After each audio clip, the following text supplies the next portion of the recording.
Bo día.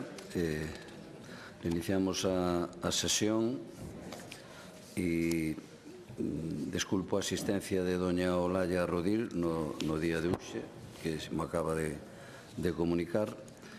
E continuamos co punto 5 da orden do día, que é preguntas para a resposta oral do presidente das Xuntas. Comezamos ca pregunta de don José Ramón Gómez Besteiro, portavoz do Grupo Parlamentario Socialista. Moi ben, moitas grazas, señor presidente. Señor Rueda, converteu o seu goberno nun especialista nunha forma peculiar, nun xeito peculiar. Un goberno que se levanta das mesas de diálogo ou que nin acude a esas mesas de diálogo onde se tratan intereses de España, pero tamén de Galicia, non? E además o fai apelando ao gran amor que ten polo noso país por Galicia. Eu apelo a que non queira tanto a Galicia, pero que a queira millor, non? Porque verdadeiramente non está defendendo os intereses de Galicia, o que está é seguindo as instruccións, por certo, moi sumisamente, do que lle marcan desde Madrid en diferentes campos. Nesa guerra obsesiva que ten Feijóo contra o goberno de España e contra Pedro Sánchez, vostedes, os presidentes das comunidades do Partido Popular, forman parte dese teatrillo onde, bueno, vostede aparece como un figurante, un triste figurante onde Galicia sempre perde, señor Rueda. Galicia perde en vivenda, perde en sanidade, ganan outros campos, na débeda. Aí sí que gañamos, non?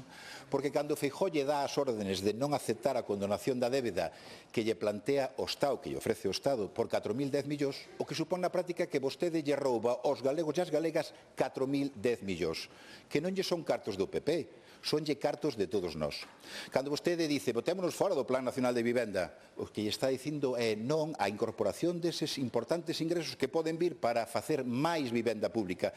Lle está dicindo non aos do Partido Popular, lle está dicindo non a milleiros de galegos e galegas, por exemplo, os 22.700 que están inscritos nese rexistro de vivenda pública. Cando vostede torpedea, entorpece, dificulta a chegada dos menores migrantes ao noso país, está indo contra un principio profundamente enraizado no noso país, na nosa sociedade, que é o da solidaridade, pero do acollemento, porque tristemente fomos un país de emigración.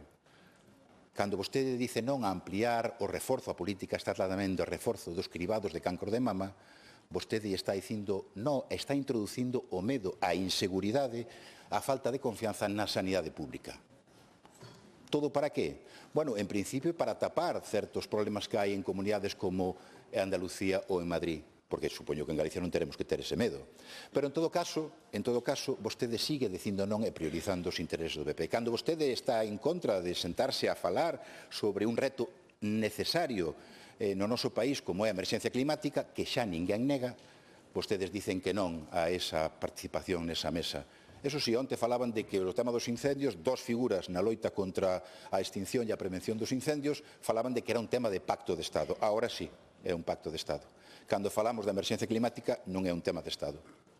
Cando vostede dice non a potenciar a nosa lingua, a defender a nosa lingua en outras institucións, en outras instancias, seguindo, por certo, os consellos e as instruccións tamén da ultradereita máis rancia de Europa e do noso país, vostede non lle dice non á lingua do Partido Popular, dicelle non á lingua de todos os galegos e todas as galegas. E cando fixeron o que fixeron para torpedear toda a chegada dos fondos europeos, que ahora chegaron afortunadamente para modernizar a nosa sociedade, veremos o uso no tempo e no futuro inmediato dese uso deses fondos europeos, vostedes non lle dicen non aos cartos do Partido Popular. Vostedes dicenlle non aos cartos que deben chegar para modernizar os nosos servicios públicos e as nosas industrias e as nosas empresas. A pregunta que lle fago é se realmente cree vostede que está priorizando os intereses de Galicia frente aos do seu partido. Eu digolle que non, que vostede prioriza os intereses do seu partido, as consignas do seu partido, fronte aos intereses de Galicia, que é a súa deber e a súa obrigación. Gracias.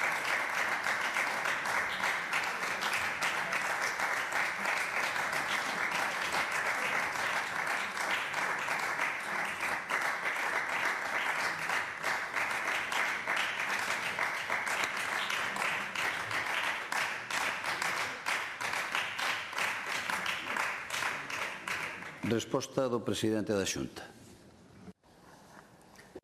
Moitas gracias, señor presidente. Bos días, señorías.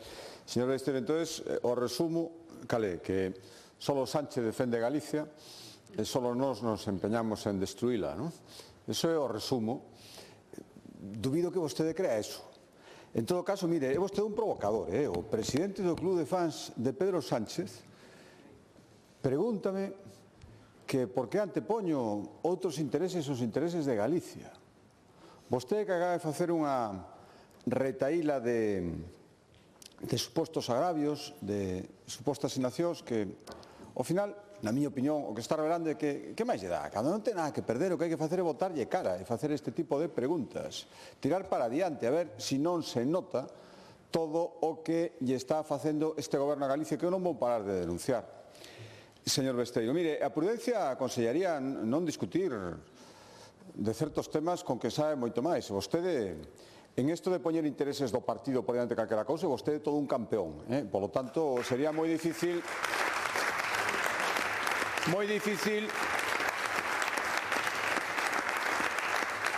contrarrestarlle. Aí vaime ganar sempre, pero eu vou intentar. Mire, onte mesmo coñecíamos que o Goberno Central vai promover un decreto que di exactamente o mesmo que decía o decreto que nos recurriron co seu aplauso ante o Tribunal Constitucional hai 3 semanas. Quen entende iso? Señor Besteiro, eu creo que vostedes de tanto querer imitar o bloque, que son os do non, din non hasta as cousas que lles parece ben e que din que sí, imos pedir a retirada do recurso.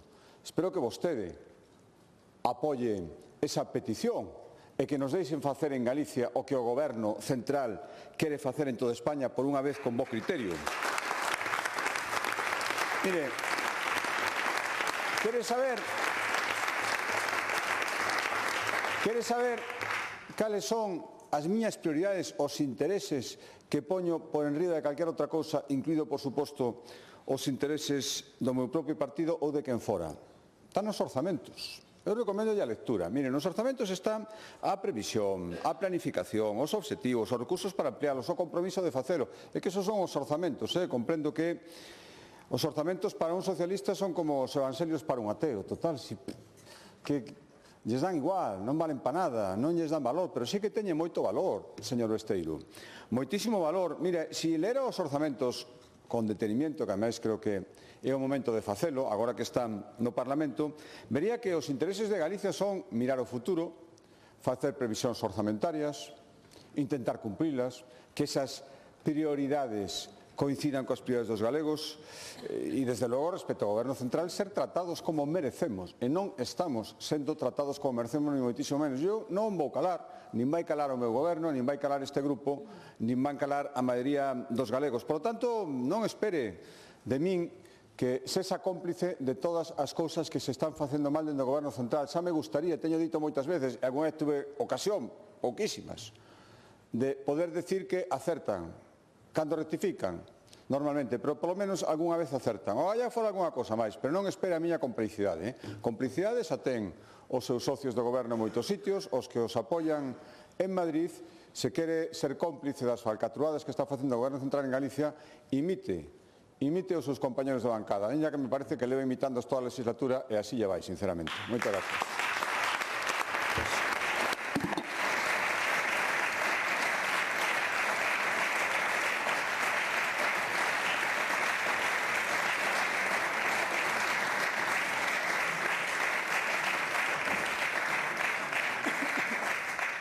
Réplica, señor Gómez Besteiro.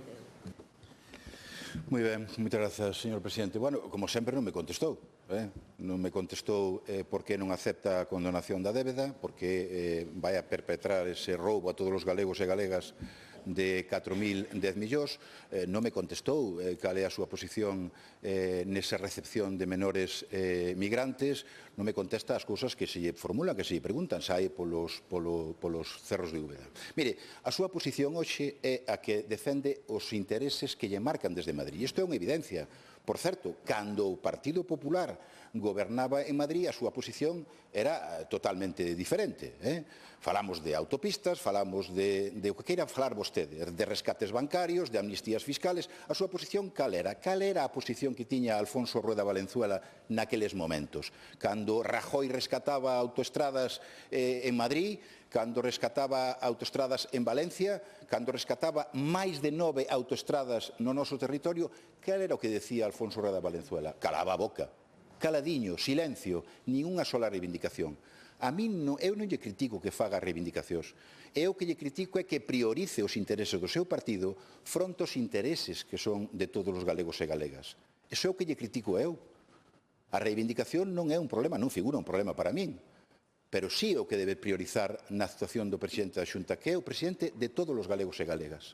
Cando se xestionan fondos europeos, cando vostede asume e abraza un proxecto de outra etapa, como era o proxecto de Altri, o defende e o sugiere, nós como actuamos? Nós actuamos paralizando ese proxecto e obstaculizando. Claro que sí, porque non creemos nese proxecto.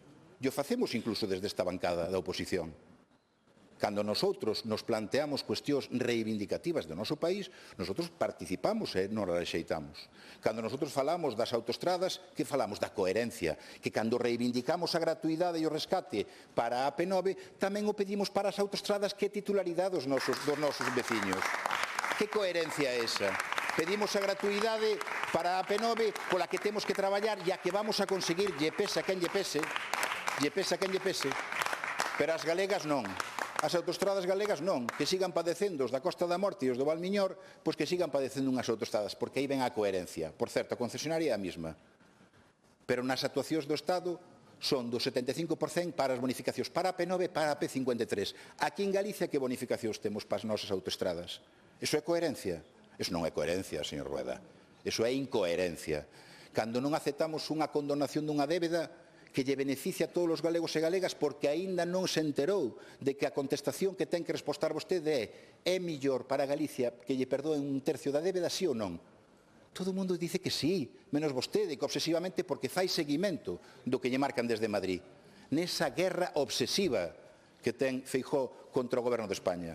Non sigan ese camiño, renuncien a ese teatrillo que teñen montado todos os membros para taparse uns aos outros as súas vergonzas. Antón te aplaudían a Amazon, agora xa non.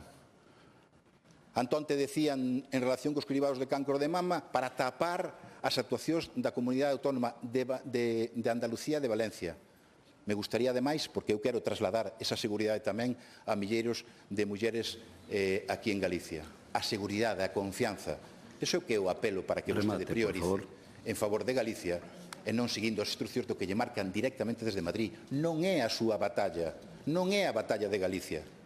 E, por tanto, o que lle pido é que asuma a súa responsabilidade e as súas obligacións en cumprimento, reivindicando, pero, sobre todo, cumplindo con Galicia. Gracias.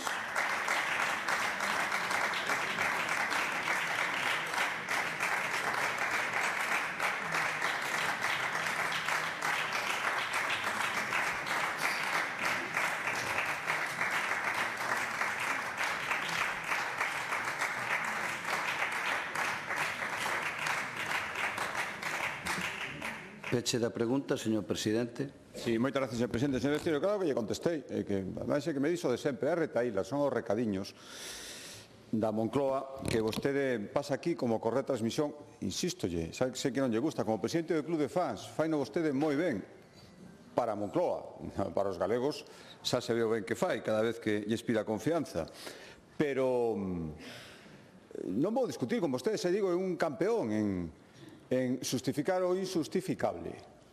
Por certo, non lle quixen dicir nada na primeira intervención, vostede repetir unha segunda. Home, neste momento, que no Partido Socialista falen de roubos, cos expertos que estamos vendo que teñen por aí, moito atrevemento. Moito atrevemento. E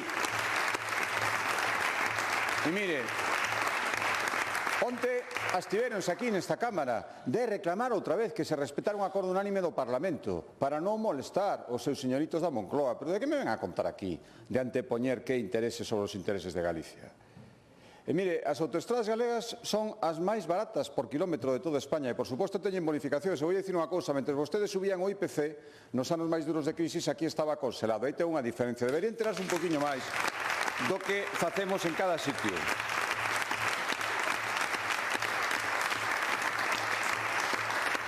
Xa sei, vostede presume de que paraliza proxectos industriais. Construir non construe nada.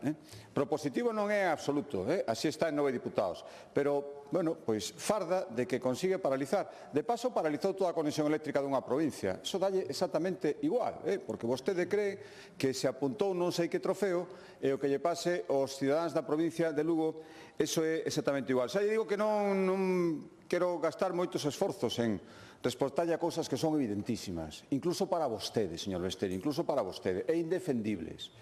É dicir, incluso para vostede. Vostede defende o que faga falta, o que lle manden. Se xa leva queimándose nese tema, vamos para media legislatura. E dalle igual, vostede saberá con que obxectivo. Pero eu, decía meu pai, que o esforzo inútil produce melancolía, e, polo tanto, produce melancolía intentar convencer a vostede do que vostede xa sabe. É bastante inútil. Eu prefiro ser positivo. E volo aos orzamentos, xa sei que non lle dan ningunha importancia, para demostrar que poño os intereses de Galicia, que é a miña obriga, e o que me recoñecen os galegos cando lles pido a confianza por encima de calquera outra cousa. Xa dicen que vostede ter orzamentos dá igual, porque como non os poden ter en Moncloa, a consigna é que digan en todas partes que non fai falta telos. Pero iso non é así, porque os orzamentos resolven problemas. Problemas grandes, o da vivenda, por exemplo, todos coincidimos, vostede supoño que tamén, que é o principal, seguramente, de logo, entre os principais problemas que temos que resolver dentro das administracións. 60% máis este ano nos orzamentos, 4 veces máis do que dedicaban vostedes, 163 millóns de euros para moitas cousas. Mire, dúas máis, por exemplo, vostedes demonizan os promotores que construyen vivenda baixo precio social para poder vendela. Nos imos facer todo o contrario. Imos subir o ano que ven de 5 a casi 15 millóns de euros o apoio para que os promotores poidan construir vivenda e vendela despois en precio social. Igual que imos lanzar un programa de axudas para cubrir ata o 75% das rehabilitacións de vivendas para poñelas despois en aluguer ou venda en povos de menos de 5.000 habitantes en réximen de protección. Por tanto, os orzamentos sirven para todo eso, señor Besteiro. Eu vou seguir por aí, vostede siga dicindo o que quera. Acabamos de ver como España perdeu 9.000 millóns de euros e Galicia casi 1.000 no Pacto polo Clima, simplemente porque vostedes unha vez máis non fixeron os deberes. Sí, poña esa cara, é evidentísimo, señor Besteiro. Fale tamén, se é que falan con vostede, cos presidentes de comunidades autónomas socialistas que están igual de indignados que estamos nós. 9.000 millóns de euros por estar a outras cousas, e todos sabemos as cousas as que está ahora mesmo o goberno da Moncloa. Seguiremos investindo en I+D+I, 405 millóns de euros. Destinaremos 15 millóns de euros a esas posibilidades que hai agora na industria da defensa, sobre todo en Lugo. 261 millóns de euros a infraestructuras sanitarias, 3.000 millóns de euros en educación, 800 millóns de euros de rebaixas fiscais, e así podría seguir moitísimo tempo. Isto é o que lle importa aos galegos, isto é o que nos exixen a nós como goberno, e a vostede supoño que se interesaría que fiscalizaran isto como oposición, pero vostede ten que estar aquí de recadeiro, ten que estar aquí de presidente do Club de Fans, e sinceramente así lle va. Máis nada, moitas gracias. Gracias.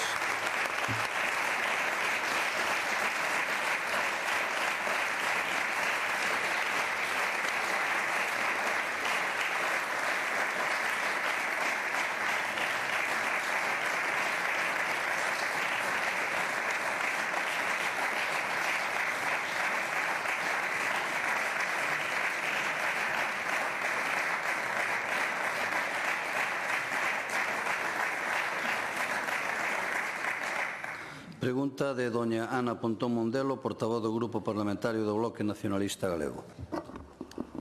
Moitas grazas, presidente. Moi bo día, señor Rueda.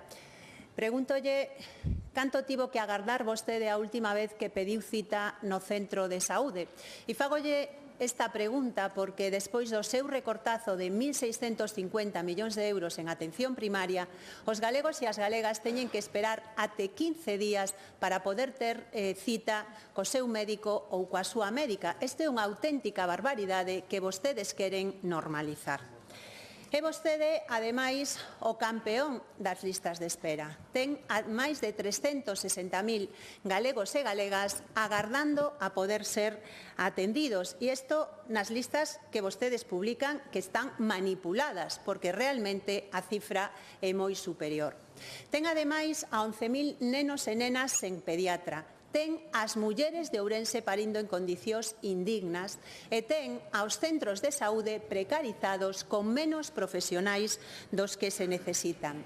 E aínda así, ano tras ano, incrementa os recursos que destina á sanidade privada e vemos como cada ano temos que pagar o sobrecuste de 470 millóns de euros polo pelotazo do Hospital de Vigo.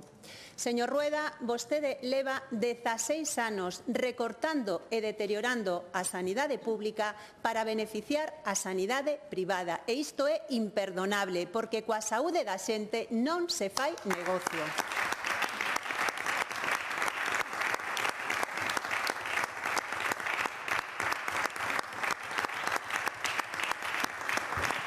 E das consecuencias desos recortes e dese deterioro, hoxe quero poñer o foco na saúde mental, que está nunha situación precaria, a pesar de que no noso país o 23% das persoas teñen problemas crónicos de saúde mental.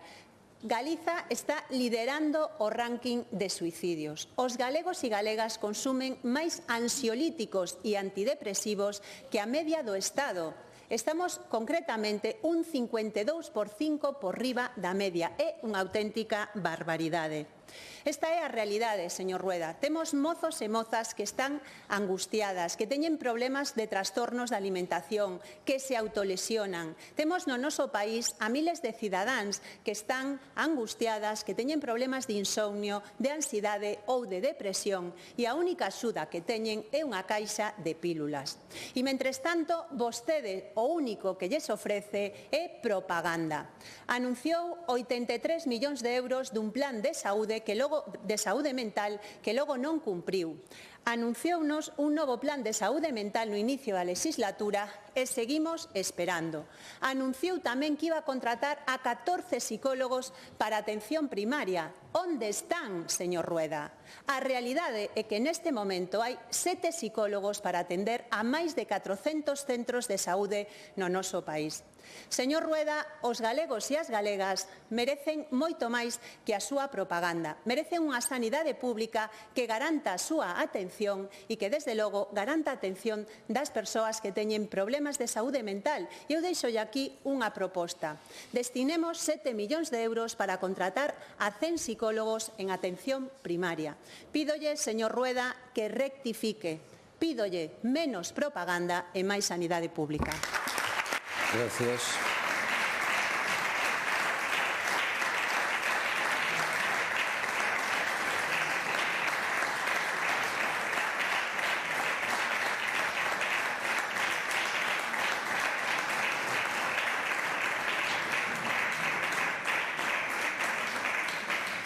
Resposta do presidente da Xunta. Moitas gracias, señor presidente. Bos días, señora Pontón. Alérome de que falemos de sanidade. Toca sanidade e está moi ben falar deste tema. Vou a facer unha reflexión inicial. Por suposto, imos falar de sanidade, que xa sei que non lle vai gustar, e vais a alporizar como fai sempre. Poño que o principio da súa segunda quenda me dirá o de sempre, pero, mire, unha demostración máis do bravos que son aquí e do mansiños que son en Madrid. O se ven preguntar pola sanidade, supoño que todo isto irá crecendo e o mellor acaba nunha manifestación, que son as órdenes que teñen agora tensionar os xefes do bloque e o que lle mandaron, tamén a vostede, que como boa soldada cumplirá. Pero faime gracia, e as preguntas e a respeto, por suposto está no seu dereito, e eu contestala, pero vendo outro día o bloque en Madrid, todo o que está pasando co presidente do goberno, con todas as imputacións, con todos os escándalos, con todas as cosas que había que preguntarlle, vostedes caladiños, dicindo que non vale a pena nin ir para preguntar nada, que todos son excesos xudiciais e demostrando unha vez máis, señora Pontón, e que peniña, tan bravos aquí e tan mansos en Madrid. E se quere, falamos de sanidade, por suposto. Mire, supoño que sabe vostede, porque se non recoméndolle que lea os orzamentos, a mesma recomendación que lle fago o señor Besteiro, creo que o que habería que facer, non estou na oposición, pero supoño que é o primeiro labor, e máis nestes momentos. Sabe vostede que medran un 8%, 37 millóns de euros. Moito máis, a partida que máis se incrementa nos orzamentos da Consellería de Sanidade é a partida dedicada á saúde mental. E o ano que ven van a empezar a traballar 21 psicólogos clínicos e iremos cada ano traballando na primaria. Supongo que vostede o sabe. E se non o sabe, xa lle estou contando agora. Xa sei que non lle vai dar ningún valor e sempre vai decir que todo é pouco. E estou de acordo, todo é pouco e por iso temos que seguir. E o ano que ven aprobaremos o plan de saúde mental. Pero imos falar con cifras realistas, señora Pontón. Mire, Galicia é a cuarta comunidade autónoma con millores cifras nas listas de espera, por moito que vostede lle amole, que xa lle gustaría que non fora así, para poder decir cousas, pero poder decir certeramente. O 66% das citas de primaria son dadas nos primeiros 4 días, moitas no primeiro e no segundo, que hai que mellorar, por suposto. Pero estas son as cifras, señora Pontón. Mire, de que sanidade estamos falando? Xa sabemos o que opinan vostedes, a sanidade pública tercermundista, propia de países africanos subdesenvolvidos, os xestores son os psicópatas, todo eso o dixeron vostedes. Sea a sanidade que vostedes pintan. Eu reivindico outra sanidade, como a maioría dos galegos, que ten que mellorar, por suposto, pero que ahora mesmo é motivo de orgullo. A mellor sanidade de España e unha das mellores de Europa, señora Pontón. Por moito que vostedes intenten decir o contrario. 5.671 millóns de euros. Récord absoluto, nunca se adicaran tantos cartos nos orzamentos da Xunta de Galicia e Sanidade. 4% de incremento, o doble que os orzamentos en xeral da Xunta de Galicia. É dabondo? Non. É o camiño aceitado? Por suposto. 30% máis de persoal do que había cando gobernaban vostedes. O mellor ahora me diques que as necesidades sanitarias nesa época justificaban un 30% menos de personal. Se dicía a cuarta comunidade autónoma con mellores ratios en listas de espera. Líderes en vacinación, líderes en cribados, líderes en técnicas avanzadas contra o cancro. Seguimos construindo e rehabilitando hospitais, grandes obras en hospitais, grandes remodelacións ou directamente hospitais novos. 130 centros de saúde ou construídos ou rehabilitados en profundidade. Señora Pontón, vostede fala de rescate da sanidade. Se algunha vez houbera que rescatar a sanidade pública, sería de vostedes mesmos. Afortunadamente, os galegos son listos e cada vez que din que lles preguntamos quen queren que dirixa a sanidade, sempre din con moitísima diferencia que nós e nunca vostedes. Moitas gracias. Gracias.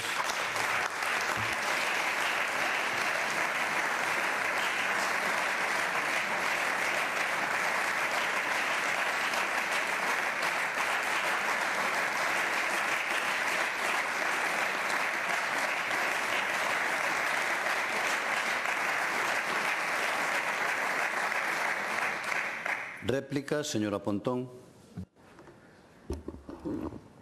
Señor Rueda, xa volve vostede aquí a demostrar canto lle preocupa e lle ocupan os problemas de saúde mental. Vostede ten, eu creo que un horizonte moi claro, que vemos sesión de control tras sesión de control. E quere convertir esta Cámara nunha lameira. E eu xa llo digo, vai a estar vostede só chapoteando na súa lama, porque o BNG está aquí para falar dos problemas e, sobre todo, das solucións que necesita a xente que ten problemas gravísimos que atender. E de verdade, pero vostede ten a cara dura de ser do Partido Popular e vir a dar leccións de loita contra a corrupción. Pero, señor Rueda, si cando Pablo Crespo repartía sobres en B e iban as eleccións dopados con diñeiro negro, vostedes xa estaban no aparato do Partido Popular.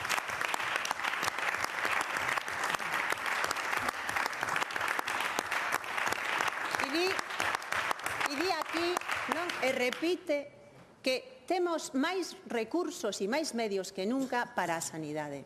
Señor Rueda, si temos máis recursos que nunca para a sanidade, por que temos lista de espera para ir ao médico ou médica de cabeceira? Si temos máis recursos que nunca para a sanidade, por que medran as listas de espera? Si temos máis recursos para a sanidade, por que, señor Rueda, temos menos personal do que necesitamos para poder atender as necesidades en materia de saúde mental. A quen pretenden ganar, señor Rueda? A quen pretenden ganar? Os galegos e galegas saben perfectamente os problemas que hai para a atención á saúde e particularmente para a atención á saúde mental. E a realidade é que vostedes non teñen ningunha credibilidade. Hoxe, señor Rueda, anúncianos que van a contratar a 21 psicólogos en atención primaria. Pero é que non sei se lembra que vostede mesmo neste Parlamento, en maio deste ano, xa nos anunciara que iban a contratar inmediatamente a 14 psicólogos para os centros de saúde. E eu pregúntolle, onde están esos psicólogos e psicólogas, señor Rueda? Onde están?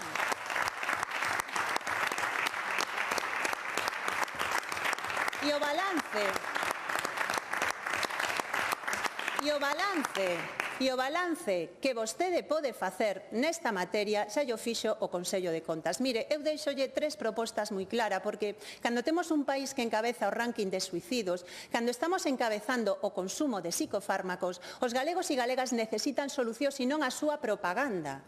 A súa propaganda onde fan anuncios que logo nunca se cumpren e onde nos anuncian como gran mérito que van a contratar 541 profesionais, cando no ano 1997 un estudio da Xunta xa decía que a aquela altura facían falta 1.500 profesionais para atender aos problemas de saúde mental, que evidentemente hoxe son moitos máis que hai 30 anos. Por eso, no, señor Rueda, facémoslle propostas e vostede pode frivolizar ou pode aceptar as propostas que lle poñemos sobre a mesa. En primer lugar, contratar 100 psicólogos e psicólogos para a atención primaria. Son 7 millóns de euros que podemos pactar nos orzamentos. Poñer unidades de atención infanto-xuvenil en todas as áreas sanitarias. E hai un problema gravísimo na atención a estos nenos e nenas e adolescentes. Ou realmente destinar plans e medios para poder previr o suicidio no noso país. Señor Rueda, vostede pode seguir querer convertendo este Parlamento nunha lameira ou pode vir aquí a ofrecerlle solucións aos galegos e as galegas que merecen unha sanidade pública que os atenda. E a realidade é que hoxe ou tes cartos ou a sanidade pública non che garantiza a atención en saúde mental. Gracias.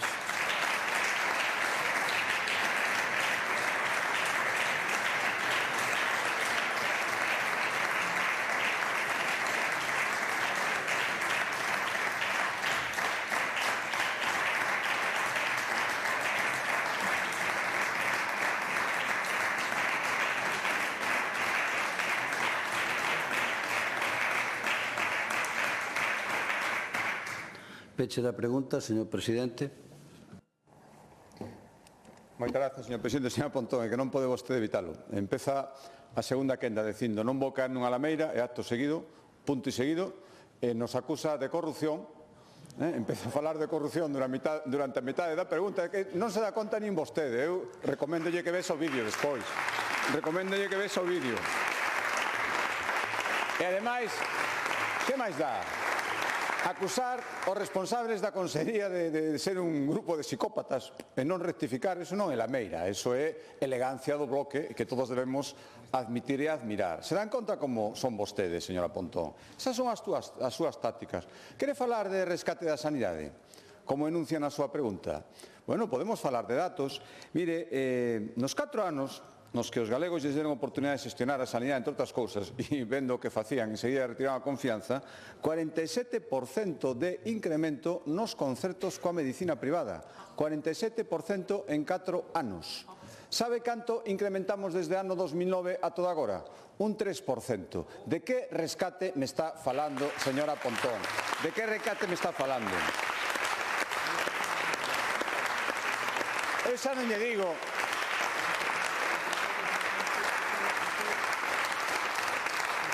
As críticas vergonzantes que lle dedican unha fundación que está colocando a Galicia coas súas axudas, coas súas aportacións nunha posición punteira dende o punto de vista da oncoloxía. Sí, sabe perfectamente de que fundación fala, que vostede visitou e recibeu unha bronca dos que mandan de verdade no seu partido. Sí.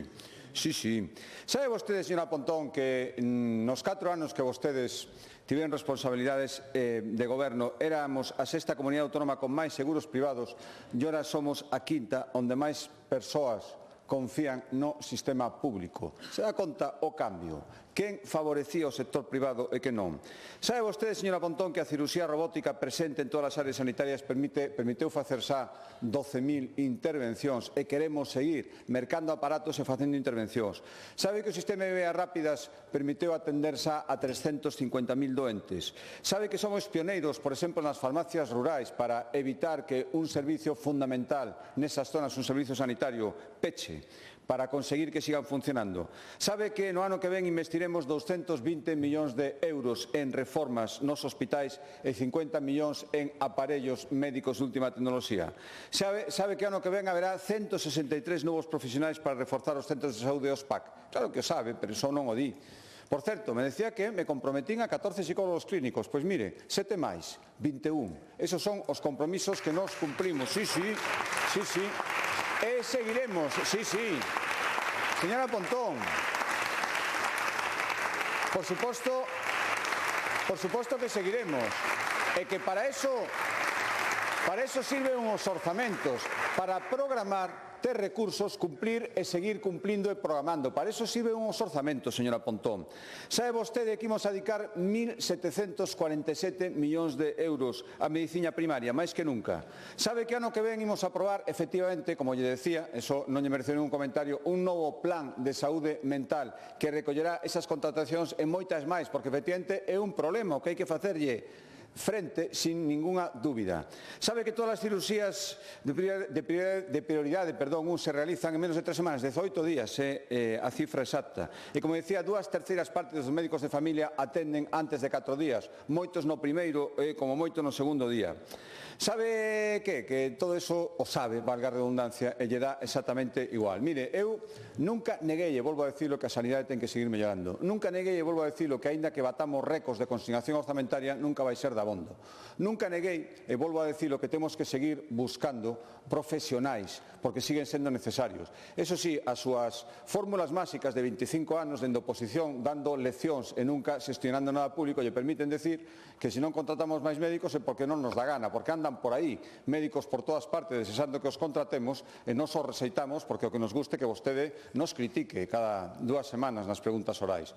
Mire, todas esas solucións máxicas son de xente que leva moitos anos na oposición. Demasiados. E xa non o penso eu, o mellor tamén o pensan aí enfrente. E, polo tanto, se quere ser constructiva na sanidade, eu estou disposto a escoitala. Estamos dispostos a escoitala porque nos xogamos moito e porque investimos moitos cartos. Se quere seguir facendo consignas, sendo irreflexiva e irrealista, seguirá vostede sentada aí e vai decir durante moito tempo, o tempo que lle deixen, e non eu precisamente. Moitas gracias.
Continuamos coa orden do día.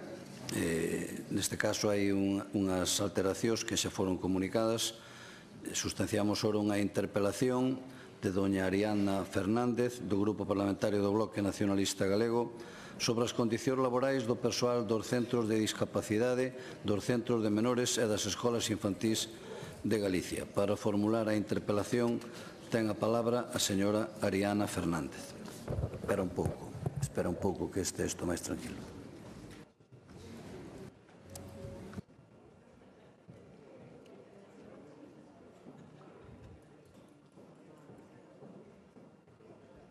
Hai gana do café, parece, non? Mire, hai para todos. bueno, levántanse máis os da dereita que os da esquerda. Mire, señor Rueda, nós non os acusamos de corrupción, é que resulta que están condenados por corrupción. É o que pasa. Hai bastante diferencia. Mire, conselleira, bos días, señorías.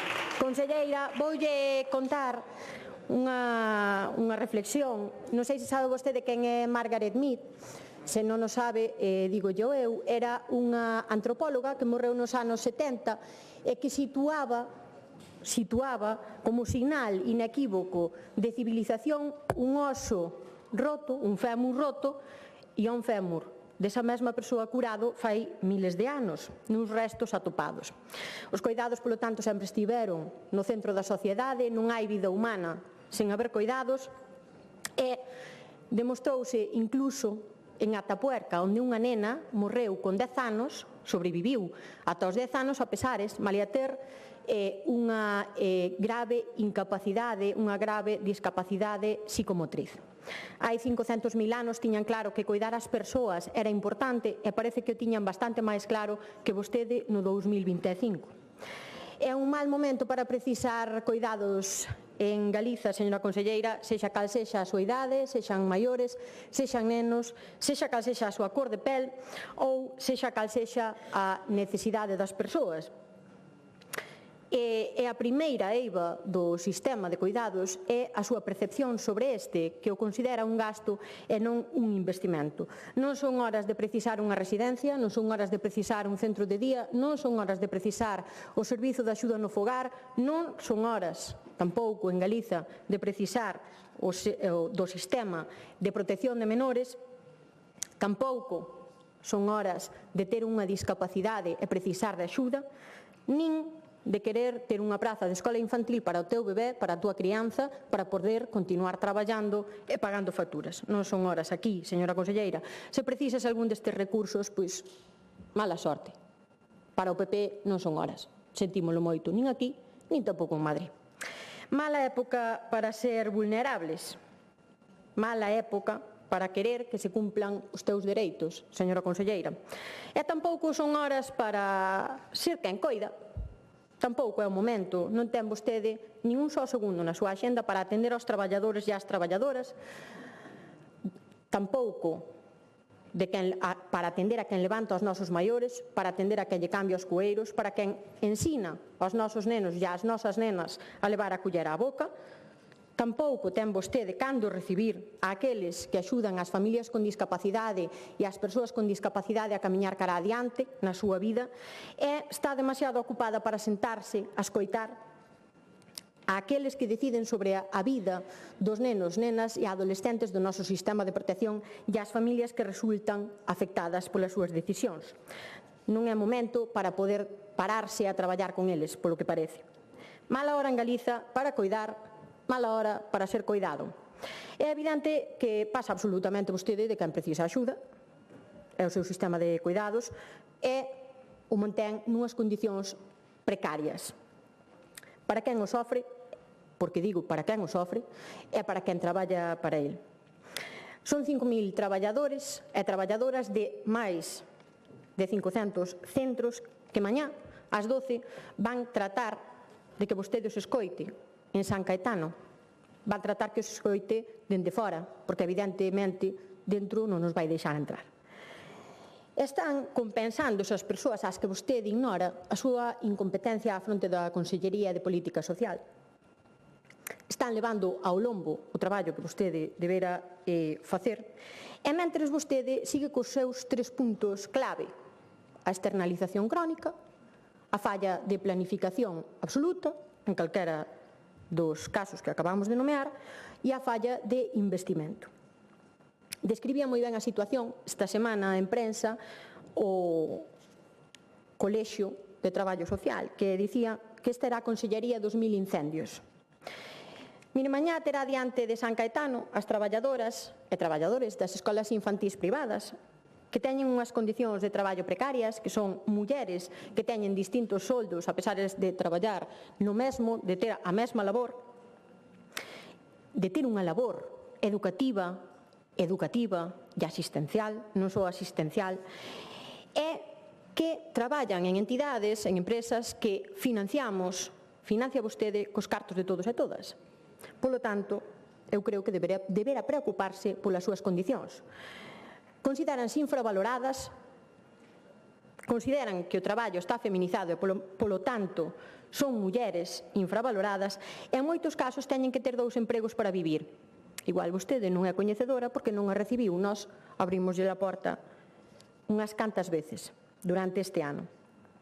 Son traballadoras que sofren ratios de fai 20 anos e eu non sei se vostede, conselleira, é capaz de atender asistencialmente e educativamente a 20 crianzas de entre 2 e 3 anos na mesma aula. Eu non sei se vostede sí.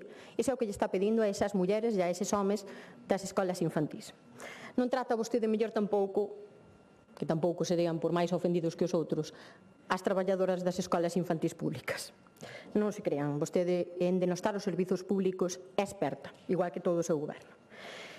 E terá tamén ali diante de San Caetano aos traballadores e traballadoras de entidades que atenden a persoas con discapacidade. Entidades que someteu a unha asfixia financeira tal que estiveron a punto de caer na insolvencia e que estiveron a punto de pechar. Centros que estiveron a punto de pechar. E isto non só o denuncian os traballadores e as traballadoras, as súas condicións precarias, isto denunciou incluso a patronal. Fixo falta que ameazasen con manifestarse para que vostede tomase en conta o que lles estaban dicindo. Fixo falta que se manifestasen. Logo, despois, non queren pancartas, pero é que se non é con pancartas, vostedes non entenden nada do que se lles está dicindo. Bueno, non sei se rirán tanto mañá os que estean diante de San Caetano, señora conselleira. E non son nin sequera capaces vostedes de crear unha regulación propia para estes centros, unha normativa específica para eles, porque, evidentemente, non queren. Vostedes saben perfectamente cales son as súas condicións, cales son as súas ratios, e que iso é insostible, que traballan con servizos mínimos cunha dificultade xeral para atopar traballadores e traballadoras porque non hai quen queira traballar ali, pero vostedes non parecen estar interesados e interesadas. E terá tamén ali, a maiores, a traballadores e traballadoras do sistema de protección de menores.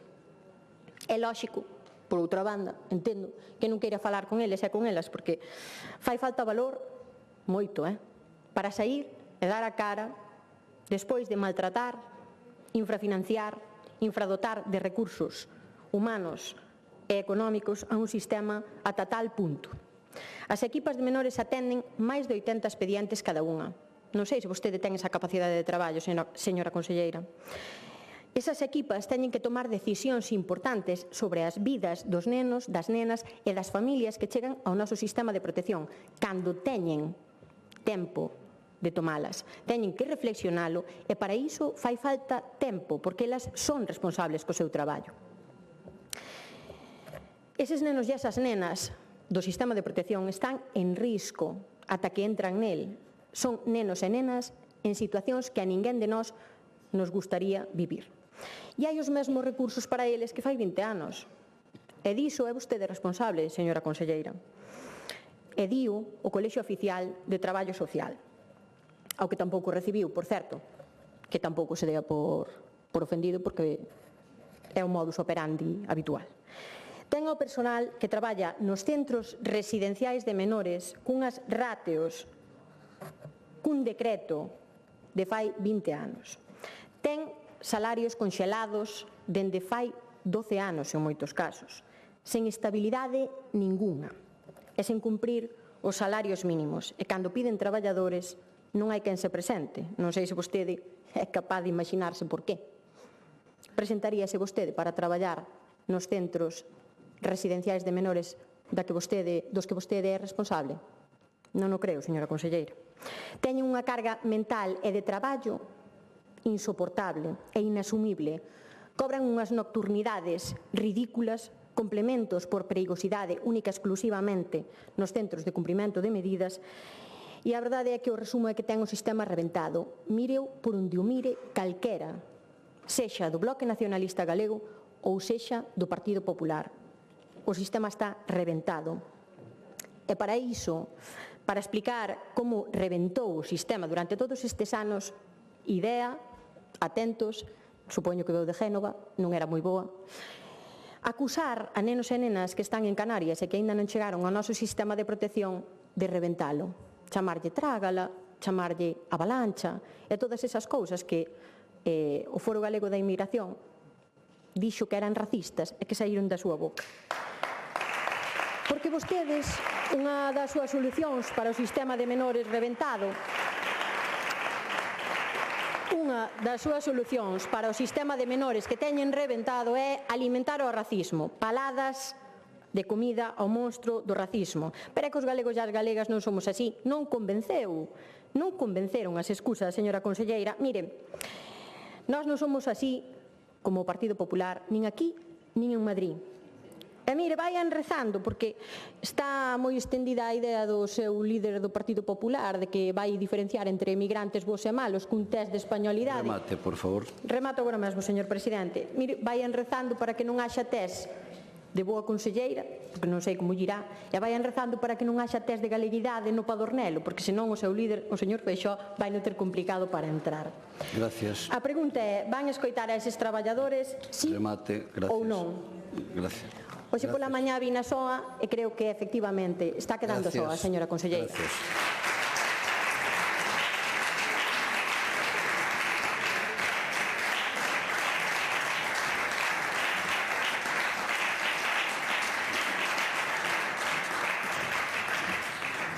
Resposta da conselleira de Política Social e Igualdade, doña Fabiola García Martínez.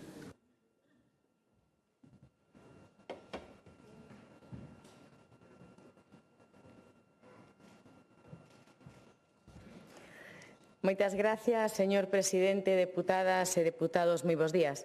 Señora Fernández, a Xunta de Galicia sempre respeta e sempre respetará o dereito á manifestación e o dereito á folga. Pero mire, como non podería ser de outro xeito, amosa tamén sempre a súa total disposición a colaborar no diálogo social. Un diálogo social que pode e tamén que debe xogar un papel fundamental na consecución das melloras que busca todo este personal. Pero mire, con todo o que acabo de escoitar, con todo o que acaba de decir hoxe vostede, eu quero lembrarlle unha vez máis, señora diputada, que os convenios colectivos son un acordo entre patronal e sindicatos, non co Executivo autonómico como vostede di, señora Fernández. Mire, eu tamén lle lembro hoxe que o Estatuto dos Traballadores establece que a negociación colectiva se desenvolve entre os representantes do personal e dos empresarios. E, polo tanto, o Goberno galego non é que non queira, é que o Goberno galego nin pode, nin debe inmiscuirse no posible diálogo entre ambas partes. Mire, o que si fará o Goberno galego é respetar sempre os acordos aos que cheguen os traballadores e as distintas empresas. E para calquera consulta técnica, os traballadores saben moi ben que teñen a súa disposición o Consello Galego de Relacións Laborais, que, como sabe, está escrito á Consellería de Emprego, Comercio e Emigración. Pero, ademais, a Xunta de Galicia vela en todo momento porque a atención de todas as persoas usuarias non se vexa nunca afectada pola folga, ao mesmo tempo que asegura o cumprimento dos servicios mínimos. Polo tanto, dentro das competencias do Goberno galego eu pouco máis lle podo aclarar hoxe, señora diputada, en este sentido. Mire, se vostede me preguntase realmente polo Servicio de Protección de Menores, eu diríalle que é un dos máis integradores de Galicia, que lle ofrece unha atención personalizada, unha atención, unha acollida integral á infancia máis vulnerable da nosa comunidade. E por iso, nos orzamentos do ano 2026 reservamos 71,1 millóns de euros para reforzar sempre esta rede de coidados e esta rede de recursos. Se vostede, señora diputada, me preguntase hoxe pola gratuidade das escolas infantís, eu lle diría que é unha medida pioneira que puso en marcha Galicia, que están intentando copiar outras moitas comunidades autónomas a nivel nacional, é unha medida que nos permite ser líderes e acadar un 65% de escolarización en estos momentos. Unha medida, por certo,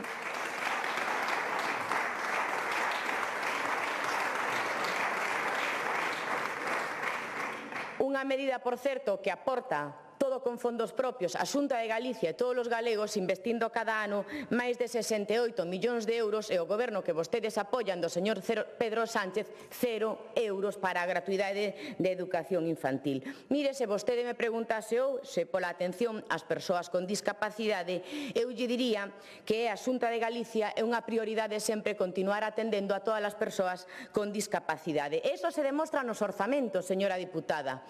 Uns orzamentos nos que medra un 8,6% a partida destinada ás persoas con discapacidade ata chegar aos 191 millóns de euros para seguir garantindo precisamente ese servicio que prestan as entidades sociais da nosa comunidade, pero tamén para continuar mellorando as condicións de todos os traballadores e para poder asumir, por suposto, o incremento dese novo convenio colectivo que, como vostede sabe, foi aprobado e publicado no mes de abril. E aínda que vostede non me pregunta, eu quero aproveitar hoxe para poñer en valor o imprescindible labor que realizan todos estes profesionais. Todos estes profesionais que traballan día a día nos ámbitos máis vulnerables da sociedade, todos estes profesionais que axudan a ofrecer a mellor calidade e a mellor garantía de uns servicios que son esenciais, sexan da titularidade que sexan, señora diputada, os centros nos que desenvolven o seu traballo diario. Pero mire, con todo, como vostede ben sabe, estes tres sectores contan con convenios colectivos estatais moi recentes. Convenios colectivos estatais moi recentes que foron aprobados e autorizados polo Ministerio de Traballo. Mire, eu vou a dar datas hoxe. O de Centros de Asistencia e Educación Infantil, asinado pola UGT, pola USO, por FESIE, e que foi publicado no Boletín Oficial do Estado en xuño deste ano. O Convenio de Reforma Xuvenil e Protección de Menores, asinado por Comisiones Obreras e que terá vigencia a partir do 1 de xaneiro do ano 2026. O de Centros e Servicios de Atención á Discapacidade, asinado por Comisións Obreras e UGT, que entrou en vigor en abril deste ano. Mire, señora diputada, eu entendo que vostede non estará dicindo hoxe nesta Cámara que o Ministerio de Traballo está autorizando convenios ilegais, non? Ou que a ministra Yolanda Díaz fomenta a precariedade laboral, non?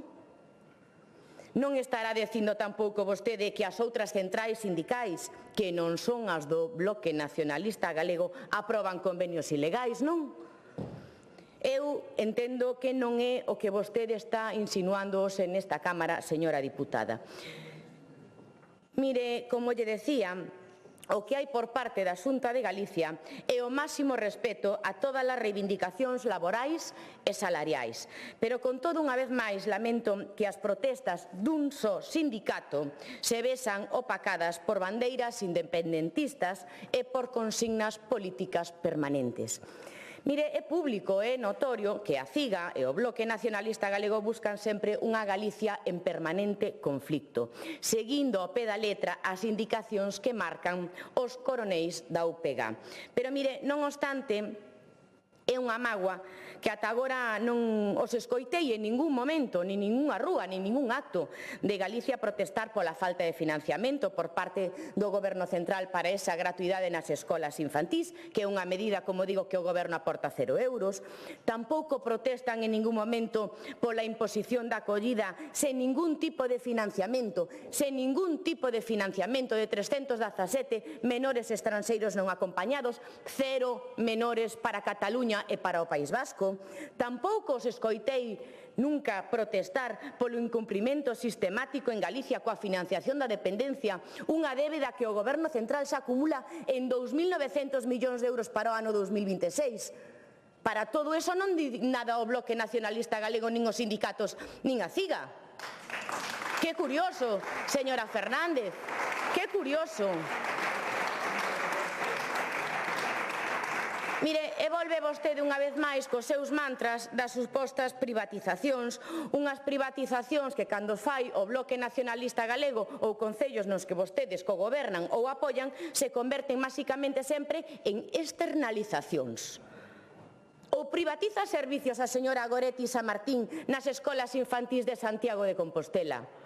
Ou privatiza servicios ao Concello de Lugo, onde precisamente a Concellería de Educación aleva o Bloque Nacionalista Galego Privatizan eles servicios ou privatiza servicios e residencias a Diputación de Lugo que vostedes apoian ou o seu alcalde de Mazaricos construindo unha nova privada? Eles non privatizan, señora Fernández. Mire, eu entendo, eu apoio a súa aparente defensa de todos estes sectores e dos seus traballadores. Pero mire, o que nunca entenderei e o que nunca compartirei con vostede é que vostedes non condenen o machismo do seu sindicato, o que non entendo é que todos vostedes calen e pasen por alto actitudes que rozan o acoso e a intimidación, e o que nunca entendo nin entenderei, en resumo, é que vostedes digan que vostedes defenden unha Galicia en base da confrontación, da agitación, dos berros e das pancartas. Ese nunca será a miña defensa de Galicia. Máis nada e moitas gracias. Gracias.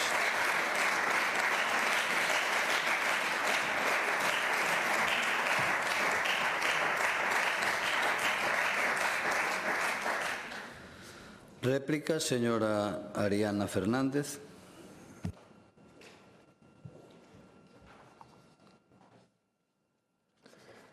Grazas, presidente. Evidentemente, ten que haber acordos entre patronal e sindicatos, e a patronal é importante neste momento porque vostede non ten prazas públicas de nada, responsabilidade da Xunta, dispoñibles. Entón, temos que tirar pola externalización, que vostede mesma nega. Pero ora acúsanos a nós de externalizar. Pero vamos a ver, señora conselleira, como pretende vostede que un concello como a Dozón xestione, que ten menos de 1000 habitantes, xestione unha residencia de maiores el mesmo? Se vostede non a dá xestionado, se vostede o que está facendo é escorrer o bulto para que o aguanten concellos pequenos, igual que o fai cas escolas infantís, e non as queren porque non as dan xestionado, porque son concellos. Pretende vostede que os concellos xestionen algo que non dá xestionado vostede mesma?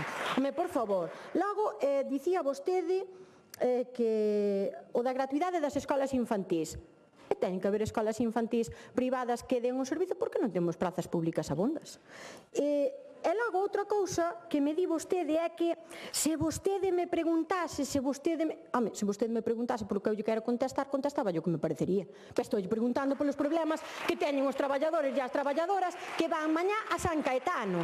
Eu non vou ir cunha pancarta nin cunha bandeira mañá a San Caetano.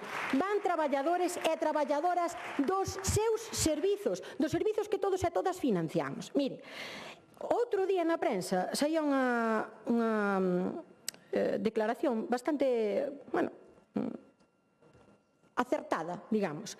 E dicía, falta alguén ao mando e aparecen alertas por todos os lados, falando da súa consellería. Iso dicíase por parte do Colexio Oficial de Traballo Social. Mire, o problema é que vostede non ten sitio nin para os maiores, nin para os bebés, nin para as persoas con discapacidade, nin para os nenos negros, nin para os nenos blancos, nin para ninguén. Vostede non ten sitio para ninguén que precise ser coidado. É a realidade. E senón, mañá saia á porta de San Caetano e escoito que lle queren dicir.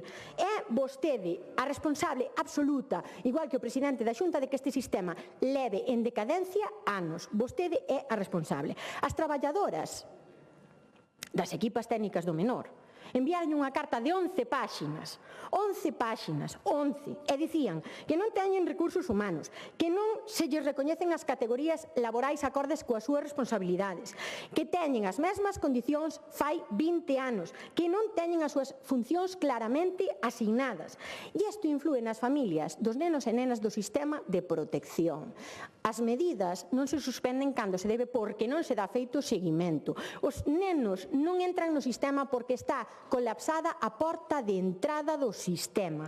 Teñen unha carga mental insoportable. Iso dinllo na carta. Home, eu non sei, non as reciba se non quere, pero lea o que lle mandan, polo menos, para enterarse do que pasa. Porque a ver se aquí vou estar eu inventando todos estes problemas. Logo, presiónanas para que aporten datos para estadísticas que, por certo, logo despois deben guardar nun caixón porque non as fan públicas, e presionanas ameazándoas con que se non os aportan, se non fan traballo administrativo, haberá nenos e nenas que queden sen recursos do sistema de protección. Pero a vostede iso parecelle normal, señora conselleira, porque iso é unha auténtica vergonza.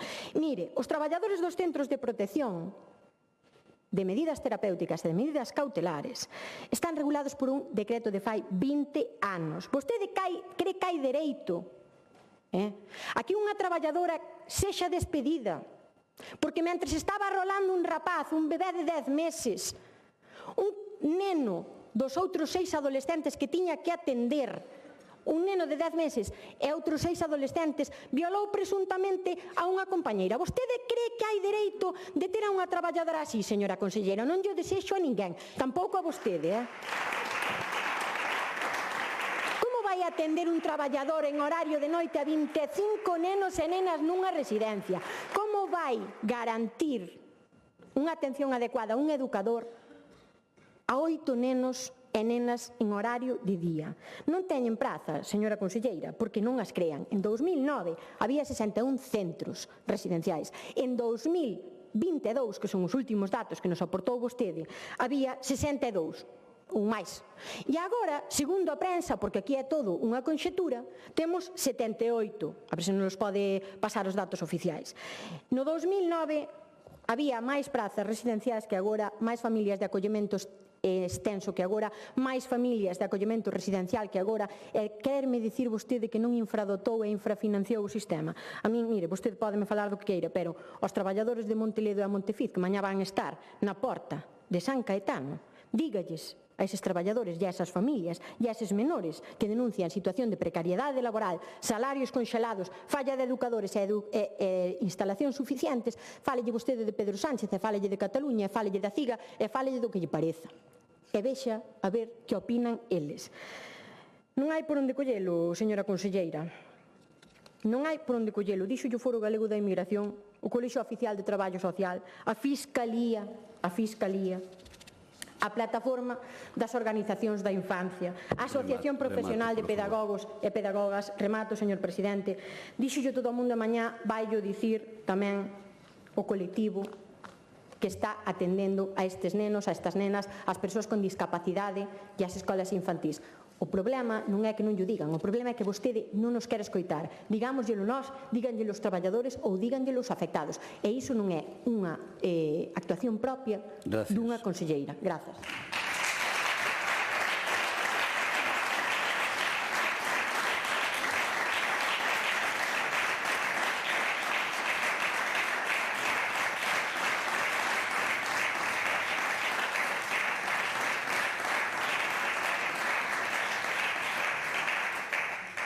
Peche desta interpelación, conselleira de Política Social.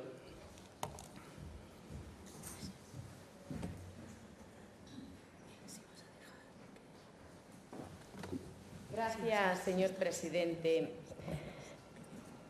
Señora Fernández, mire, eu teño o máximo respeto cara ás reivindicacións do personal, eu estou convencida prácticamente que vostede tamén. Pero mire, o xeito de respetar todas estas reivindicacións é sempre actuando dentro da máxima responsabilidade, sempre dentro das nosas competencias e non extralimitarnos en estas competencias. Dentro, insisto unha vez máis, por si vostede non me entendeu, dentro dos límites que nos marcan as leis estatais e as leis autonómicas, e por iso estamos a traballar para mellorar a atención dos diferentes centros, sexan sempre da titularidade que sexan, señora diputada. Mire, nós somos plenamente conscientes, por suposto, da importancia que ten de prestar uns servicios de máxima calidade. Por suposto, iso pasa por coidar das condicións de traballo do persoal que atende a todos estes servicios. Así o entendemos no ámbito dos traballadores do sector público e así o entendemos tamén no ámbito dos servicios sociais públicos que son prestados por entidades sociais. Mire, señora diputada, ven vostede unha vez máis cos mantras da externalización. Eu me pregunto, dentro do listado que vostede ten das persoas que se van a manifestar mañán pacíficamente dentro nas inmediacións de San Caetano. Van mañán a acudir a San Caetano traballadores e traballadoras das escolas infantís privadas de Santiago de Compostela, que a señora Goretti e San Martín ten externalizadas? Van a acudir mañán traballadores das escolas infantís de xestión externa que ten o Concello de Lugo? Van mañán a acudir a San Caetano traballadores e traballadoras do servicio da súa no fogar de Santiago, de Pontevedra ou de Carballo, onde goberna o Bloque Nacionalista Galego, están externalizadas? Van a vir todas esas traballadoras mañán? Díganme vostede. Díganme vostedes. Mire, señora Fernández, o que está claro é que nós en ningún caso vamos a aceptar nunca leccións do Bloque Nacionalista Galego. E non imos aceptar nunca as leccións do Bloque Nacionalista Galego porque vos, polo que apostades, polo que apostan vostedes, é pola axitación permanente por la conflitividade laboral. Vostedes apostan e tentan adoutrinar nos centros educativos. Vostedes tentan sempre a radicalización total de toda a sociedade galega e dos que non condenan nunca, en ningún caso, nin o machismo do seu propio sindicato da CIGA. Mire, señora diputada,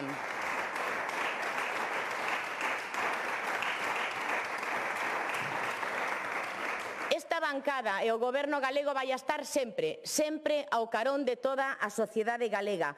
Unha sociedade galega que, por certo, nunca se sente nin sentiu identificada cos seus mantras do Bloque Nacionalista Galego, non se sinte identificada con vostedes porque ando hai que votar sempre o sentan no mesmo lado, no lado donde van a estar moito tempo, que no lado da oposición. Máis nada e moitas gracias. Gracias.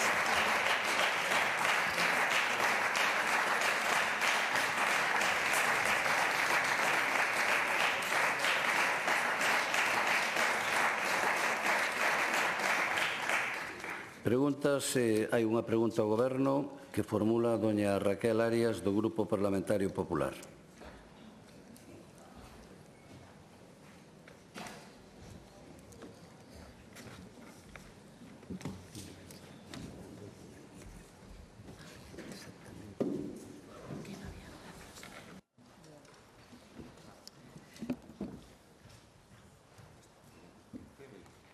Sí, pero non me puso. Sí.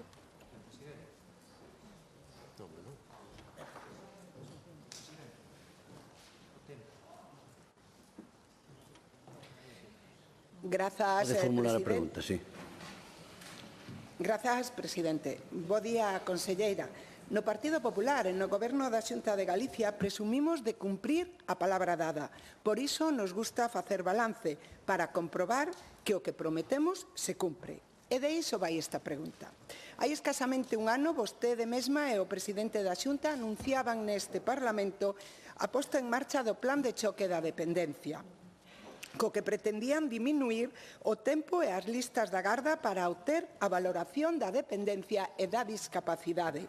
O plan establece, entre outras cousas, a creación de vías preferentes para maiores de 80 anos enfermos da ELA, a redución do papelame pasando a un só documento cando hai pouco había que presentar 12, e algo que poderíamos decir que é a pedra angular deste plan de choque, que é a homologación automática da dependencia e a discapacidade. Un plan que entrou en vigor este pasado 1 de xaneiro e que xa podemos afirmar que está cumprindo a súa función. Somos a comunidade de todo España que máis diminuiu o tempo da garda para as valoracións. En os 10 primeiros meses do ano, máis de 70.000 galegos obtiveron xa a súa valoración de dependencia e de discapacidade, a pesar de que o Goberno do Estado nos sigue debendo preto de 3.000 millóns de euros para que cumpramos a Lei de Dependencia. E cando o plan de choque está funcionando, está xa asentado, segundo recoñecen os propios datos do Ministerio, entón, neste momento, o Goberno de Sánchez recurre ao Constitucional a parte deste decreto referida á valoración simultánea da dependencia e a discapacidade, xerando un perxuízo enorme a máis de 1.000 galegas e galegos con discapacidade cada mes. Demostrando unha vez máis Sánchez, primeiro, que ten cero empatía coas máis vulnerables e, en segundo lugar, un ataque a calquera avance para Galicia. Pero é que, ademais, conselleira, o máis insólito é que o mesmo que nos recurren a nós é o que les inclúen na súa lei de dependencia. Eso sí, unha copia cutre, porque en Galicia a homologación da discapacidade para os grados 3 pode chegar ata o 100%, mentres que en España non supera o 65%. Conselleira, son miles os dependentes preocupados por este novo ataque ao Goberno de Galicia. O propio Goberno galego amosou dende o primeiro día a sorpresa e indignación por este recurso de inconstitucionalidade. Un problema que preocupa tamén a este grupo parlamentario, polo que, conselleira, hoxe lle pedimos que nos facilite máis información de como afectará este recurso ás persoas que teñen solicitada a valoración da dependencia. Nada máis e moito.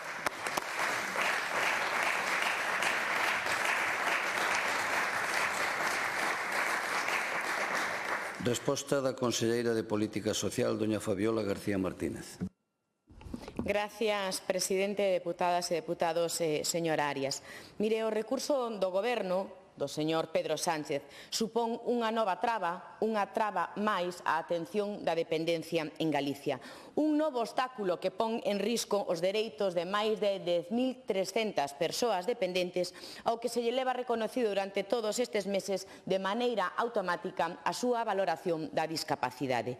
Polo tanto, este é un intento máis de paralizar o que é un dos puntos clave do noso plan de choque, o noso plan de agilización, de simplificación que tan bons resultados nos está a dar. Mire, señores diputados, eu non entendo unha vez máis por que o Goberno central trata de fear unha medida que el mesmo vende copiar a nivel estatal nesa modificación da Lei de Dependencia, unha medida que copia con menor intensidade, como vostede ben decía, señora diputada. Miren, diputados e deputadas, este recurso por parte do Goberno de España de ir adiante vai a provocar paralizacións e vai a provocar retrasos na percepción de todas as axudas para as persoas dependentes da nosa comunidade. Miren, é unha traba máis, pero ademais unha traba que se une á débeda xa acumulada desa lei de dependencia que acumula no ano 2026 os 2.900 millóns de euros por parte do Goberno central. Miren, o que ten que facer o Goberno central do Partido Socialista e do Bloque Nacionalista Galego é pagar o que lle corresponde a Galicia e a todos os galegos en materia de atención á dependencia. Ese é o que ten que facer o Goberno de España, pagar. Pagarlle a Galicia ao mesmo, exactamente o mesmo que lle paga a comunidades como pode ser o País Vasco, e non crear en España en ningún caso dependentes de primeira, que son os vascos, e dependentes de segunda, que son os galegos. Exiximos o financiamento do 50% da Lei de Dependencia para todas as comunidades autónomas e exiximos a devolución deses 2.900 millóns de euros que non debe nestes momentos o Executivo do señor Pedro Sánchez. Mire, señora Arias, eu coido que está moi claro. Estamos ante un recurso de carácter partidista e ante un recurso de carácter político. Un recurso que se interpón que solamente ten un único obxectivo: atrasar a aplicación de todas as medidas que está poñendo en marcha a Xunta de Galicia, que son e que demostramos que son moi beneficiosas para Galicia e para todos os dependentes galegos, e así continuar xerando paralizacións e malestar nas persoas que tanto necesitan estes servicios, como son as persoas maiores e as persoas con discapacidade. Máis nada e moitas gracias. Moitas gracias.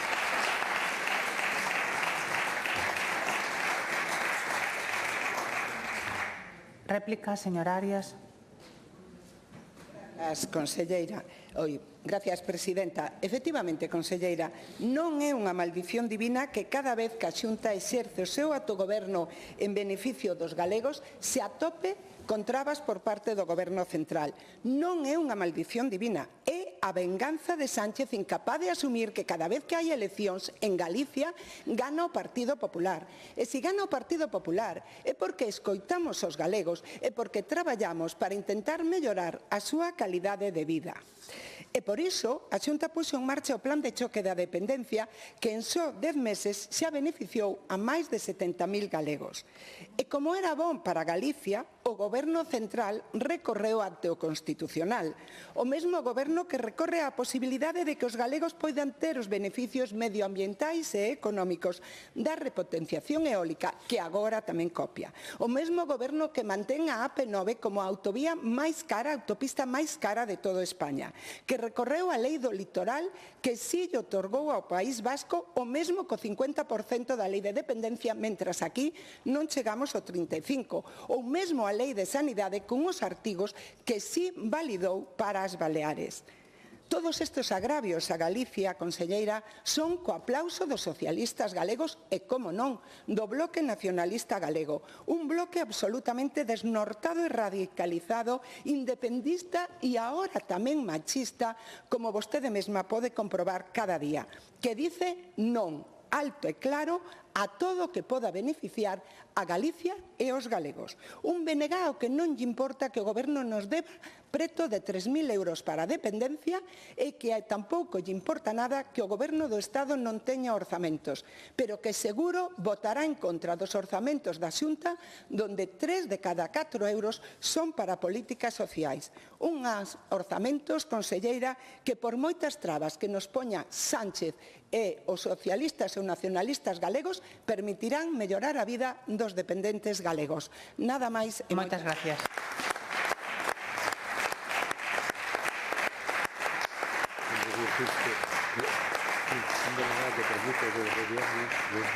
Réplica do Goberno, señora conselleira. Gracias, presidenta. Señora Arias, mire, mentres o Goberno central segue atacando cada día a Galicia con recursos, con débedas acumuladas que non deixan de medrar e de tentar paralizar o que se fai hasta aquí, mire, señores deputados, Galicia sigue avanzando. Galicia sigue avanzando e para iso, no novo orzamento do ano 2026, que é o máis alto da historia de Galicia para políticas sociais, facemos unha especial aposta pola atención á dependencia. Por iso, no ano 2026, contaremos con un investimento de máis de 844 millóns de euros para atención á dependencia, para atención a persoas maiores, persoas con discapacidade e continuar mellorando todos os servicios de carácter sociosanitario da nosa comunidade.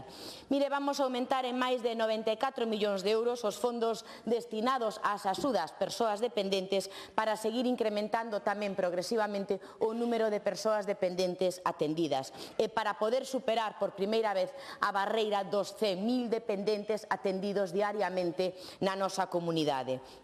Polo tanto, un investimento que nos permitirá, se nos deixan, continuar co noso plan de choque, co que xa acadamos nestos momentos un 98,8% de taxa de atención, é dicir, un 98,8% de persoas atendidas cada día, máis de 80.000 persoas dependentes que reciben cada día os seus servicios e as súas prestacións, mellorar un 10% nos tempos de tramitación, como é o que levamos facendo durante todos estes meses, máis de 63.400 expedientes novos resoltos de dependencia e discapacidade e, en definitiva, continuar ofrecéndolle ás persoas maiores unha atención máis eficaz, pero, sobre todo, máis rápida.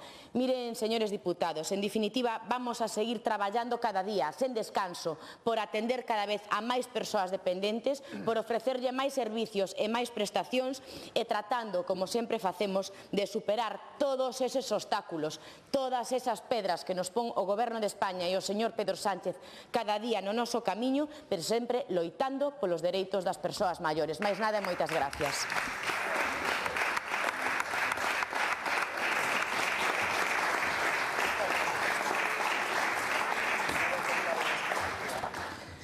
Moi ben, antes de dar paso á seguinte pregunta, permitídeme que dé a benvida e que saúde a quen nos escoita dende a tribuna, a presidenta do Colexio de Enfermería de Lugo, profesores da Escola de Enfermería, tamén a concelleira de Educación do Concello de Lugo. Benvidos ao Parlamento. Se me esquezo de algún, pois dadevos todos por saludado, especialmente a todos os que se vos achegades dende Lugo.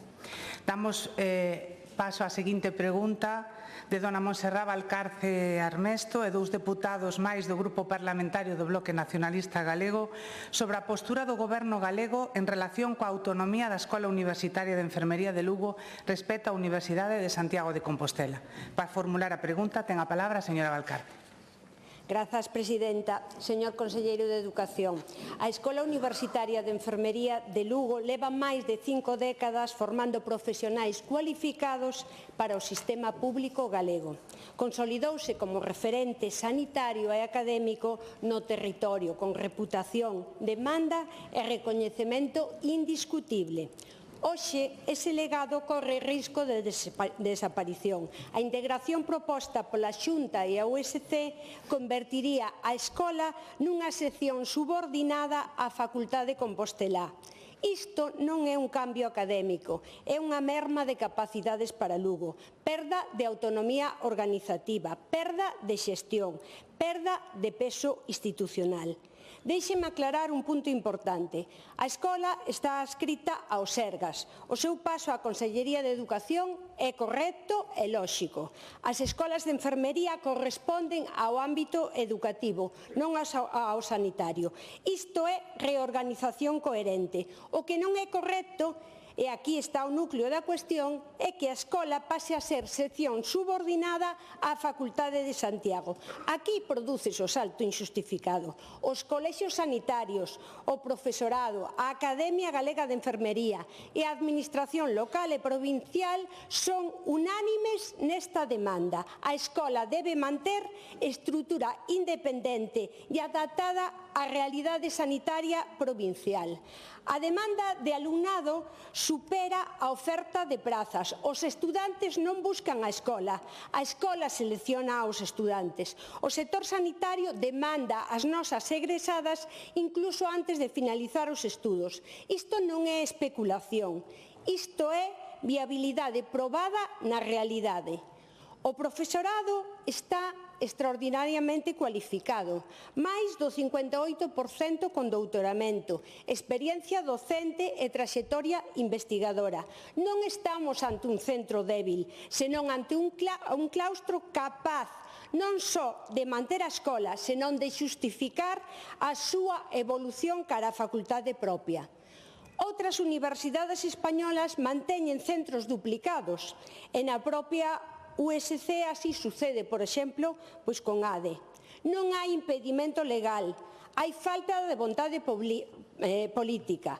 A conversión en sección suporía perda de autonomía de xestión, diminución do recoñecemento institucional, menor adaptación á realidade sanitaria provincial, risco para a calidade da docencia.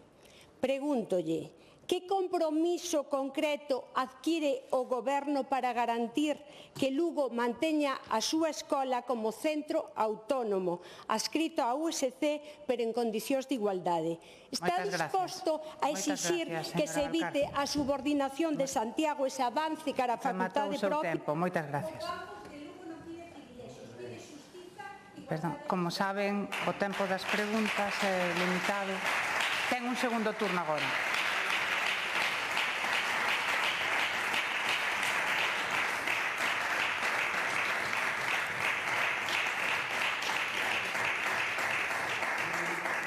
Para darlle resposta, ten a palabra o señor conselleiro de Educación, Ciencia, Universidades e Formación Profesional, don Román Rodríguez. Bueno, pois moi bons días, gracias, presidente. En primeiro lugar, quero agradecer a flexibilidade para o cambio de hora, precisamente. Ao rematar esta pregunta, iremos poñer a primeira pedra da Facultade de de Farmacia, aquí no campus de Santiago. E tamén, xarísimo, farmacia. E tamén darlle a benvida ás persoas que nos acompañan. A verdade é que dá a sensación de que aquí estamos ante unha especie de preocupación sobre unha competición a ver quen di máis cuestións sobre a facultade ou sobre a escola, perdón, do que é a Escola de Enfermería de Lugo, non? Ben o BNG, ben o BROC, que sempre están plantexando unha serie de iniciativas. E escoitando a vostede, señoría, dá a sensación de que vostede non foi vicerrectora deste campus e que vostede, porque acaba de facer unha enmienda á totalidade prácticamente do seu traballo, do seu equipo rectoral, porque vostede nega de que todo o proceso que se dará en algún momento, se ten que darse, pois está asinado, pedido, solicitado pola Universidade da que vostede foi vicerrectora non fai demasiado tempo. E vostede é coñecedora dos informes da ACSUC. Entendo que sí. Se non é coñecedora estaría sería para estar tremendamente preocupado. En todo caso, creo que nadie discute, en ningún caso se discute a reputación, o recoñecemento, pero creo que vostede dá un salto máis. Fala dunha especie de subordinación, como se digamos a fórmula administrativa, que se plantexa en ese convenio asinado por as 3 universidades despois de falar que as escolas adscritas e que as 2 consellerías, Educación e Sanidade, supose a morte, prácticamente, a morte educativa dun centro que, xa digo, ninguén discute a súa reputación, ni nadie quita o seu recoñecemento. E vostede dixo aquí moi ben, o campus de Lugo necesita apoio. Creo que nadie pode discutir o apoio que dende a Xunta de Galicia se lle dou ao campus de Lugo, e vostede o coñece perfectamente, Campus Terra. Apoio da Xunta 100%. É unha iniciativa da Xunta. Ou as novas titulacións que se impulsaron fai moito tempo, tamén con certas voces en contra. Titulacións como bioquímica, titulacións como robótica, que tamén eran, digamos, axenas á vida e non se querían, en algúns casos, e por algunhas persoas no campus de Lugo, e que foron precisamente as que posibilitaron cambiar a tendencia de matrícula, verdad? Verdad que sí? Como que haya todo en matrícula ya subeu. E vostede aquí dixo, estamos ante unha escola dos Sergas que ten un carácter práctico, onde hai moitos profesionales, vos profesionales que fan a súa función, e obviamente todo isto se soporta, insisto, nun protocolo onde é a propia USC, igual que as outras universidades de Galicia, que impactan facer unha integración, que é un cambio administrativo, fundamentalmente, e eu direi no segundo turno, para garantizar a viabilidade da titulación. E lle direi despois por qué, porque neste momento non teño tempo. Moitas gracias. Gracias.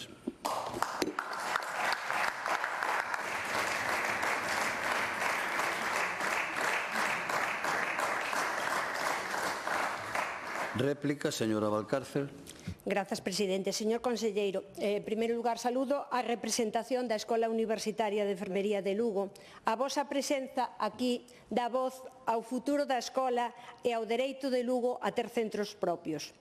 O paso da escola á Consellería de Educación, repítolle, é correcto. As escolas de enfermería son educación superior, non centros sanitarios. Isto é evidente e lóxico. O que non é correcto que Lugo sexa subordinada á Facultade de Santiago.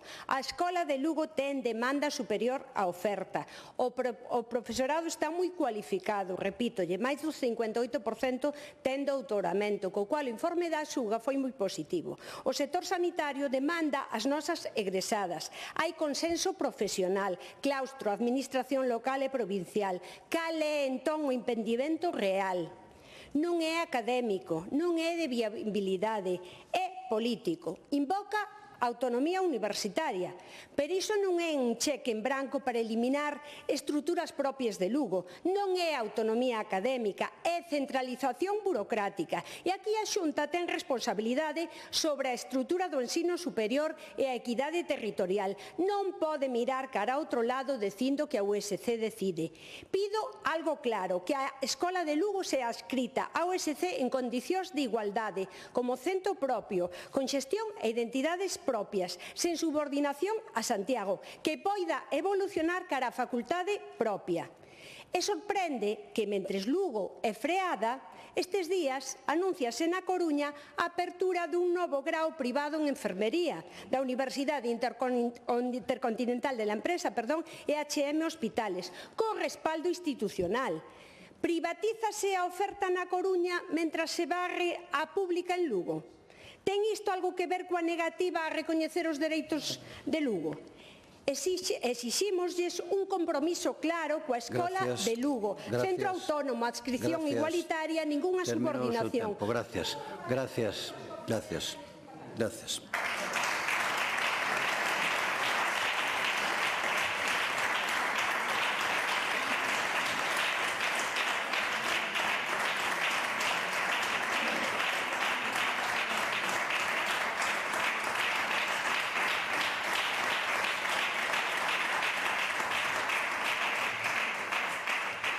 Peche da pregunta, conselleiro de Educación, Ciencia, Universidades e Formación Profesional.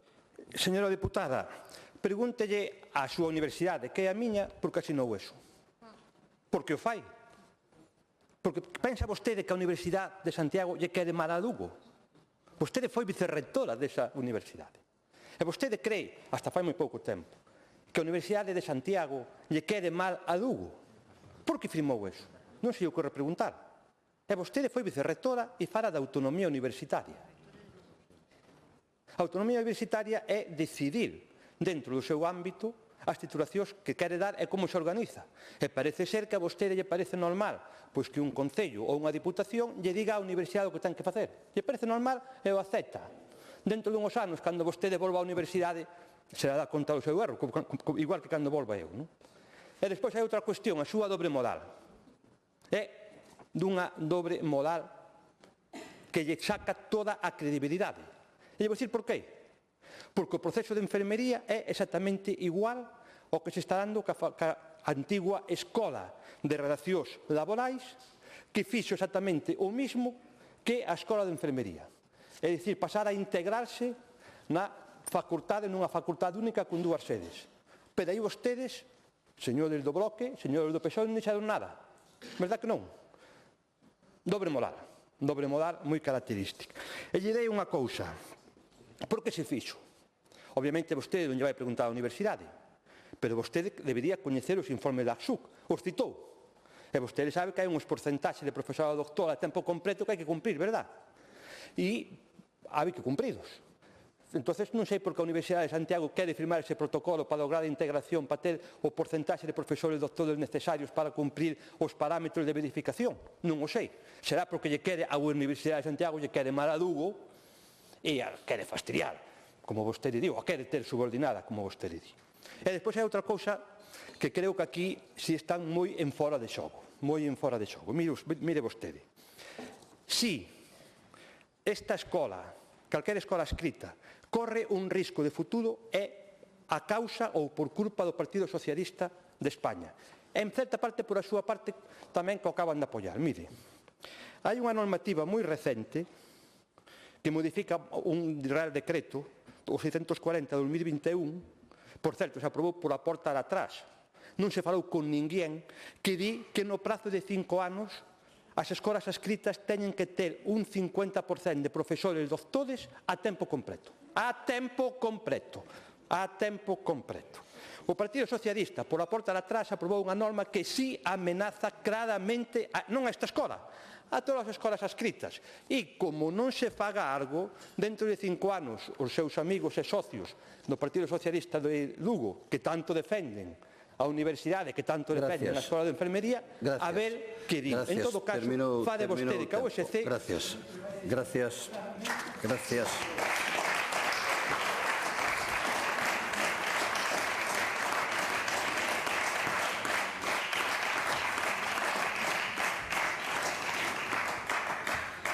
Interpelación de doña Silvia Longueira do Grupo Parlamentario Socialista sobre a postura do Goberno galego ante a defensa da cooficialidade da lingua galega no Parlamento Europeo.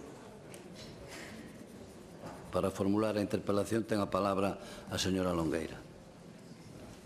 Gracias, presidente. Bo día a Escola de Enfermería, bo día a toda a Universidade Lucense que está hoxe aquí e tamén creo que están por aquí os compañeiros do portavoz do PSOE no Concello de Frades, así que tamén vai un saludo para eles. Bo día, conselleiro, gracias por achegarse hoxe aquí. Hoxe nos toca falar de lingua nesta interpelación de lingua galega, porque foi aproximadamente o 19 de setembro, facía 2 anos que o noso voceiro José Ramón Gómez Besteiro defendía no Congreso dos Diputados a cooficialidade da lingua galega nesa Cámara.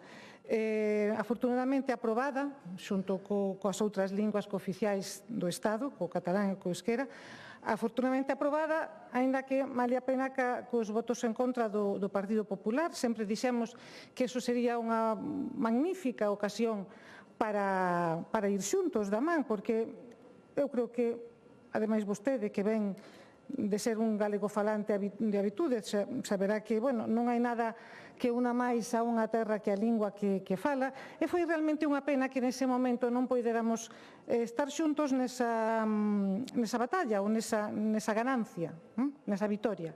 Pero temos outras, temos Europa. De feito, aquí arrincamos no seu día unha proposición non de lei, e aproveito para agradecerlle tamén o traballo do diputado Ferro, que foi quen levou adiante e quen nos apoiou nesa proposición non de lei, de facer que o galego fora tamén lengua cooficial en Europa. En eso estamos. Básicamente, que ademais viremos a este hemiciclo que ás veces que faga falla pedir que vayamos todos xuntos e que consigamos que en Europa o galego seña finalmente lingua cooficial. Básicamente porque a lingua non é un problema, é unha solución, non é unha pérdida, é unha ganancia, non é exotismo, é cotidianidade, non é un efeméride, evidentemente, non é unha pancarta, é unha sociedade, non é un gasto, que é unha ganancia, e sobre todo é unha identidade que faise necesaria e que néganse vostedes a facela efectiva. E esta tarefa que temos de chegar a Europa e facer que seña lingua cooficial, pois vai nos acompañar toda esta legislatura ata que consigamos que así seña, porque é verdad que aquí conseguimos esta proposta, que fora da man de todos os que estamos aquí. Pero é verdad que despois isto pareceu unha patada para diante, que é o que se suele chamar nesa clasificación política de, bueno, aí vamos, douche unha patada para diante e a ver que pasa. Pero que o traballo hai que continuar facendo, o traballo hai que continuar facendo en Bruselas, e todos sabemos que no Parlamento Europeo isto hai que traballalo. E hai que traballalo cas forzas conservadoras, que evidentemente foron as que a última vez, entre elas o Partido Popular, non fixeron caso da nosa proposta en Galicia. Entón, eu creo que isto é o que se chama moitas veces unha falacia circular, que, poñéndonos finos, é unha cousa que en latín se chama petitio principi, é dicir, non podemos avanzar porque a situación non mellora e a situación non mellora porque non podemos avanzar. Entón, estamos sempre nese bucle de non seguir cara adiante porque non podemos seguir, e non podemos seguir porque non vamos cara adiante. Entón, eu creo que sería magnífico que esa falacia circular, o que tamén se dá en chamar o paradoxo da desculpa, a lóxica do pretexto, a autoxustificación do fracaso, o círculo vicioso da impotencia política, toda esta serie de figuras e de retóricas que sabemos que existen no manexo do discurso político, afastémolo e teñamos unha postura clara. E vou a ser meridianamente clara neste senso. É verdad, e é unha magnífica ocasión, é verdad que o galego vai da man do euskera e do catalán neste momento, porque, como xa se dixo aquí, hai uns pactos de Estado que cumprir. É verdad. E iso que é bon ou malo? Iso é bon. É como se alguén me di, non vamos a facer autopista que nos leve a, pois non sei, que nos leve a Portugal, porque o pediron os de Portugal. Non, o pediron os de Portugal, van poñer cartos os de Portugal, bueno, tiremos para lá que temos que facer autopista. Entón, estamos sempre nesa disyuntiva de decir, como esta idea ou esta reivindicación xusta, necesaria e, ademais, acaída, pedírona unhos socios de goberno, que non son os do PP, ou que temos que demonizar as peticións dos socios do goberno que acompañan o Partido Socialista, pois vamos a decidir que isto non vai cara adiante. E eu creo que é un tremendo error, porque basicamente o progreso, os avances da sociedade, e isto non é o caso, pero hai un caso máis extremo, os avances das sociedades fixéronse sempre saltando as normas, indo máis alá do que estaba dentro da norma. E se non fora así, non estaríamos hoxe aquí. Entón, claro, seguir poñendo esa excusa de que son os socios de goberno cos que queremos derrocar o goberno de Sánchez porque non convén que o goberno seña en España con estos socios e fan esa petición, hombre, pois esta petición mala non é, dano non nos fai, todo o contrario. Entón, eu pido, xa que vamos a botarnos de fora de todos estes recovecos que ten a política para xustificar ou para decir non o fago porque isto non me convén, ben, vamos a botarnos de fora. Nós decimos, efectivamente, hai unhos socios de goberno que piden que fagamos que o galego seña a lengua cooficial xunto con outras linguas da nación. Estupendo. A mí me parece unha reivindicación que está dentro do natural e do posible. Eu non creo que señamos menos que o maltés ou menos que o gaélico. Non creo que o señamos. Somos, ademais, non só unha cultura pola nosa propia lingua, senón pola nosa propia historia. E porque, ademais, tivemos o noso mandato único e tuvemos a nosa terra única e tuvemos ese poder que nos deu que hoxe señamos unha nación. Entón, claro, só nos falta que se nos recoñeza fora, só nos falta, entre outras cousas, que teñamos esa vixencia máis alá do territorio nacional. E hai outra cousa.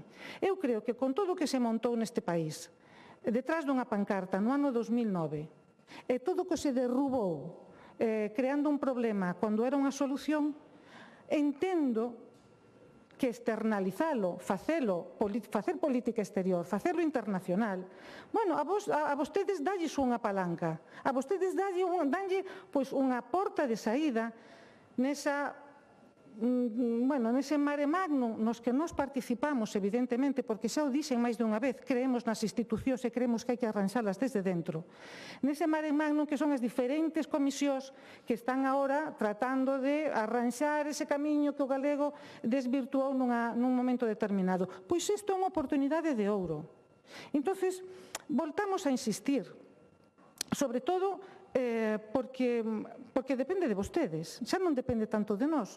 Nós aquí arrancamos con esta proposición, acadamos ese consenso levouse ao Congreso dos Diputados, pero despois hai que traballalo en Europa.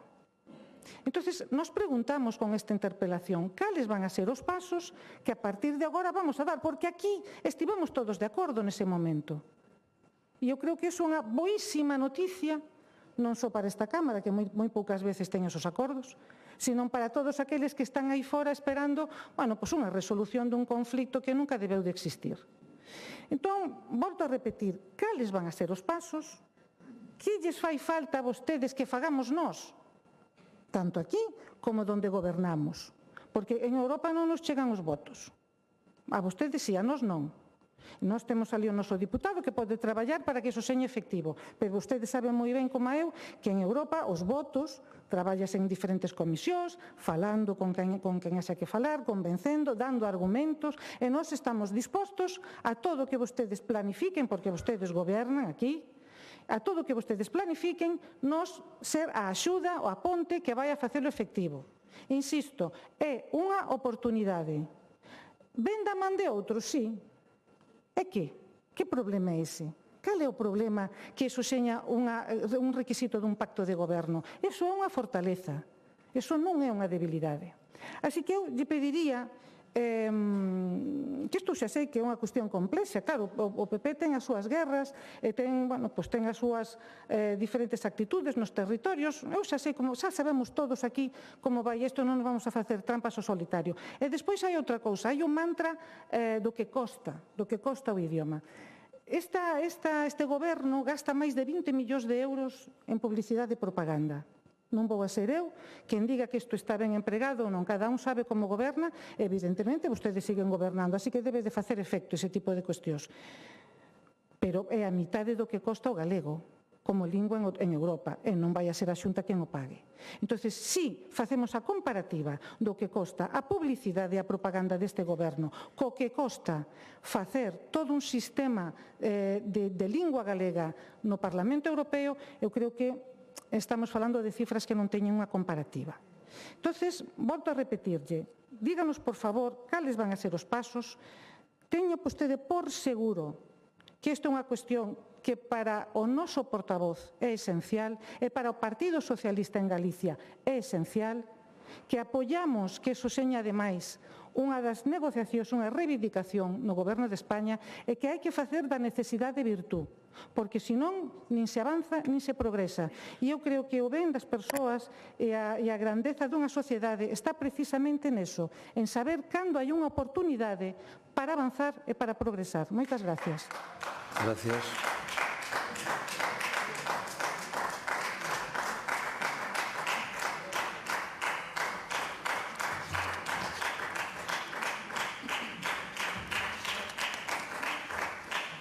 Resposta do conselleiro de Cultura, Lingua e Xuventude, don José López Campos.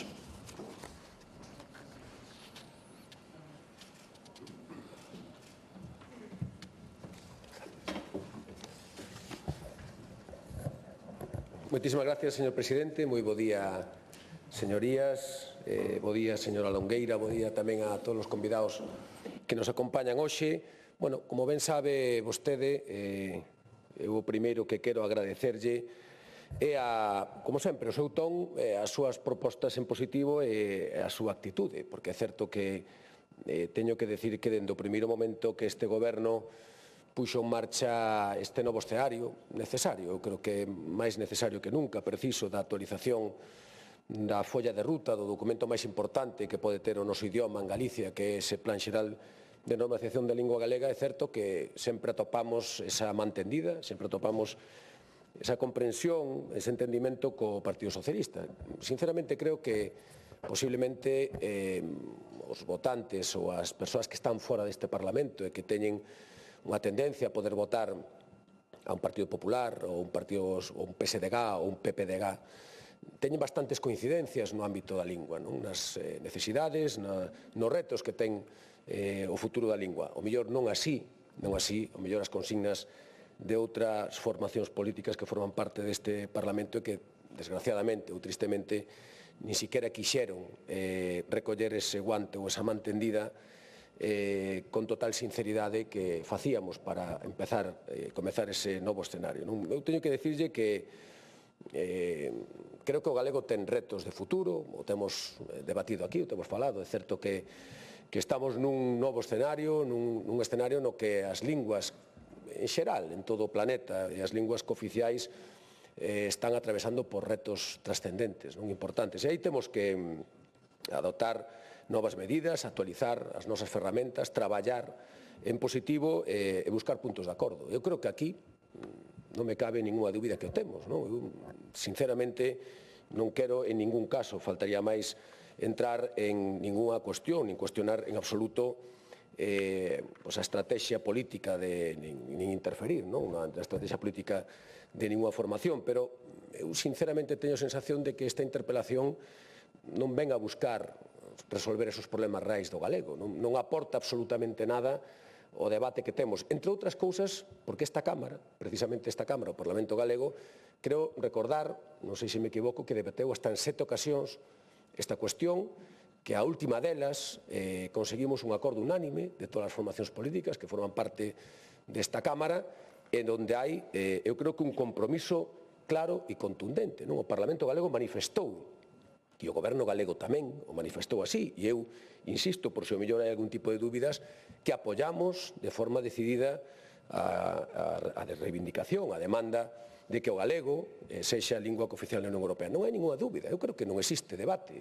A única explicación que pode haber aquí, pois o mellor é buscar unha cortina de fume para tratar de esconder outras cuestións de maior trascendencia, ou que queremos introducir algún elemento de distorsión neste proceso de diálogo no que estamos, eu creo que traballando dunha forma adecuada. Por eso, sinceramente, non entendo moi ben que pode levarnos a este debate, a esta interpelación. Non sei que podemos sacar en positivo. Quere que vostede saber a posición do Goberno galego. O Goberno galego está, por suposto, a favor, como así o acreditou este Parlamento, da implantación do galego en Europa, pero temos certas dúbidas. En primeiro lugar, non ten nada de malo que veña de unha imposición dun acordo de goberno, que, insisto, foi feito contra a natura, foi feito un acordo para intentar que o partido máis votado, por primeira vez na historia da democracia,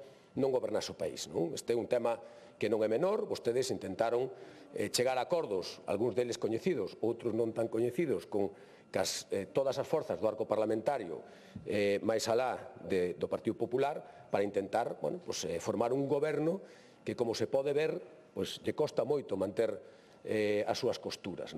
Estamos vendo, falaba vostede dos seus socios de goberno, que impoñían os seus socios de goberno, os que xa non son socios de goberno seus. Saben que acaban de, fai uns días, romper ese acordo porque entenden que non se fían da palabra do presidente. E isto non é unha cuestión de posicionamento, como decía vostede, de posicionamento político, non é unha cuestión do Partido Popular Europeo nas instancias no seo da Unión Europea. Non é un problema político, é un problema como ben sabe vostede, e eu creo que aquí non hai ningún tipo de discusión, que para que poida chegar a este acordo ten que haber un acordo unánime dos 27 países que forman parte da Unión Europea. Esta é unha cuestión tan fácil e tan sinxela de entender como isto, non? Ao final, isto non é unha cuestión de que podamos apoiar ou deixar de apoiar ou que políticamente poida interesar unha cousa ou outra, que hai determinados países que manifestaron, países, non formación política, senón países que manifestaron de forma clara e contundente que non se daban as condicións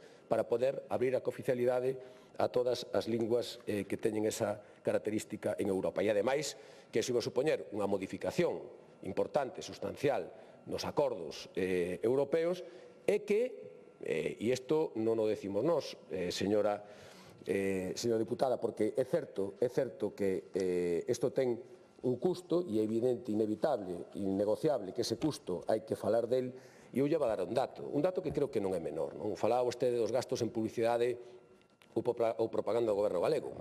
Bueno, non nos vamos a comparar aquí cal pode ser o importe dos gastos en publicidade ou asesores que ten o goberno central, non? E a mellor podíamos tamén sacar moitos dos recursos deste tipo de recursos para poder fomentar o uso das linguas. O que si lle vou a decir son tres cuestións importantes. O primeiro, o custe nun mandato da Unión Europea, que como ben sabe vostede son 5 anos, o custe de implantación das 3 linguas cooficiais de España, da Unión Europea, supoñería un gasto para o país de 660 millóns de euros.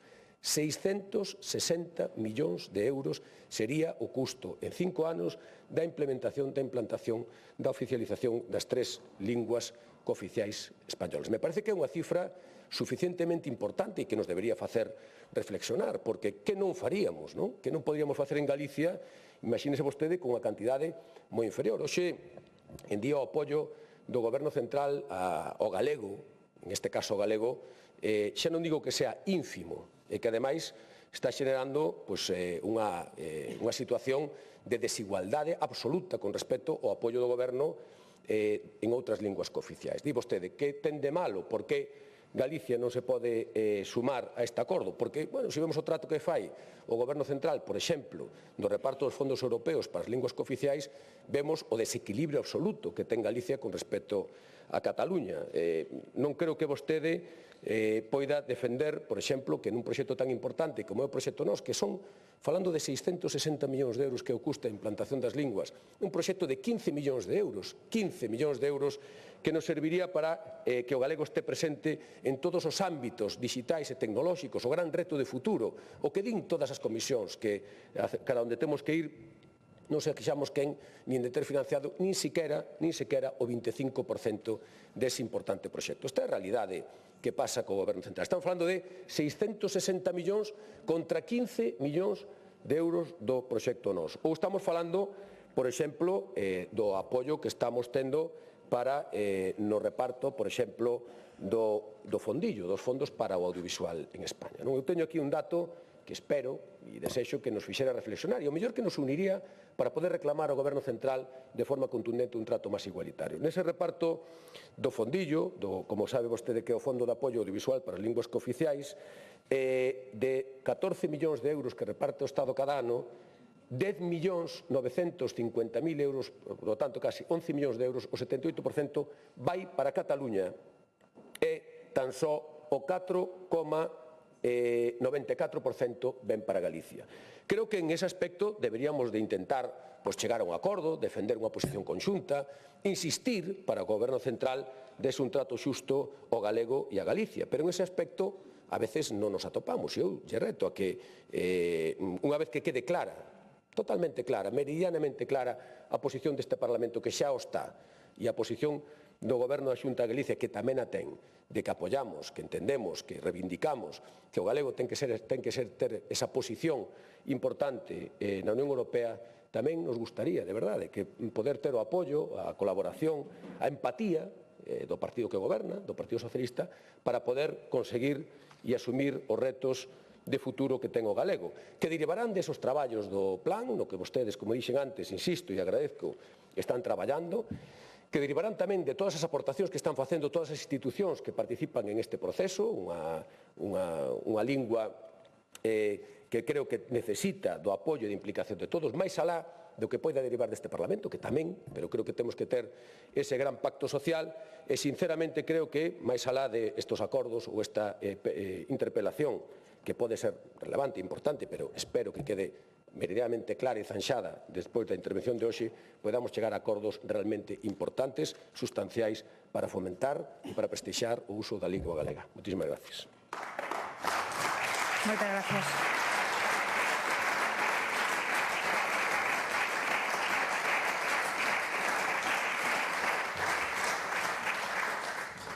Rolda de réplica, señora Longueira.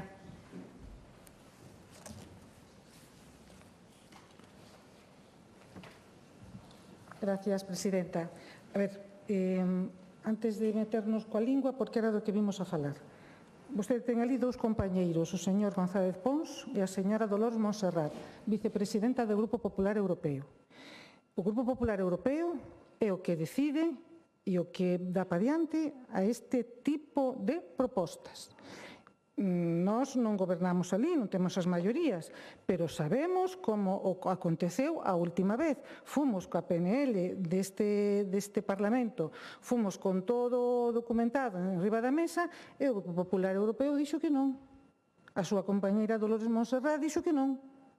E eu non podo chegar a ela, pero vostedes sí. Vostedes gobernan nunha comunidade autónoma. Teñen despois a un diputado, o señor Alberto Núñez, que non foi presidente porque non quixo. Claro, se non quixo, pois non quixo, ainda que fora o máis votado. Polo que seña non pactou con quen tiña que pactar, el sabrá por qué. Pero eso non é o que vimos a falar aquí. Vimos a falar que esta proposta chegou ás comisións en Europa e non deron pa diante co que aquí se tiñan aprobado. E non foron os meus, foron os seus. Entón, eu creo que isto habería que tomalo sin facer trampas, porque vamos a insistir en que instemos desde aquí a donde teñamos que instar, porque nós non podemos decidir en Europa, non nos dan os números, danllos a vostedes, a nós non nos dan os números. Se nos deran os números a nós, xa non estaríamos pedindo entrando aquí interpelacións para elaborar mocións, para seguir facendo forza en Europa de que nos fixeran caso. E eu voulle dar só uns datos, porque, aínda que isto non é unha cuestión de diñeiro, que o é tamén, porque o leite non chega solo ao refrigerador, aínda que isto non é unha cuestión de diñeiro, é importante. Entón, vamos a comentar tendo unha estimación moderada e cautelosa do que suporía isto. Isto non vai a cambiar o PIB de Galicia, evidentemente, porque unha rexión como Galicia non depende estrictamente do galego para implementar o seu BIC, pero sí podería ter efectos económicos indirectos e positivos sobre o sector cultural e sobre a economía, sobre a industria cultural en Galicia. Hai un impacto que evidentemente non altera de forma inmediata a produción de bens e servicios, non supón unha inserción directa, pero iso é só unha cuestión superficial. Hai moitos efectos que sí poden traducirse en impacto económico medible. Hai un aumento da proxección internacional e do prestixio, coa cooficialidade en Europa. Hai un incremento dese prestixio cultural, do turismo lingüístico cultural, hai unha atracción a investigacións, congresos e proxectos culturais, e iso nunha estimación prudente. Se Galicia captase somente o 0,05% adicional dos fondos europeos dispoñibles por este recoñecemento, suporía ter entre 25 e 40 millóns de euros anuais, supoñendo que só poidese captar como lingua cooficial o 0,05% adicional dos fondos europeos, non os que xa temos, os adicionais. Hai tamén un impulso na industria cultural e editorial. As empresas galegas do sector poderían optar a contratos e subvencións europeas específicas para linguas minoritarias. Hai unha potenciación do emprego cualificado en sectores creativos e tecnolóxicos e un crecemento do 5 ao 10% no sector cultural galego que podería engadir uns 100 millóns de euros anuais ao PIB. E son datos cautelosos, tomados con estimacións de baixa intensidade. Hai un aumento na capacidade administrativa e de representación. Habería unha presencialidade institucional en Bruselas e en Estrasburgo, traductores, intérpretes, funcionarios galegofalantes. Isto implicaría un fluxo de rendas cara a profesionais galegos que traballarían directamente na UE. Estímase que se crearían entre 300 e 400 postos, empregos cualificados de traballo con un impacto de 10-20 millóns anuais. E despois hai un efecto identitario e de cohesión social. Unha lingua recoñecida e valorada tende a xerar, evidentemente, maior orgullo, como todos sabemos, e maior cohesión social que mellora a productividade e retén, sobre todo, o talento. Iso que tanto tamén lle preocupa a súa consellería, que tamén é de xuventude. E despois a coaficialidade pode reverter parte de migración xuvenil cualificada. Claro, se o PIB galego ronda actualmente nos 74.000 millóns de euros, o aumento ao redor sería de un 0,25 a un 0,35% anual, que, como diría o señor Mariano Rajoy, non é dato menor. Entonces, ata coas cifras, saímos gañando esa inversión desos 44 millóns que costa ou que se hai que invertir desde o noso punto de vista para que o galego seña lingua cooficial.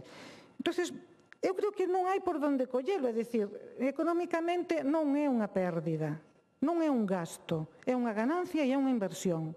Socialmente, sácanos a todos, iba a dicir sácalle a vostedes dun problema, non, sácanos a todos dun problema. Ten que ir rematando. Remato agora, Presidenta. E por eso insistimos, por eso esta interpelación e futura moción ten a súa vixencia, porque os datos dan e porque os beneficios que suporía esa decisión de, non digo convencer a señora Montserrat, pero traballar para que a señora Montserrat convenza aos conservadores europeos, danos, sobre todo, moitísima dignidade, señor conselleiro, moitísima dignidade. Moitas gracias. Moitas gracias.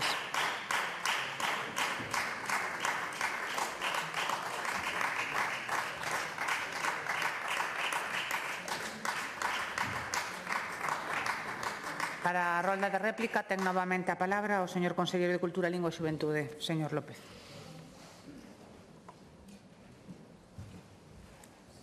Moitísimas gracias, señora presidenta.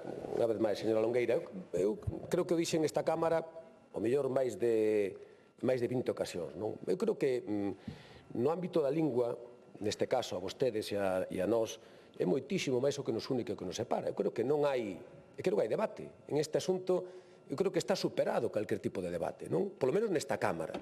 Eu instolle a que o mellor reactiven vostedes esa capacidade negociadora, ese perfil do presidente Sánchez que ten esa capacidade de líder internacional, non? E que é capaz de chegar, ou que debería ser capaz de chegar a acordos co resto dos países membros, dos 27 países que forman parte da Unión Europea. E que isto non é un debate, xa non digo do goberno galego, que non ten dúbida ninguna, nin desta Cámara galega que o leva acreditando, nin siquiera lle vou a decir do goberno central. É un problema, e sinceramente yo digo, de capacidade negociadora, de prestixio político en Europa, non? E yo digo porque, hombre, fala vostede dos conservadores, eu creo que fai poucas semanas, moi poucas, creo que a semana pasada non, pero anterior, o canciller alemán fala de que las conversaciones con Alemania se encallan e la oficialidade del catalán se cae de la agenda, non? Isto non o di o goberno galego, o canciller alemán, que eu saiba, a data de hoxe, non creo que teña moito de conservador, non? Sería vostedes os primeiros que terían que facer esa labor e ese traballo de diplomacia para intentar conseguir que o país como Alemania, que, digamos, é o máis importante da Unión Europea, pero é un máis desos 27, porque sabe vostede que teñen que aprobalo por unanimidade os 27 Estados membros da Unión Europea. Por tanto, isto non é unha cuestión de xestión política, nin é unha cuestión de capacidade negociadora por parte dos partidos políticos. Isto é unha cuestión de país. E se realmente vostedes están comprometidos con este tema, o éxito ou o fracaso desta negociación será un éxito e un fracaso do seu goberno, exclusivamente. Será que vostedes non son capaces, non por falta de apoios, nin non por falta de implicación, nin siquiera por falta de compromiso político. Son vostedes incapaces de poñer de acordo os 27 Estados membros na Unión Europea, non porque os conservadores non queiran apoialo, non porque a señora Montserrat non o queira levar ao Consello da Unión Europea, e que sabe perfectamente vostede, e non nos fagamos trampas aquí, que nos levamos estupendamente ben, vostede máis eu, e en este tema coincidimos prácticamente en todo, non nos fagamos trampas, señora Longueira.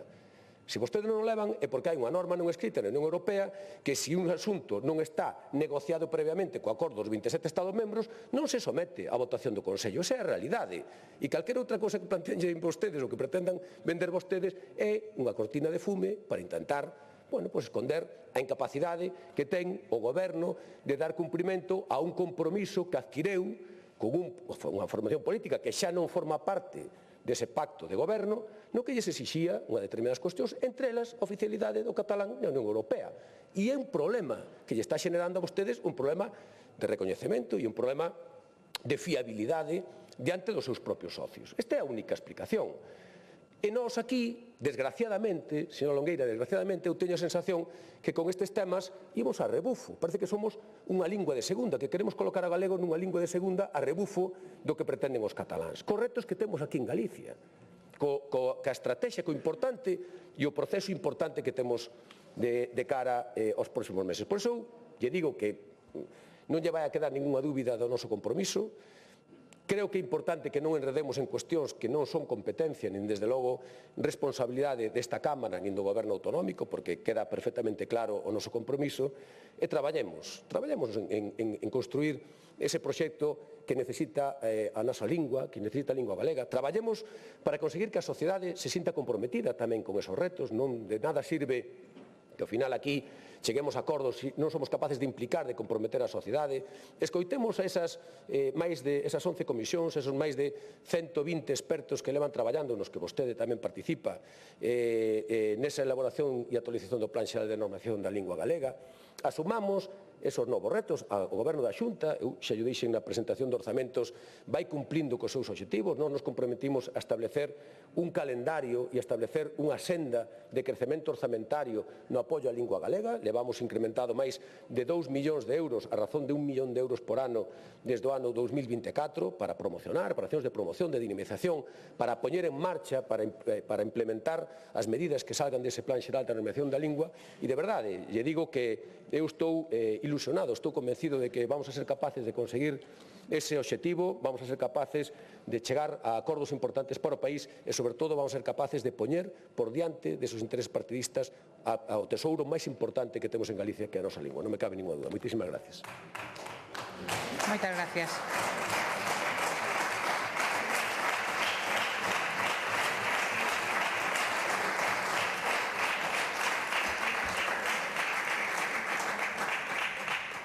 Continuamos coa seguinte interpelación de don Pablo Santomé e don Xosé Luís Vara Torres do Grupo Parlamentario do Bloque Nacionalista Galego sobre as previsións do Goberno galego no desenvolvemento do servizo de transporte público por estrada. Para formular a interpelación ten a palabra o señor Ríos Santomé.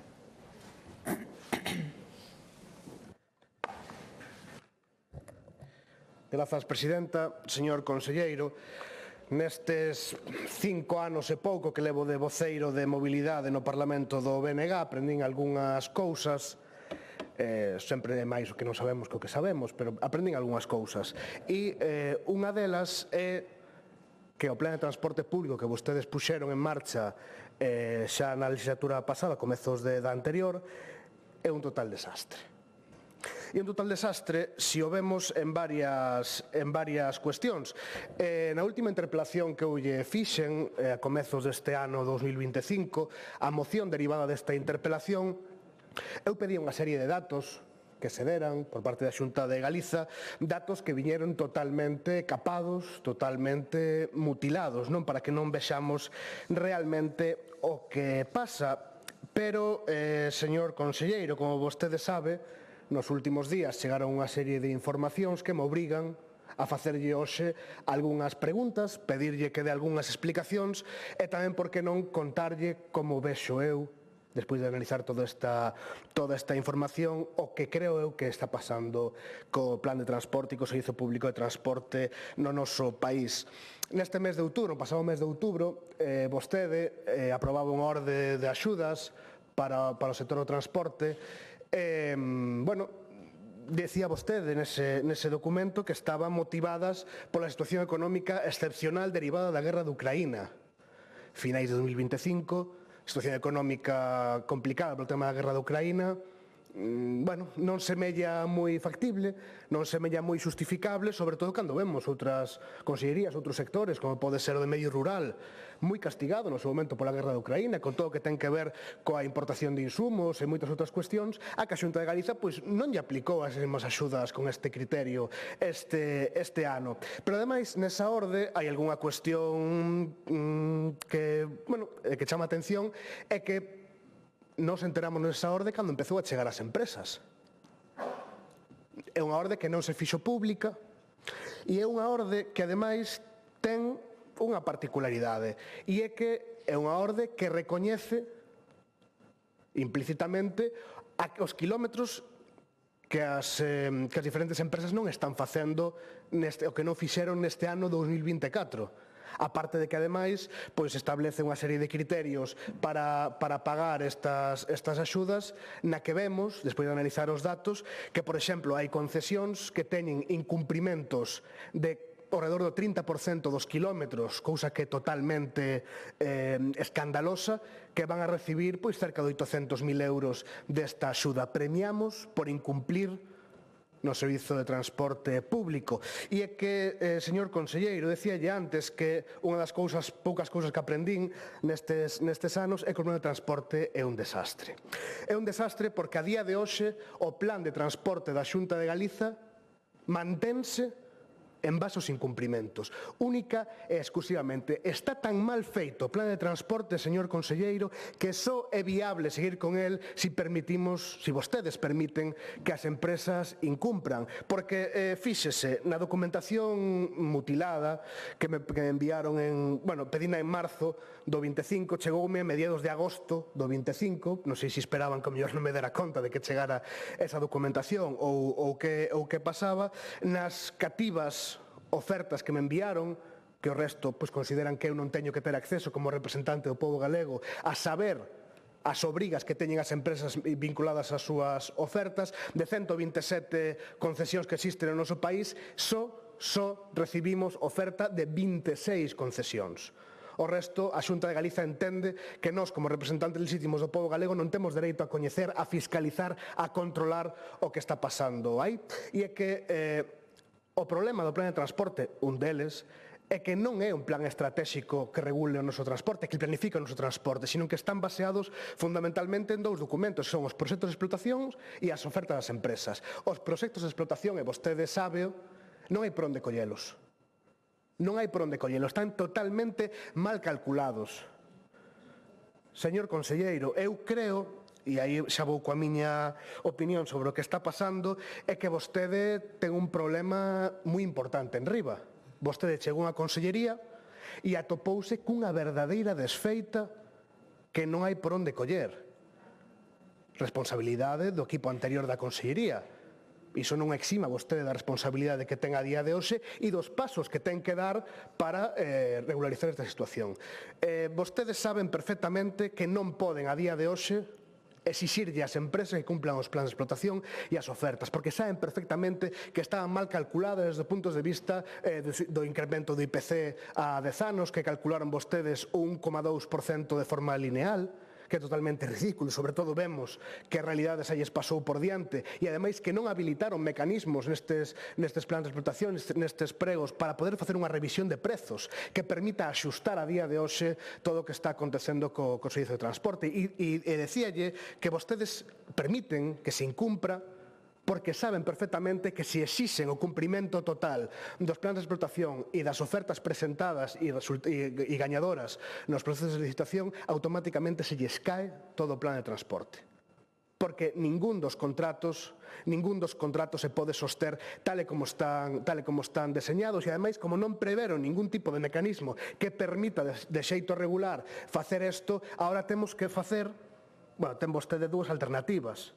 Optou pola segunda. A primeira é recoñecer o erro que a Administración galega cometeu á hora de deseñar o plan de transporte, coa, lóxicamente, contratación dunha empresa externa que vostedes lle siguen dando unha serie de cartos todos os anos para que se fagan cargo absolutamente de todo.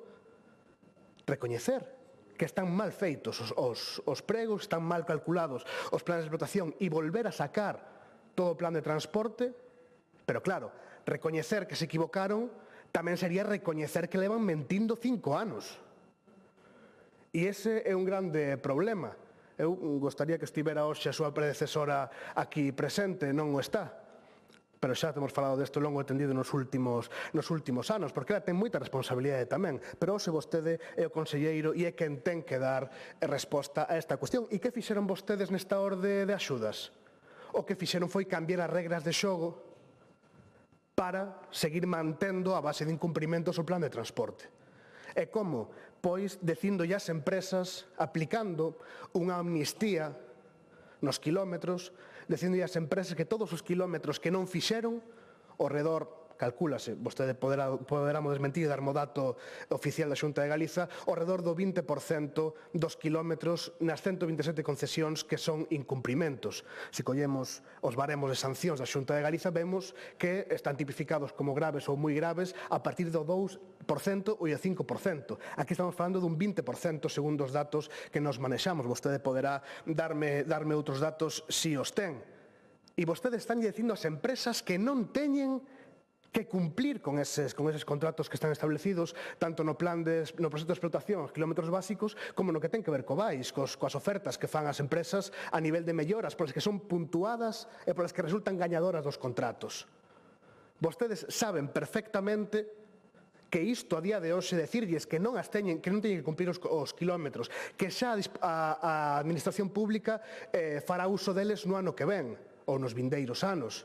Vostede é consciente que iso é unha modificación sustancial do contrato, que iso atenta contra a seguridade xurídica de toda a contratación que ten que ver co plan de transporte e incluso pode ir moito máis alá. Vostedes xa foron notificados, ademais que esta información foi posta en mans da Fiscalía e da UDEF para que fagan os trámites que consideren oportunos.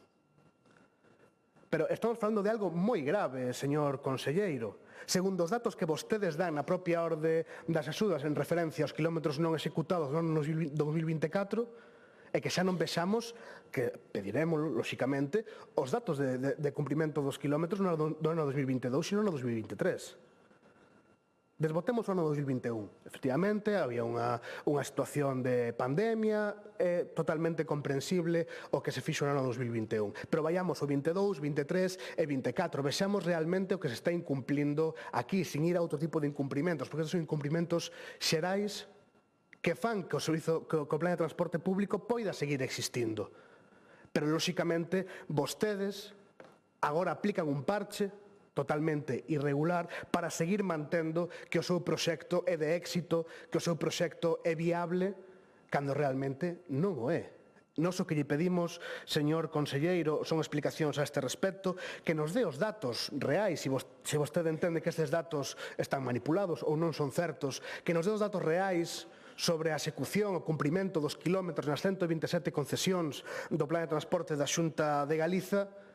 E eu pídolle, señor conselleiro, que se isto é así e ese incumprimento superan o 5%, xa non lle falo do 20%. Que se apliquen as accións correspondentes, que se refaga por completo o plan de transporte con rigurosidade, con calidade técnica, para que non teñamos que ver como o noso goberno, como o goberno da Xunta de Galiza, mantén por unha cuestión de sectarismo político, de non recoñecer os erros, unha situación de incumprimentos xeralizados que a quen lle complica a vida en moitísimas ocasións son os usuarios e usuarias de transporte. Máis nada.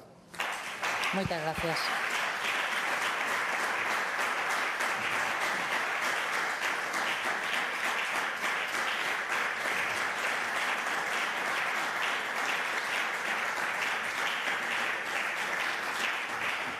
Para darlle resposta, ten a palabra o señor conselleiro de Presidencia, Xustiza e Deportes, don Diego Calvo.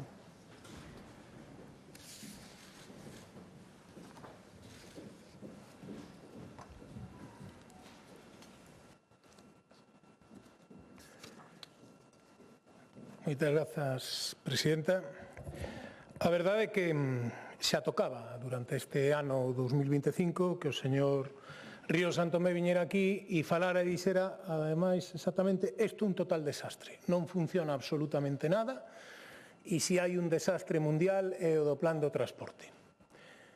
É verdade que a realidade é teimuda, señor Ríos, e máis aló de todos os axustes que se levan a cabo, do que falamos sempre nesta sede parlamentaria, o incremento do número de usuarios que ano tras ano se fai non en unha comarca ou nunha zona, sino no plan en xeral e cada vez máis aboados a través das distintas tarxetas, pois indica cando menos que non é tan desastre. Indica cando menos que o plan de transportes está a cumprir as expectativas de moita xente, que indudablemente pode necesitar moitísimos axustes, pode necesitar moitísimas melloras, por eso é un sistema vivo do que nos falamos continuamente en todas as intervencións, pero non é o que vostede di. O que pasa é que nesa nova estrategia de intentar alborotar as rúas a pancarta que ten magnificado os que mandan no bloque os do UPG, pois, lóxicamente, o plan de transporte non pode quedar fora de todo isto. Lle vou a contestar, inda que non era o motivo desta cuestión, tamén o que vostede decía hoxe aquí, porque veu a decir que estaba todo mal feito, que nos cerramos e que isto é todo un desastre polos contratos anteriores.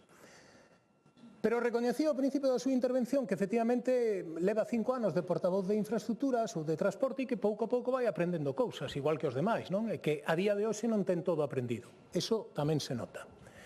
Cando se licitan os contratos de transporte foi no ano 2019, 2020 e 2021. Naqueles momentos se fan uns pregos que conforme á situación daquel momento eran os que se creían que tiñan que levarse a cabo. Levábamos varios anos con unha inflación cercana a cero, señor Ríos Santomé. Varios anos consecutivos. Por iso se estipulou que o crecemento que se fixo hacia adiante do IPC era baixo, efectivamente. Pero ten que saber vostede que os anos anteriores o IPC era cercano ao cero. Non sei se o sabe. Probablemente o descoñecía. Por iso, o que se puxo neses pliegos reflexaban eso. Nos pregos tamén reflexan que efectivamente as empresas poden ofertar unha serie de kilómetros a maiores que se poden pedir ou non. Vale? E se van pedindo cada vez que se solicita un cambio de estes que se lle están, que moitas veces saen aquí nas intervencións súas ou de outros voceiros que din que hai que facer un cambio, dotar un novo bus ou facer un reforzo dunha nova línea, vai con cargo a eses kilómetros adicionais. Pois ben, nós, durante todo este tempo, a partir da publicación e da resolución deses contratos, houve unha serie de acontecementos que cambiaron bastante os contratos, que se refiren normalmente coa guerra de Ucraína e a situación derivadas da guerra de Ucraína, como foi o incremento dos custes do gasóleo no seu momento, recorde que chegou a estar cerca de 2 euros, incrementos nos costes de personal que foron importantes desde ese momento e, lóxicamente, eso alterou efectivamente os custes de explotación. E por eso, por esa alteración, se chega cos informes xurídicos oportunos, donde non se considera, como vostede decía, un cambio sustancial do contrato, senón non se podería levar a cabo. Por eso se chega a esas ordes e, en algúns casos, se pode reconducir esos contratos. E hai outros casos nos que, despois de solicitar os cambios, os incrementos de autobuses, os incrementos de kilómetros, hai veces que a flexibilidade dos contratos non permite máis. Porque vostedes creen que na Xunta de Galicia hai ali, xa o facían, o fan vostedes con sanidade, pensando que hai unha serie de persoas ali que están mal, que dirixen a sanidade para fastidiar os galegos, pensan que en transportes hai unha serie de persoas que están ali dedicados a que cada vez que hai un problema intentan o empeorar. Porque esa é a estrategia que ten o Goberno da Xunta, empeorar os problemas que poidan xurdir. Pois, lle vou dicir algo para que saiba, non é certo. Cada vez que hai un problema, dentro das posibilidades legais do contrato, se intenta adaptar ás necesidades. Pero hai veces que os límites xa non son máis flexibles e non se pode nin dotar de máis autobuses, nin dotar de máis kilómetros. Por iso, en algúns casos, se chega á rescisión do contrato como ten pasado. Ten pasado no Barbanza, que agora mesmo estamos nunha fase de alegacións de ver a proposta nova. ten pasado na comarca de Ferrol a conexión hacia Villalba e Lugo, e ten pasado máis recentemente, que falaremos na seguinte pregunta, ten pasado tamén nos contratos do Baixo Miño. Entende? Cando xa non dá máis, hai que tomar outro tipo de decisións. Pero vostede dalle igual. Agora a novidade da iniciativa que presentou hoxe xa non é que sea todo un problema, sino que ademais o transporte por estrada en Galicia de viaxeiros non é seguro. É o que di vostede na súa pregunta. Se introduce unha novidade. Agora non é seguro. Indudablemente, todos esperemos que non ocurra, pero poden ocurrir accidentes, como desgraciadamente ocurriu fai uns anos, nunha noite de noite boa en Pontevedra, donde un autobús caeu ao río. Vostede está poñendo xa o parche antes que a ferida, e se mañá hai un accidente e pasa algo, o Bloque xa o dixo, isto é culpa da Xunta, que hai ali unha xente moi mala que quere fastidiar os galegos. Esa é a súa estrategia, única e exclusivamente. Sí que é, porque o leva demostrado. Mire, a verdade é que a aposta do Goberno galego por poñer a disposición dos usuarios en transporte urbano é importante. Este ano temos 160 millóns de euros para os 4 modalidades de transporte e tamén para as bonificacións da xente nova e máis 65. E temos unha parada de autobús a menos dun kilómetro para o 97% dos galegos. Decía vostede que todo un desastre. Pois mire, hai 2.702 liñas máis que en 2016. 38.800 paradas e 1,3 millóns de servicios máis que no ano 2016. Seguramente, se vostede estuvera aquí, o tería feito mellor. As paradas as colocaría moito mellor. E as liñas as faría moito mellor. E aumentaría o número de viaxeiros non un 20, un 30 ou 40%. Incrementaría un 200%. Eu estou completamente seguro. Pero por ahora vostede non ten oportunidade. Lle podo asegurar que iso non o cree ninguén. Ninguén.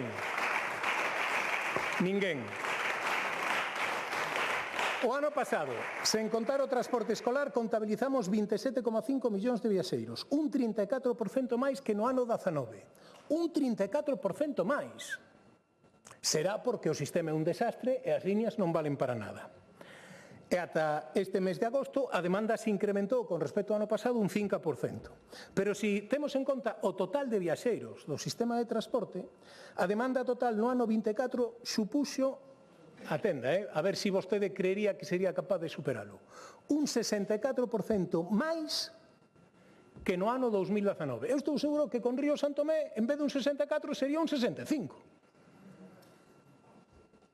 Pero non chegou o momento, señor Ríos. Un 64% máis que no ano 19. Quero decir que hai unha demanda que ten cubertas as súas necesidades e un incremento de viaxeiros que, lóxicamente, utilizan o sistema de transporte porque lles vale. Eso sí, estou seguro que cada un dos viaxeiros que utilizan o sistema de transporte público de Galicia, cada un poñería o bus atendendo as súas necesidades específicas. Eu tamén. Pero nos toca facelo atendendo as necesidades de todo o conxunto da poboación. Por iso, haberá casos nos que non se adecúe exactamente ás necesidades de cada un. Con este aumento, é lóxico concluir que a capacidade de algúns servicios en determinadas conexións en horarios de maior demanda se estén vendo tensionadas. E aquí ven o que vostede se refería, as persoas que van de pé nos autobuses. Vostede o recoñece na propia intervención, na propia interpelación escrita, que é legal ir nos autobuses de pé. O di vostede. E, efectivamente, eu quero que saiban que a lei permite ir nos autobuses de pé, con unha serie de limitacións. Primeiro, o autobús na súa ficha técnica ten que estar autorizado a levar persoas de pé, que non todos os están. En segundo lugar, que non pode pasar en ningún momento dunha velocidade máxima de 80 km por hora. E, en terceiro lugar, que non pode circular por autoestrada. Pero nesas circunstancias se permite. Como había discrepancias ou como había xente que tal, non xa no mes de xuño non esperamos por vostedes, non é cousa do Bloque. Nos preguntamos á Dirección Xeral de Tráfico si estaba de acordo con eso que poñía a Lei de Transportes do Estado. E lle preguntamos tamén ao Ministerio de Transportes. O Ministerio de Transportes nos remitiu á Dirección Xeral de Tráfico. Xa remato, Presidenta. Nos remitiu á Dirección Xeral de Tráfico. E a día de hoxe a Dirección Xeral de Tráfico nos dice que se limita a cumprir o que pon na propia lei. Para nós, lóxicamente, tentamos que vaya o mínimo número de persoas de pé. E se podemos evitalo, o evitamos. E como facemos? Poñendo reforzos, pedíndolle ás compañías que introduzcan autobuses con máis prazas, pero tamén é certo que hai momentos puntuais en líneas puntuais que hai desplazamentos, xa remato, Presidenta, que hai desplazamentos de persoas que van de pé. Agora ben, ante esa situación, unha persona irresponsable como vostede ven aquí e di que iso é inseguro, que o transporte é inseguro, e ante os números que eu lle dou de incremento de usuarios, vostede di que é todo un desastre. Non pasa nada, é o Bloque en estado puro. Nada máis e moitas gracias.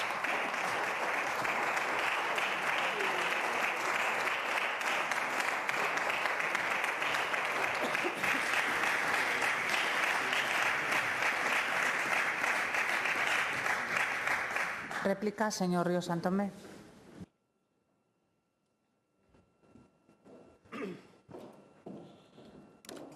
Señor conselleiro, vaya por diante que eu nin pretendo ser mellor de que vostede, nin medirme, nin que comigo iría mellor ou iría peor, faltaría máis. Eu creo que é un argumento un pouco sin máis.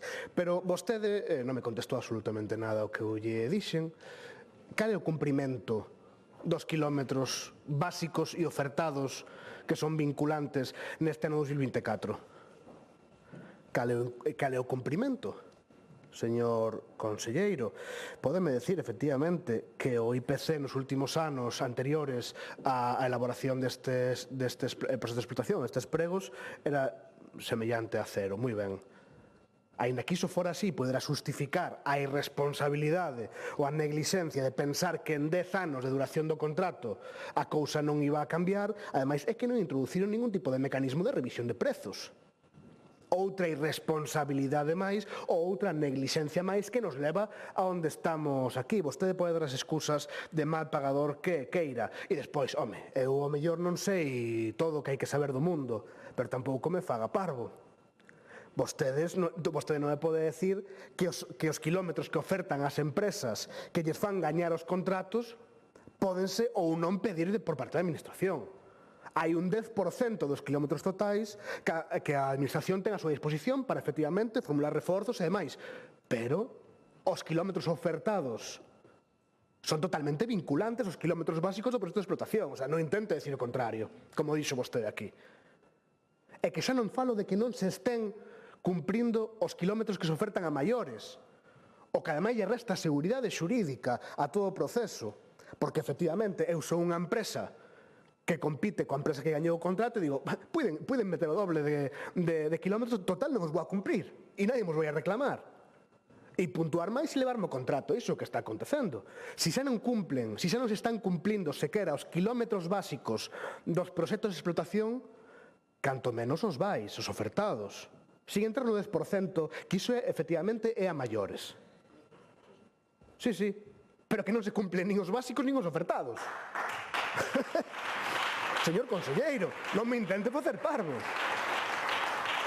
Eu estou dicindo que nin os básicos nin os ofertados están cumplindo. E tamén lle estou dicindo que vostedes o que resolveron para isto, porque saben que efectivamente non lles poden pedir que os cumplan, porque automáticamente as empresas abandonan os contratos porque están mal calculados e non lles dá, señor conselleiro, para evitar que as empresas collan e se levanten dos contratos e lles quede mangado todo o plan de transporte público, se lles fan cumplir rigurosamente todo o que pon nos proxectos de explotación, que efectivamente están mal feitos, moi mal calculados, senón non estábamos na situación no que estamos a día de hoxe, vostedes o que aplican é unha amnistía de kilómetros, dicindo, todos os kilómetros que non se executaran no ano 2024, xa veremos como a Administración vos vai pedir.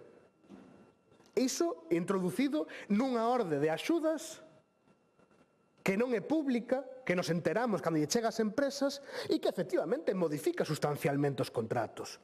Porque, unha vez máis, se eu sei que non se me vai pedir que cumpra os kilómetros, eu oferto moitos máis kilómetros. Se sei que non vos van a pedir, Claro, eso é contrario á competencia, ao propio proceso de licitación, é contrario absolutamente a todo, señor conselleiro. Non me pode decir que eso non é un cambio sustancial do contrato porque non yo compro.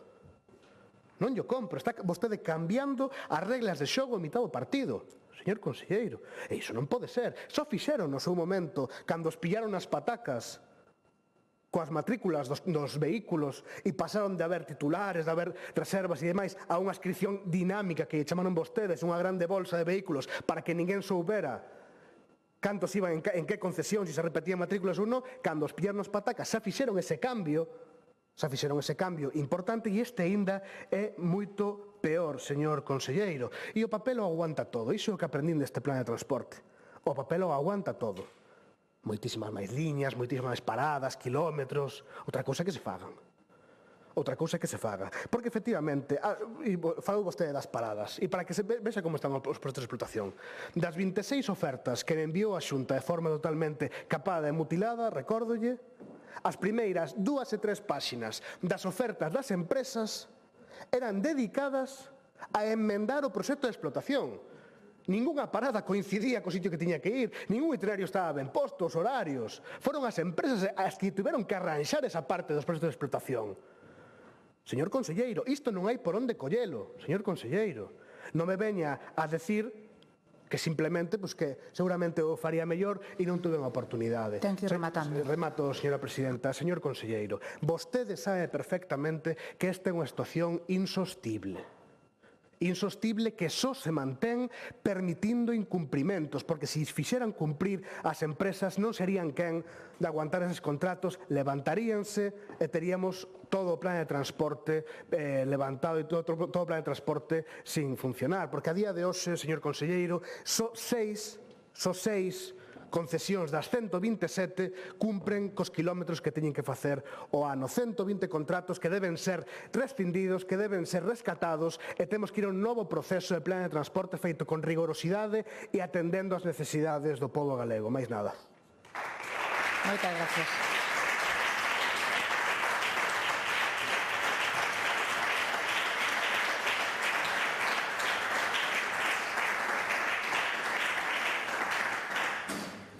Rolda de réplica, novamente, señor conselleiro.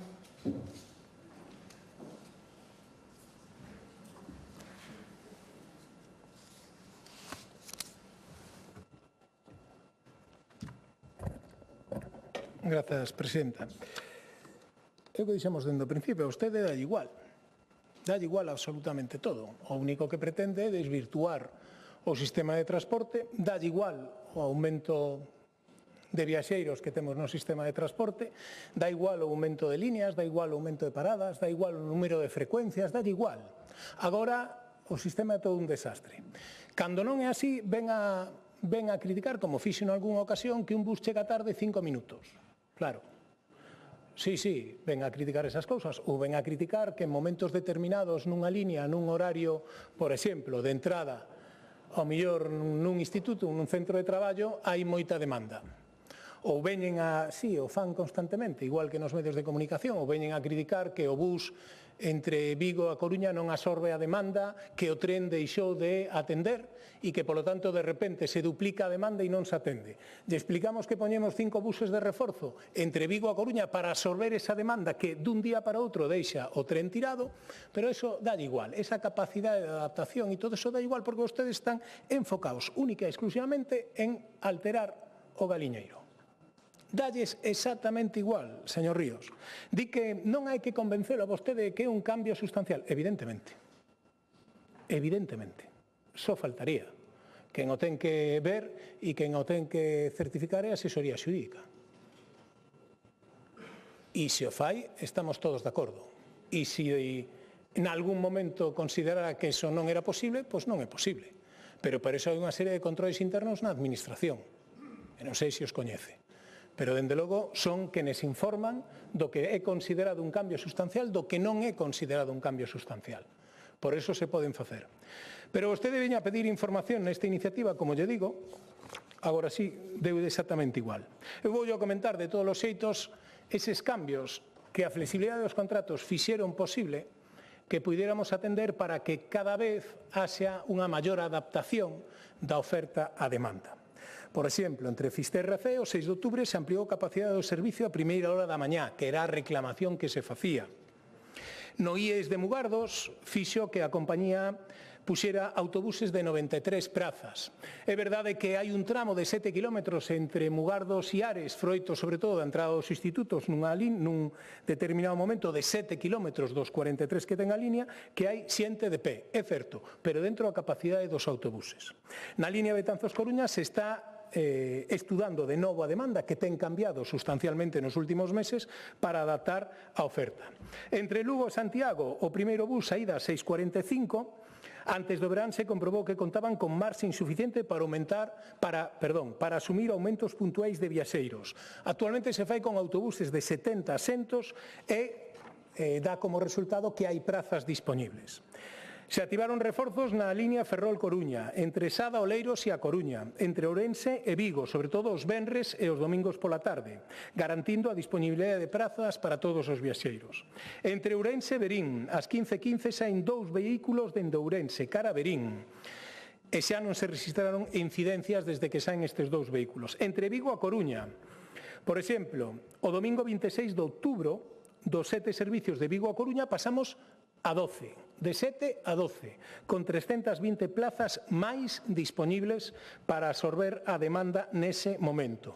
E se reforzaron outras expedicións, por exemplo, de Vigo con destino Ourense, Ferrol ou Santiago.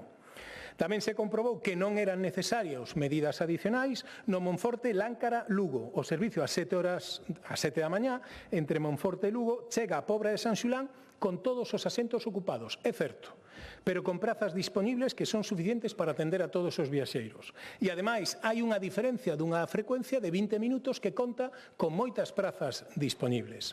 Entre Marín e Pontevedra, o uso frecuente de autobuses son de tipo urbano, que son de 24 prazas sentadas e 48 de pé. E só hai unha frecuencia puntual, ás 14:10, que conta con reforzos continuados.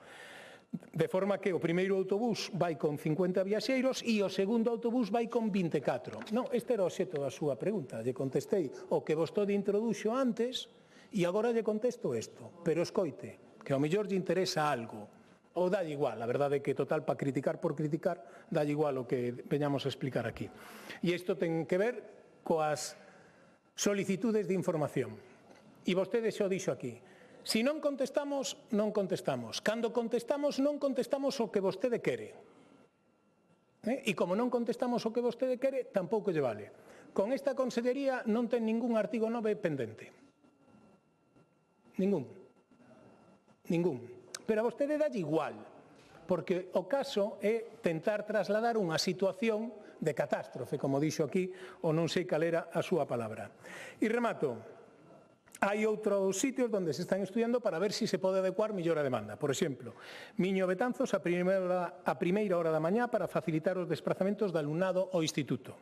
Entre Ourense e o Barco estáse valorando o axuste de servicios os venres e domingos pola tarde para mellorar a organización da demanda. En definitiva, señor Ríos, o que se fai dende que este plan está vixente é levar a cabo todas as modificacións necesarias que se demandan. Ben polos viaxeiros, ben polo que comprobamos nos mesmos, ou ben porque a propia concesionaria é a que nos di que hai determinadas frecuencias que igual non teñen demanda, pero si se axusta pode adecuarse mellor a oferta á demanda. Iso é o que tratamos de facer. E lle podo asegurar que na Consellería e na Dirección Xeral hai moita xente, xa remato, tentando mellorar o sistema de transporte cada día. Non se crea que é como di algún compañeiro ou compañeira súa que se trata de personas que son de outro mundo, que queren fastidiar os galegos. Non é verdad.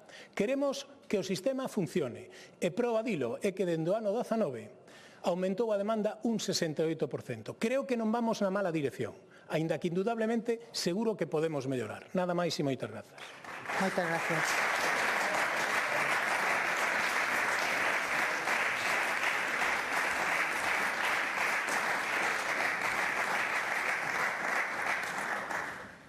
Continuamos coas preguntas ao Goberno, neste caso de dona Marilena Espinosa Mangana e don Carlos López Font do Grupo Parlamentario Socialista de Galicia sobre as previsións que ten a Xunta de Galicia canto a estrategias de mellora do transporte público na comarca do Baixo Miño. Aínda que aquí teño anotado que fai a pregunta a señora Espinosa, vai na facer o señor López Font. 3 minutos, moitas gracias. Grazas, Presidenta. Bo día a todas e todos. Bo día, conselleiro. Pasemos do xeral ao concreto. Presentamos esta pregunta a finais de setembro como consecuencia do deficiente funcionamento do transporte público no Baixo Miño. Creo que non me puso o tempo. Se vai en 2.41, sí. Non se ve. A ver, espere que do transporte público no Baixo Miño, que afecta a 5 concellos: A Guarda, Oia, O Rosal, Tomiño e Tui, e contorna a 50.000 habitantes que sufren a diario as deficiencias do transporte público. Miles de queixas non atendidas denunciando atrasos, supresión de liñas, horarios imposibles, vehículos en mal estado e o Goberno galego sempre contestando desde a grandilocuencia que todo estaba ben. A oferta do transporte público da Xunta resulta de xeito evidente escasa, irregular e cunha comunicación totalmente desastrosa. A comunicación do conxunto desta comarca cun elevado volume de desplazamentos diarios a Vigo, a hospitais, Álvaro Conqueiro e Meixoeiro e a Universidade de Vigo non responde ás necesidades dos habitantes dos 5 municipios. Falamos de estudantes que non poden chegar ás súas clases, de traballadores que teñen que buscar alternativas imposibles para desplazarse, de persoas maiores que quedan illadas en concellos do interior. Pois o tempo nos deu a razón, levando a unha situación certamente preocupante, rescisión do contrato de 5 concesións por mutuo acordo e polas causas que os socialistas indicábamos, o mal funcionamento. O Goberno galego está obrigado a facer público o acordo de rescisión. Este acordo xa afecta tamén a comarca do Valmiñor, aos concellos de Baiona, Gondomar e Nigrán. Hoxe, 18 concellos afectados por esta decisión aos que se viu obrigada a Xunta a dirixirse agora sí, cando deberían facelo cando diseñaron o Plan de Transporte Público de Galicia. Agora a Xunta recoñece o deficiente funcionamento do servizo, a necesidade, leo literal, de reestruturación integral e proponse responder ás necesidades tamén literal de mobilidade da cidadanía. O seu comunicado da Consellería. Isto que hoxe recoñece o Goberno do PP é consecuencia do que vimos anos denunciando que o Plan de Transporte Público de Galicia estaba mal deseñado e que non se escoitara aos concellos. Más que nunca, agora é necesario que o Goberno galego asuma a súa responsabilidade. Gracias. Tempo, gracias.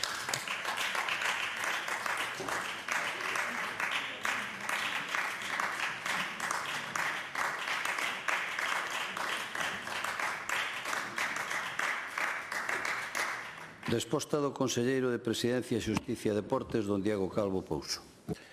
Moitas grazas, Presidente. A verdade é que non me deixa de sorprender. Primeiro que esta pregunta faga o Partido Socialista dicindo que temos un sistema de transporte que non atende o territorio, cando veñen de aprobar unha nova mapa concesional de súas liñas onde deixaban a máis de 30 concellos de Galicia sin parada. Por certo, con apoio do Bloque Nacionalista Galego. Pero ahora vostedes aquí se enche a boca dicindo este tipo de cousas.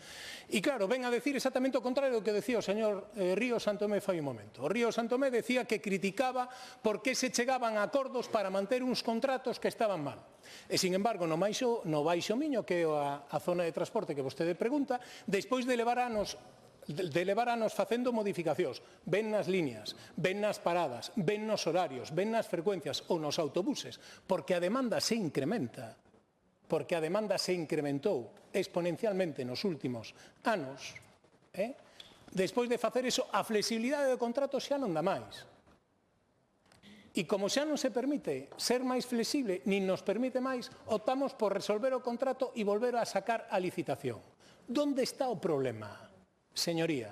Donde está o problema? Di vostede que é un desastre. Mire, a día de hoxe hai 63 líneas no Baixo Miño, 1043 paradas funcionais, 35.490 servicios ao ano. Na Guarda funcionan 24 liñas, con 15.600 servizos.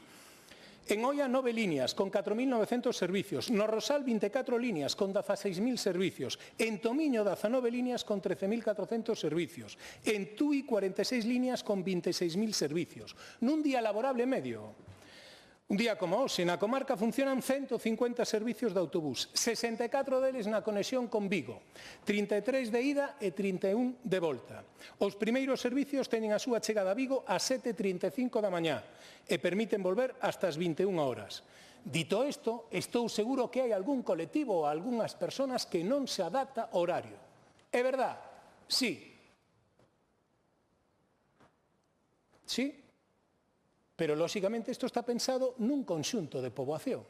E con todas estas líneas e estes servicios comprenderá vostede que seguramente se poderá seguir mellorando. Pero que non pode vir aquí e decir que isto é un desastre. Cando o aval seu, donde gobernan, demostra que o desastre está máis ben na xestión doutro tipo de gobernos. Decía que as líneas que conectan con Vigo tamén tecen unha rede de servicios. Trátase de líneas con cabeceira na Guarda que se dirixen polo Rosal, Tomiño e Tui, ou ben outras que van por Oia, cara a Baiona, ou que realizan o seu itinerario por Gondomar. Son líneas que cubren distancias largas, señorías, en carretera, sabe vostede o que iso significa, e non deixan ningunha localidade sin atender. E as conexións cos hospitais están perfectamente estudadas. Ás 7:15 saen 2 servicios dende o Rosal cara a Tomiño e Gondomar e dende a Guarda por Oia cara a Baiona. Gracias. Ás 8 un Ten dende outro turno Tui. despois. Cada Gracias. día levan 20 usuarios. Gracias. Ten outro turno despois.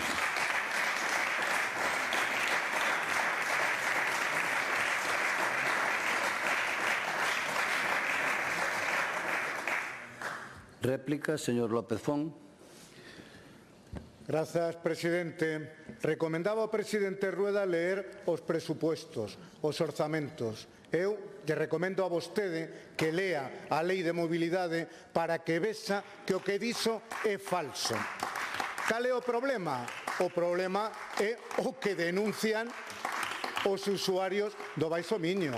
O problema é as conexións con os hospitales e coa universidade. Efectivamente, agora toca levar a cabo o que os socialistas viñamos proponendo desde fai anos. O din vostedes, reestruturar, pedir opinión aos responsables dos concellos. Cando pideron opinión vostedes para diseñar o plan de transporte público? Nunca. É certamente unha novidade que o que recoñece é que estaba mal. O problema é que o mal diseño, señor conselleiro, seguirá sendo un castigo. Porque si se rescinde un contrato que hasta ahora en unha nova concesión tardará 12 meses e a Xunta manterase o mal servizo que se estaba prestando ata agora. As comunicacións desde os concellos da comarca de Baixo Miño e tamén do Val Miñor agora seguirán sendo deficientes.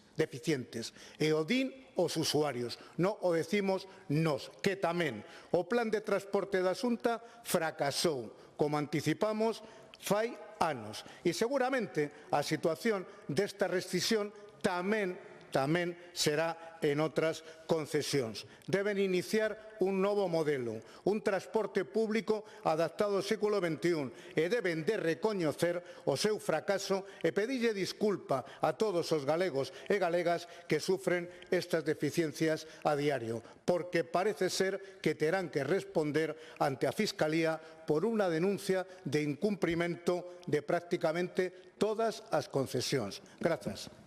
Gracias.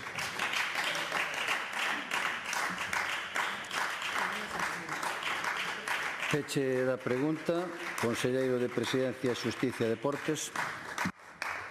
Pero en que dixen eu algo que non era certo da Lei de Mobilidade? Aprobaron vostedes no Congreso xunto co Bloque e supuña a reducción de máis de 30 paradas en concellos galegos. Pero sabe máis, non nos pediron nin quixeron tratalo coas comunidades autónomas.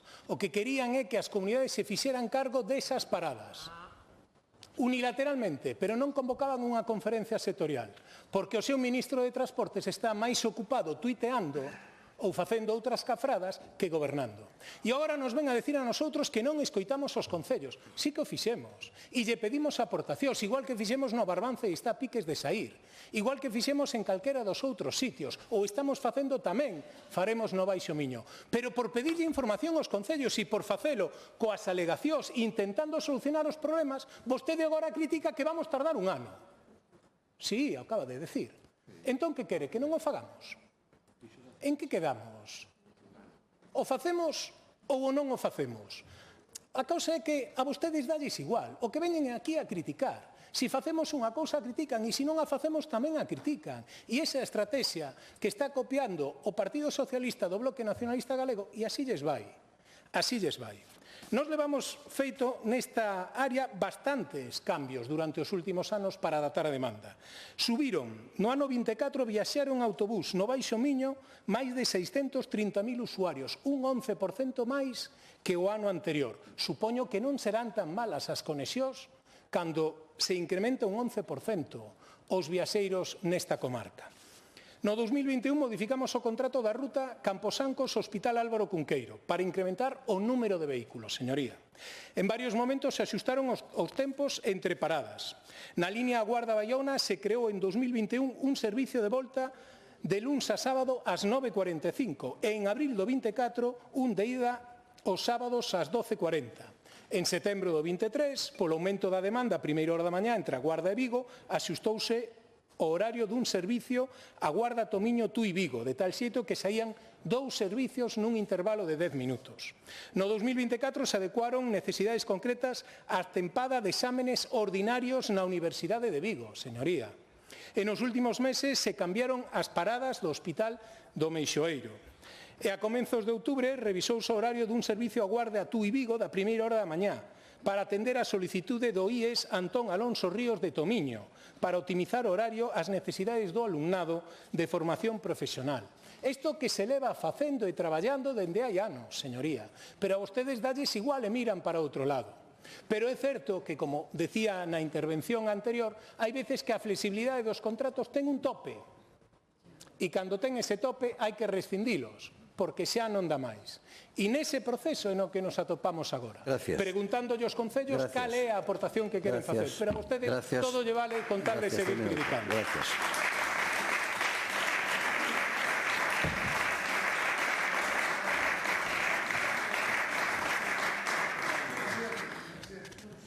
Sí, señor Paulo Ríos, para que quere a...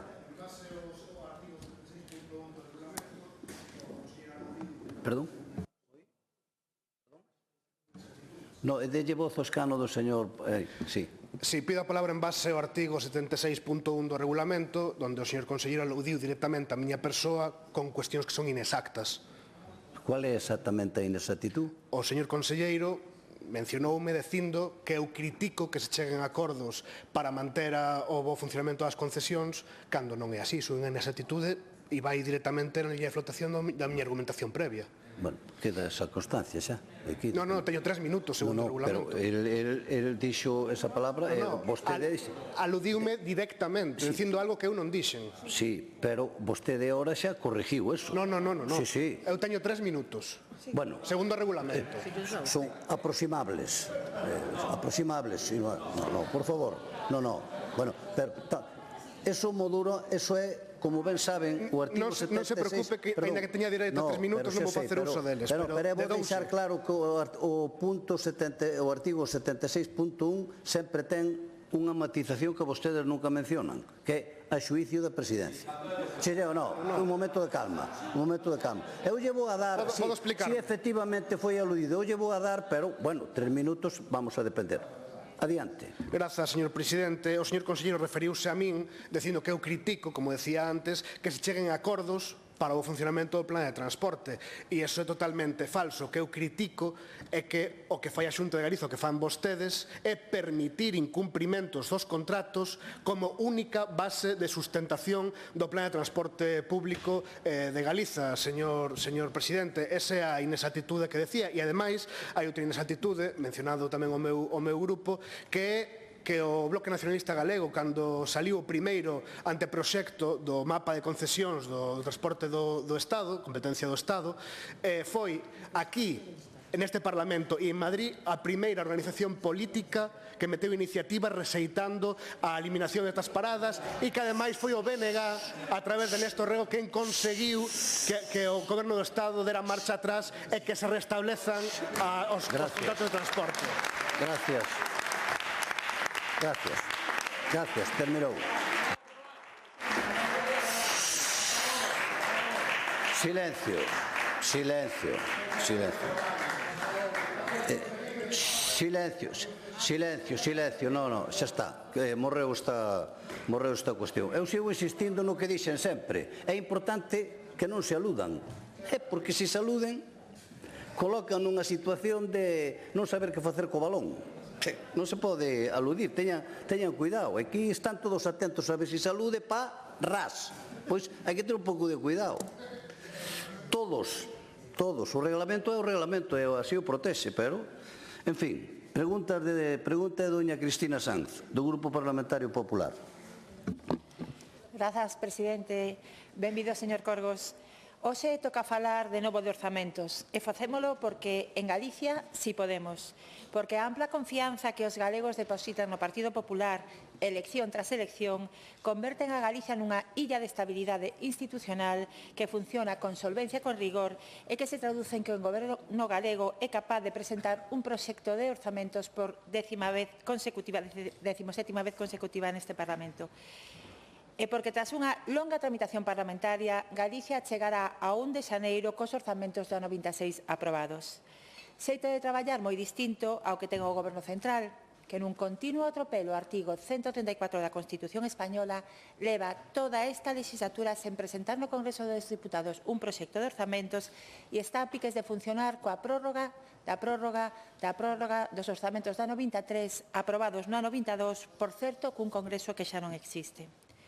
Con esta decisión, Sánchez está renunciando a ofrecer unha folla de ruta de país e está menosprezando, sen disimulo, o papel do legislativo. Estoy dispuesto a gobernar con ou sin concurso del Poder Legislativo, dixo o presidente, e debe de ser a única promesa que está cumprindo. E ante este grave panorama, os grupos da oposición neste Parlamento pois gardan silencio. E o único que fan é intentar espallar a idea de que un país pode funcionar cuns orzamentos caducados desde fai anos e que isto non ten ningunha repercusión directa para a sociedade. Pero non é certo. Non ter orzamentos ten consecuencias para os cidadáns. Por exemplo, permítame que me centre na miña provincia, Lugo, porque a pesar de que o número 1, a número 2 de PSDG e a número 1 do BNG son lucenses, consinten día tras día que Sánchez se empeñe en desconectarnos. Como non hai orzamentos, somos a única provincia a que non chegará o AVE e a única cidade, Lugo, a que non chegará a AVE. Como non hai orzamentos, a eterna obra autovía Lugo-Santiago a 54, pois se demorará aínda máis. Como non hai orzamentos, a liña de tren de Feve da Mariña continuará en completo abandono, que é como está. A liña Lugo a Coruña sen electrificar e a cidade de Lugo fora do corredor atlántico de mercadorías. Como non hai orzamentos, seguimos en unha conexión axitada con Ourense. Como non hai orzamentos, as estradas nacionais da nosa provincia están abandonadas, sen facer os mínimos investimentos en conservación ou mantemento. Como non hai orzamentos, seguiremos sen recibir o que se nos adebeda pola Lei de Dependencia, a diferencia do trato que se lle dá ao País Vasco. Dependentes de primeira e dependentes de segunda, dixo esta mañá a señora conselleira de Política Social. Ou, como non hai orzamentos, seguirán sin cumplirse as melloras retributivas pactadas cos traballadores públicos. Falo de Lugo, pero multiplíquemelo por 4, pois situación similar acontece nas 4 provincias galegas. Señor Corgos, desde o Grupo Parlamentario Popular, ante este preocupante escenario, formulámoslle a seguinte pregunta: que valoración fai o Goberno galego das repercusións para Galicia de non ter orzamentos do Estado? Gracias.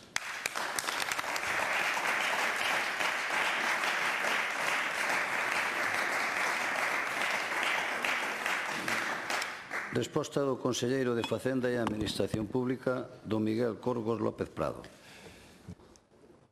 Señor presidente, señoría, o primeiro que me gustaría sublinhar é que, como ben saben, o orzamento é a principal ferramenta coa que conta un goberno para aplicar o seu plan de goberno e solucionar os problemas e retos que ten os cidadáns para o seguinte exercicio. Como dicía o profesor Fuentes Quintana, tres son as funcións esenciais dun orzamento: racionalizar a asignación do gasto público, instrumentar a política económica e posibilitar o control do legislativo sobre o executivo. E isto é importante lembralo nun momento no que o Goberno Central quere impoñer un relato de que non é tan importante dispor de orzamentos e de que un executivo pode gobernar sen o legislativo. Temos que deixar claro que isto non é así. Señorías, non é o mesmo gobernar tendo orzamentos que non os ter, sobre todo cando isto sucede de xeito reiterado, porque o que está a pasar no noso país é inaudito. Son 3 anos nos que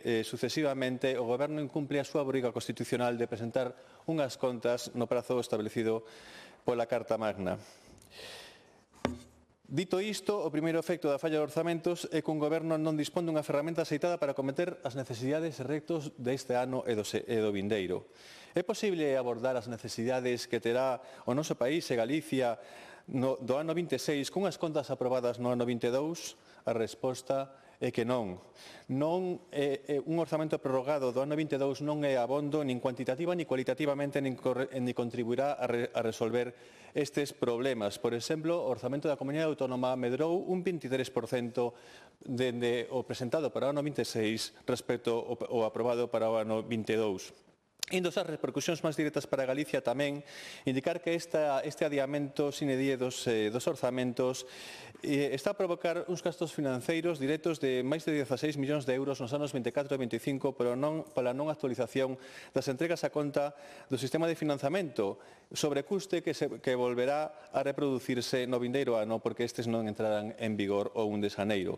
Que case 100.000 empregados públicos da Administración Autonómica sigan, cando estamos a menos de 2 meses de rematar o ano, co seu salario congelado dende o ano 25, neste ano 25, sen saber que pasará o vindeiro exercicio.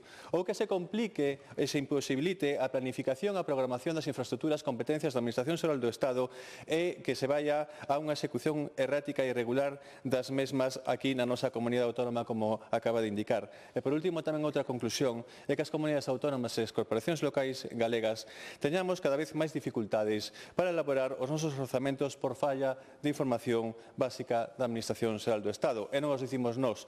A propia AIREF acaba de advertir que a falla de orzamentos ten importantes repercusións na repercusión fiscal que dificulta o control do goberno e afecta aos ingresos do resto das administracións públicas. Moitas grazas. Gracias.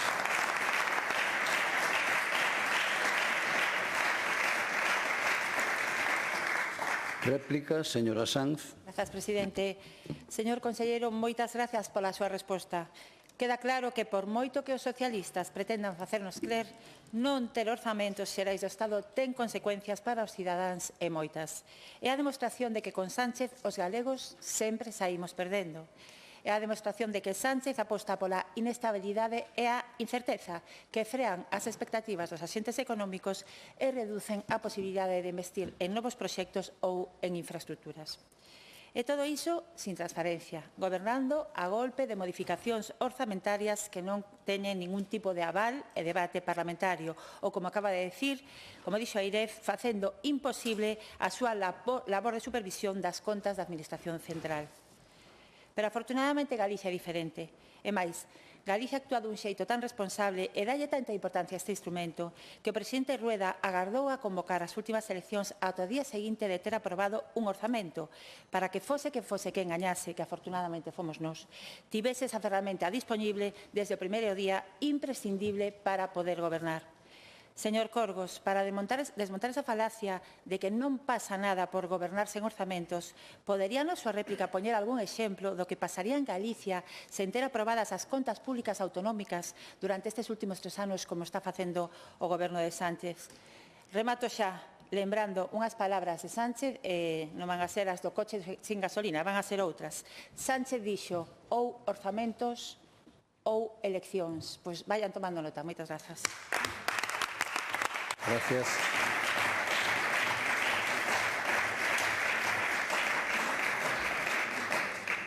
Peche da pregunta, conselleiro de Facenda e Administración Pública. Señoría, afortunadamente a estabilidade institucional e política de Galicia nos está a permitir aprobar cada ano en tempo e forma os nosos orzamentos. Boa prova disto é que hai apenas 2 semanas entregamos no Parlamento o proxecto de orzamentos para o vindeiro exercicio para que se debatan ao longo deste mes nesta Cámara co obxectivo de que entren en vigor o vindeiro 1 de xaneiro. Porén, tivemos que elaborar e aprobar un proxecto de orzamentos dun xeito que non é o desexable, sen que o Goberno Central nos comunicase información esencial para a súa elaboración, insisto, como acaba de denunciar a IREF, algo que fixemos con servizos da Economía de Facenda, pero que non pode de ninguna forma sustituir a necesaria coordinación económica do Goberno Central nin a información básica que debe render o Ministerio de Facenda. Pero que tería pasado en Galicia de non ter presentado orzamentos nos últimos 3 anos? Pois que Galicia non podería ter sido a primeira comunidade autónoma, por exemplo, en ter escolas infantís gratuitas. Ou que Galicia tampouco podería ser a primeira comunidade autónoma en dispor de matrícula universitaria gratuita. Ou que Galicia non podería estar a executar o plan máis ambicioso de construción de vivenda social da comunidade autónoma para duplicar o parque de vivenda social de pasar de 4.000 a 8.000 vivendas no ano 98 ou aprobar medidas de desgravación fiscal que consigan achegar vivendas baleiras ao mercado de aluguer, ou que Galicia non poida seguir a reforzar o mellor calendario de vacinas de toda España, ou que Galicia non podería incorporar novos cribados para reforzar a medicina preventiva, ou que Galicia non podería recoñecer e financiar os coidados a cada vez máis persoas dependientes, como acaba de acreditar a conselleira hai uns intres, ou que Galicia non podería seguir ampliando ou modernizando os complexos hospitalarios ou mesmo creando o primeiro centro de España de protonterapia.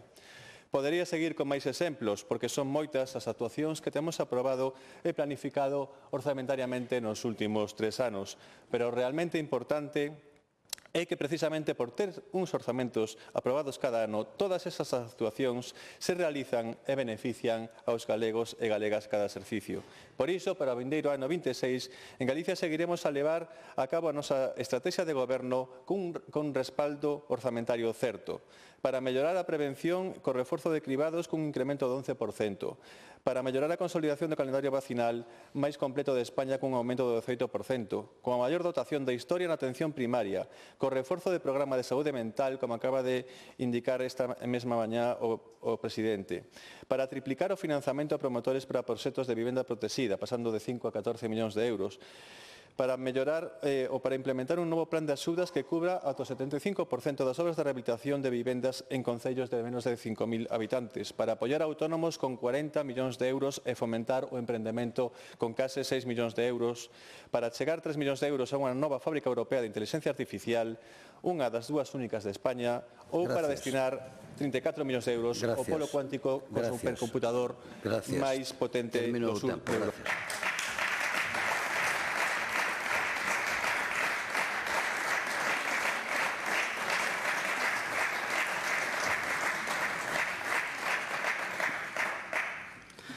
Pregunta de don Moisés Rodríguez Pérez, do Grupo Parlamentario Popular.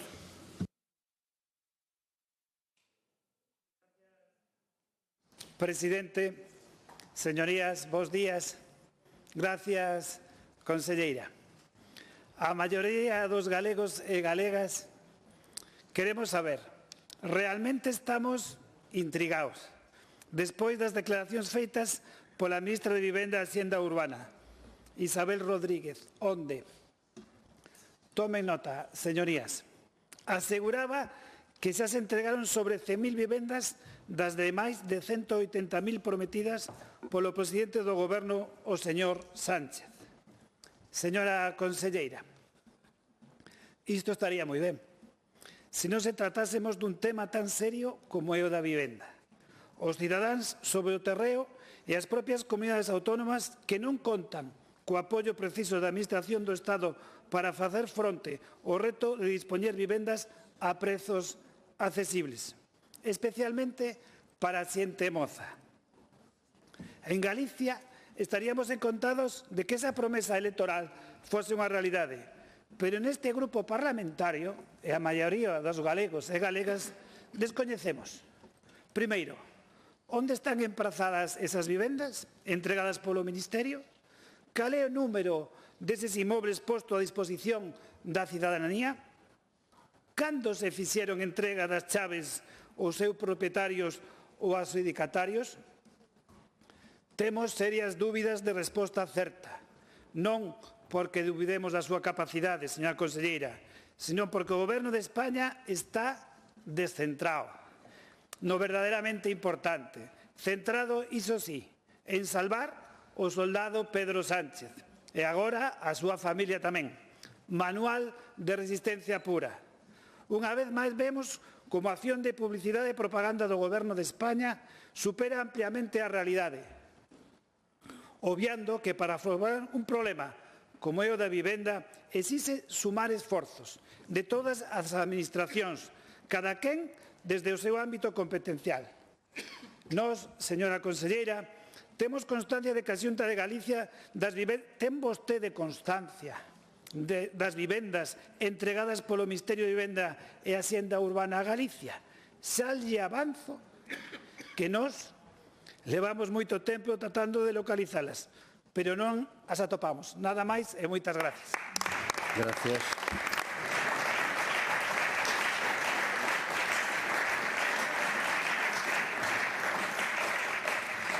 Antes de darlle a palabra á conselleira, saudamos aos alumnos de cuarto, quinto e sexto de primaria do Centro San Ramón de Moeche e da Barqueira, de Cerdido. Benvidos ao Parlamento e tamén ás súas profesoras que os acompañan.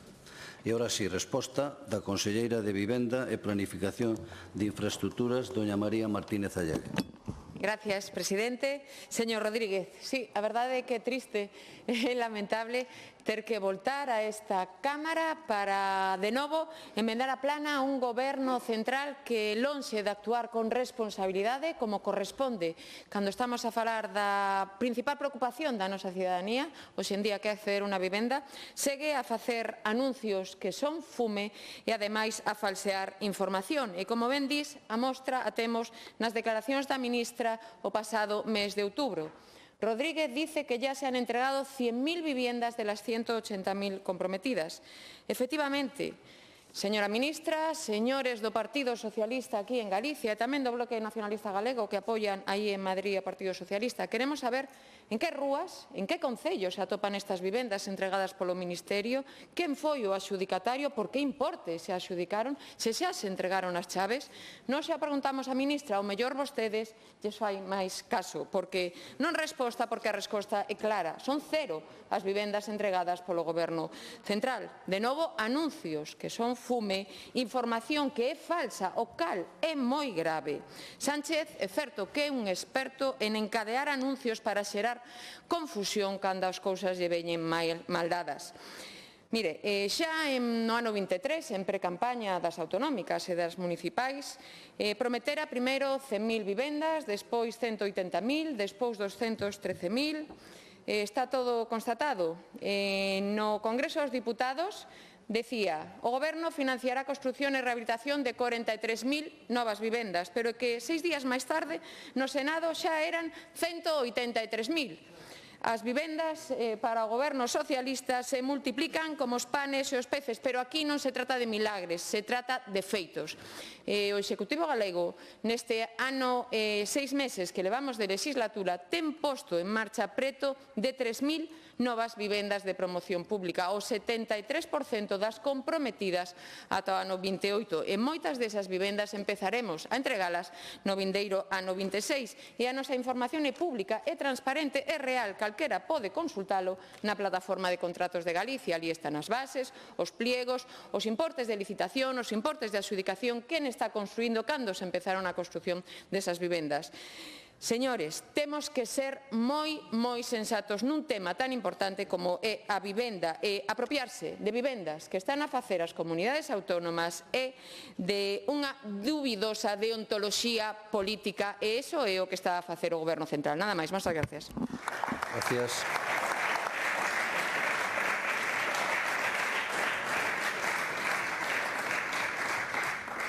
Réplica, señor Rodríguez. Moitas gracias, conselleira. Xa manifestei na miña primeira intervención a nosa desconfianza nas declaracións feitas pola ministra. Pero a realidade é tristemente que moito ruído e poucas noces. 0 viviendas entregadas. Eu quería traer unha foto, pero non a atopei. Non atopei ninguna foto de ninguna desas viviendas. Os do BNG e os do PSOE teñen moi pouca memoria, ou teñen memoria selectiva. Dan clases todos os días, venen aquí a dar clases sin que ninguén llo pida.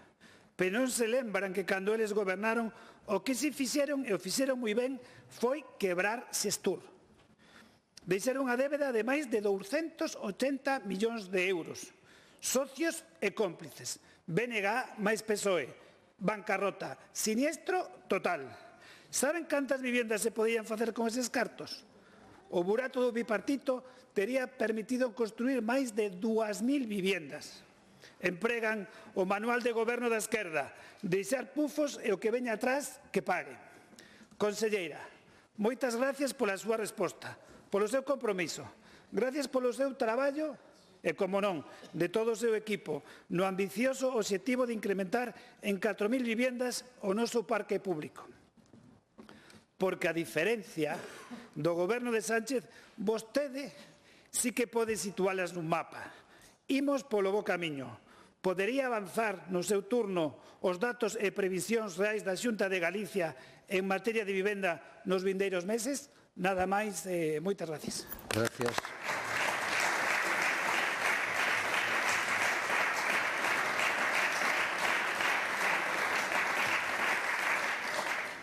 Peche da pregunta, conselleira de Vivenda e Planificación de Infraestructuras. Gracias, presidente.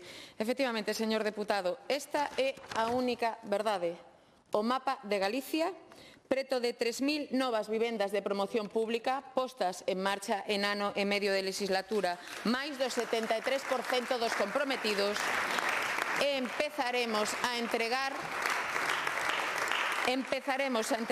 estas vivendas xa no vindeiro ano 26, vivendas que están a ser promovidas non só polo Instituto Galego de Vivenda solo, senón tamén pola nosa Sociedade de Vivenda Pública plenamente operativa, creada e posta en marcha xa no ano 25. Estamos construindo nova vivenda en Coruña, en Santiago, en Ferrol, en Narón, en Teo, en Lugo, en Pontevedra, en Vigo, en Vilagarcía, en Mos, na Estrada, en Lalín, en Ourense, en San Cibrao das Viñas, polo de agora.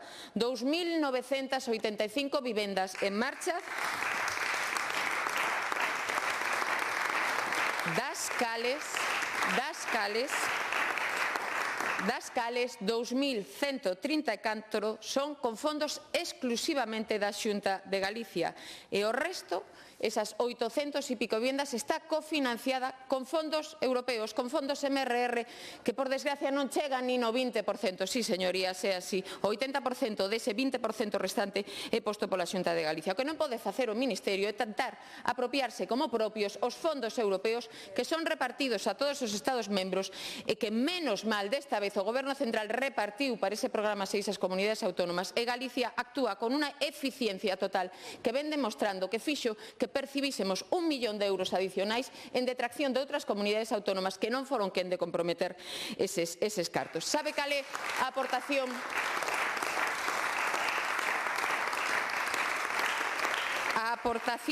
A aportación do Goberno Central nestas vivendas é de 0 euros. E voulle dar outro dato. Na época do bipartito, cando cogobernaban o Bloque Nacionalista Galego e o Partido Socialista, licintáronse en total nesos 4 anos 1.114 vivendas. 1.114 vivendas licitadas que está moi ben, pero que nós, en ano e 6 meses, levamos o triple delas xa postas en marcha. E así seguiremos, por suposto. Temos un orzamento que será aprobado e entregará en vigor o 1 de xaneiro de 269 millóns de euros para o Instituto Galego de Vivenda solo. Temos que sumar os 77,8 millóns de euros de Bipugal. Estamos a falar de 350 millóns de euros só en política de vivenda para o ano 26. E destes, 163 serán só para a construción de vivenda pública. 18 millóns de euros para seguir habilitar solo onde poder construir esa vivenda. Por lo tanto, a exemplaridade deste Executivo galego demostra a súa contrariedade con un goberno central que ni sequera ten aportado ese marco que necesitamos para ese futuro plan estatal. Estamos a un mes de que remate o plan estatal e, repito, Galicia dixo sí a esa cofinanciación do 40%, polo tanto, tampouco tenten confundir neste ámbito. Gracias. Gracias.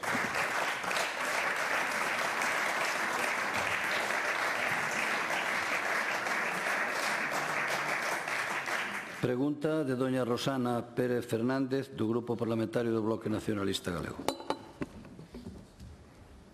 Grazas, presidente. Señor conselleiro, hai un mes a cidadanía da Pobra do Caramiñal comezou a mobilizarse diante do seu centro de saúde para reivindicar a cobertura de 3 médicos dun total de 7 que debía haber no centro. O 3 de outubro, a Pobra rexeitou masivamente o recorte de médicos e tamén o peche unilateral do PAC entre 3 da tarde e 10 da noite que se mantén dende hai xa máis dun ano. A veciñanza saiu á rúa amplamente ese venres e todos os venres dende aquela e iso fixo que vostedes reaccionasen á semana seguinte implementando a cobertura de 2 facultativos con contratos eventuais. É dicir, en Galiza, este país no que segundo vostede non hai médicos, inmediatamente despois da numerosa protesta do día 3 apareceron 2 na Pobra, que evidentemente volverán a desaparecer en canto xurda outro lume que vostedes consideren máis importante. A atención que viña prestando o PAC dende hai anos, pola tarde, os días de semana, eliminou na vostede pouco despois de ser nomeado conselleiro. Cartel mediante, iso sí, da dirección da área sanitaria na porta do centro de saúde e desviaron a cidadanía da Pobra a Ribeira nese horario. Nin máis nin menos que a Ribeira, señor conselleiro, a un PAC dun centro que leva anos nunha situación extrema por mor do seu desleixo e da súa irresponsabilidade. Deste xeito, incrementou vostede os pacientes no PAC de Ribeira sen reforzalo e aínda cando a estatística di que se producen máis urxencias en horario de tarde que de noite. Nunha mesma xogada, desatende o PAC da Pobra e recarga o de Ribeira, onde aumentaron tamén as saídas de ambulancias a domicilio a maior distancia. E conseguiu que as urxencias da Pobra rematen engrosando, finalmente e maioritariamente, as do Hospital Comarcal, coas consecuencias que isto xa está a traer para as urxencias do hospital. Onte decía aquí a conselleira de Medio Rural que Galiza non arde, queimana. Pois ben, señor conselleiro, ata cando vai seguir vostede queimando aos profesionais e aos usuarios da sanidade pública na comarca do Barbanza?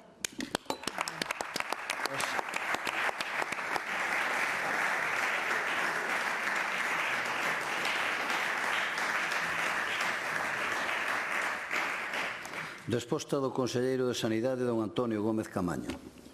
Gracias, presidente. Por aclarar, señoría, a premisa de que parte a súa pregunta é rotundamente falsa. E digo que é falsa porque nunca se reduciu o horario do PAC desde que o PAC de Pobra Caramiñal existe. Nunca. O PAC mantén o mesmo horario establecido desde a súa creación, de luns a venres, de 10 da noite a 8 da mañán, e 24 horas os sábados, domingos e festivos. Existiu, por un tempo, unha conduta na práctica que foi a de acudir aos médicos de familia de quenda de tarde como se fosen médicos de PAC, mas non era o servicio de urxencias destinado para ese fin. Para ese fin, contamos co punto de atención continuada de Ribeira. Os recursos asistenciais están ordenados e distribuídos de tal xeito que se garanta a maior cobertura a toda a poboación, tratando de non sobrecargar innecesariamente aos profesionais. O que vostedes veñen reclamando aquí é que os profesionais da Pobra do Caramiñal asuman atribucións impropias do seu posto de traballo. Non se trata de deixar desatendidos aos pacientes. Iso nunca. Os profesionais sanitarios nunca deixan desatendidos aos pacientes ante unha emerxencia ou urxencia. Espero que non insinúen o contrario. O que pretenden é empregar médicos de familia cos seus propios cupos e citas programadas como se un punto de atención continuada se redase. E iso non pode ser. Nós debemos xestionar do mellor xeito posible todos os recursos dos que dispoñemos para dar a mellor cobertura posible a todas as galegas e galegos. Cando un veciño da Pobra de Caramiñal ten unha urxencia, pode acudir directamente ao médico de familia no horario do seu cupo. Se a urxencia será fora do horario do seu médico, debe acudir ao PAC de Ribeira, aberto desde as 3 da tarde. Se a urxencia é pola noite, a partir das 10 e ata as 8 da mañá, debe acudir ao PAC da Pobra do Caramiñal. E se a urxencia é en sábado, domingo ou festivo, pois tamén ao PAC da Pobra do Caramiñal. Este é o modo no que están organizados os recursos asistenciais para garantir a cobertura sanitaria aos veciños. Moitas grazas. Gracias.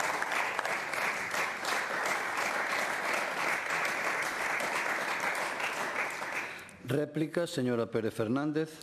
Pois non lle chame PAC, señor conselleiro, pero eliminou vostede de un plumazo, nada máis ser nomeado, un horario de 3 a 10 da noite que existía dende había moitos anos na Pobra do Caramiñal. Non só iso, sino que non o cubreu de outro xeito que non fose mandando aos veciños e veciñas da Pobra a Ribeira. Foi o que fixo. Mire, quero insistir no que dixo aquí a nosa portavoz nacional pola mañán, o que lle dixo o señor Rueda, e que era que os galegos e as galegas o que necesitan son solucións independientemente do nome das solucións e non a súa propaganda. Non só estamos nunha situación cada vez peor nos centros de saúde e nos hospitais na nosa comarca, sino que ademais vostedes queren que, primeiro, asumamos como normal o que é absolutamente anormal, a falta de médicos e, polo tanto, a perda de calidade asistencial na sanidade pública. E segundo, quere que asistamos mudos á utilización que vostedes fan dos cartos dos galegos e galegas que se debían destinar á sanidade pública e que utilizan para os seus cambalaches e os seus intereses partidistas.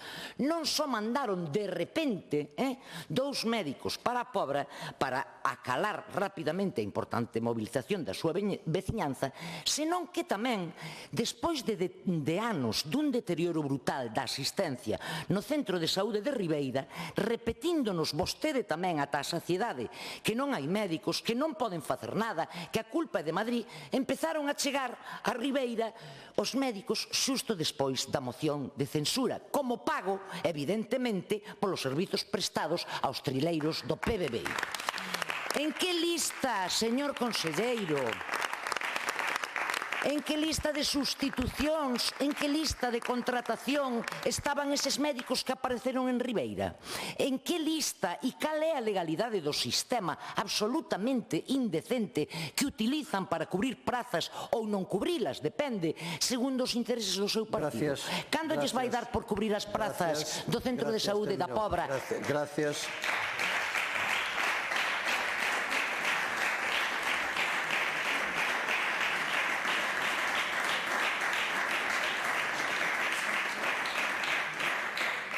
Peche da pregunta, conselleiro de Sanidade. Gracias, presidente. Señoría, mire, no centro de saúde da Pobra do Caramiñal actualmente están cubertas 5 prazas de médico de familia de forma efectiva. E o cupo da 6ª praza é asumido polo resto de facultativos. Non existen médicos de familia nas listas de contratación que poidamos incorporar ao centro de saúde da Pobra do Caramiñal. E non dispoñemos deses profesionais de atención primaria porque o goberno de Pedro Sánchez permanece impasible ante este déficit acusado de facultativos de atención primaria.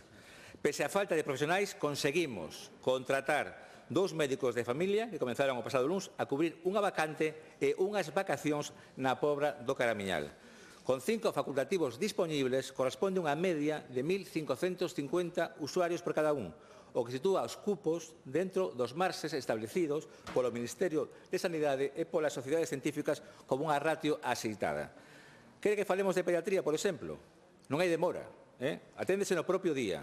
Vostedes escollen sempre algún caso illado que creen que lle compensa políticamente, pero non é fácil que vostedes enganen aos galegos e as galegas coas súas trampas ao solitario. O noso compromiso coa mellora da atención sanitaria dos veciños da Pobra de Caramiñal e de toda a comarca do Barbanza queda reflexado nas contas da Consellería do vindeiro ano, nos que reservamos un investimento de 460.000 euros para a dotación dunha nova ambulancia medicalizada, unha ambulancia que dará cobertura a Rianxo, Boiro, Ribeira, Porto de Son e Pobra de Caramiñal e que prevemos que estea funcionando no primeiro trimestre do ano. Acabamos de adxudicar a nova sala de raios robotizada para o Hospital de Barbanza, coa que optimizaremos procedementos de imaxen e melloraremos a precisión diagnóstica. Este equipamento completarase con un sistema de radioloxía portátil que xa adquirimos e que agardamos que empece a funcionar no vindeiro mes de decembro. E tamén coa adquisición dun mamógrafo para que reservamos 326.000 euros nos orzamentos de ano que ven. Ademais, estamos a traballar para atender outras demandas do hospital.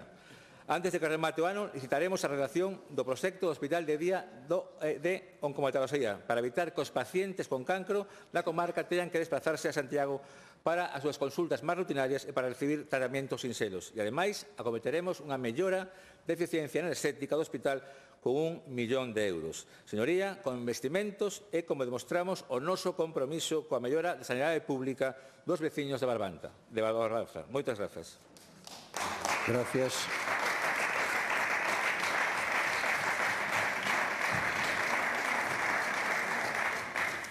Pregunta de doña Carmen Rodríguez da Costa, do Grupo Parlamentario Socialista. Grazas, presidente. Bos días, conselleiro. O ictus é a primeira causa de discapacidade adquirida en adultos e unha das principais causas de mortalidade no noso país. En Ourense é un reto sanitario de primeira orde porque directamente está vinculado con o noso perfil demográfico. Ourense é a provincia máis envellecida de Galicia. O 32% da poboación ten máis de 65 anos. O envellecemento implica máis risco de ictus, obviamente, con secuelas que condicionan a autonomía das persoas e supoñen un enorme custo sanitario e tamén social. Por iso, Ourense precisa dunha unidade integral de ictus operativa ás 24 horas do día e os 365 días do ano. O 7 de outubro, o Grupo Parlamentario Socialista rexistraba unha iniciativa nesta Cámara solicitando a creación desta unidade con persoal especializado en medios técnicos e cobertura permanente. E o 14 de outubro presentamos públicamente a socialistas esta demanda nunha rolda de prensa recollida polos medios, explicando a urxencia da medida e poñendo voz ás advertencias dos profesionais sanitarios. E, curiosamente, ou máis ben, causalmente, poucos días despois, o Sergas anunciaba a posta en marcha dunha suposta unidade de ictus en Ourense a partir do 1 de novembro. Mais, señor conselleiro, non é a unidade de ictus que precisa Ourense, é unha unidade totalmente descafeinada, é un parche, é un remendo asistencial, non o digo eu, os digo os profesionais, que non garante nin a cobertura nin a capacidade real dunha unidade integral de ictus. O que vostede anunciaba son 6 camas medicalizadas, pero que poden ser ocupadas por outros pacientes que non... sin persoal suficiente, sin cobertura por enfermeiras e auxiliares nas fins de semana sin protocolos definidos e o máis grave. Sin capacidade para realizar trombectomías mecánicas, que son o tratamento determinante no ictus grave. Que significa isto, conselleiro? Que os pacientes de Ourense seguirán tendo que ir ao hospital, ser trasladados ao hospital de Vigo, perdendo un tempo crítico. E non falamos de minutos, falamos de horas en moitas ocasións porque póñase no barco de Valdeorras, Valdeorras-Ourense, Ourense-Vigo, ou Tribes, ou Manzanera. E a provincia tamén sufre graves carencias en materia de transporte medicalizado, e vostede o sabe. O propio personal sanitario advertiu nun comunicado porque reiteraban que se abría esta unidade sin negociación, sin planificación, sin formación e sin recursos humanos suficientes. E por elo lle preguntamos cal é o calendario, pero o calendario real e verificable da Xunta para poñer en marcha esa unidade integral de ictus en Ourense con persoal e con medios técnicos e cobertura os 365 días do ano. Gracias.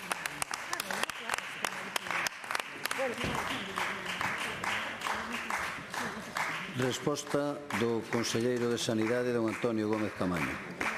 Gracias, presidente. Señora diputada, en primeiro lugar, déixeme agradecerlle a pregunta porque me permite poñer en valor a nova unidade de ictus de Ourense, no que levamos traballando desde hai tempo e que vimos de activar.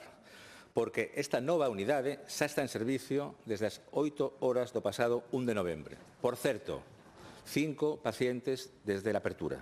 Entendo que isto xa debería saber, posto que a nova unidade e a súa posta en marcha foi autorizada polo Consello da Xunta e anunciada polo propio presidente na reunión de goberno celebrada en Celanova.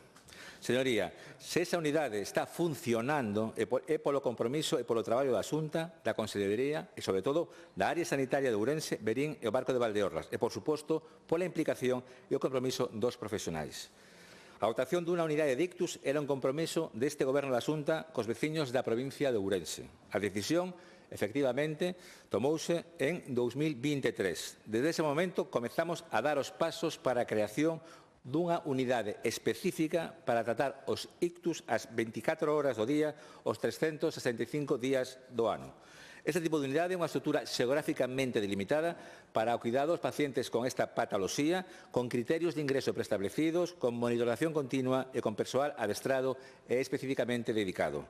A nova unidade está coordinada por neurólogos expertos que colaboran con outras especialidades médicas relacionadas.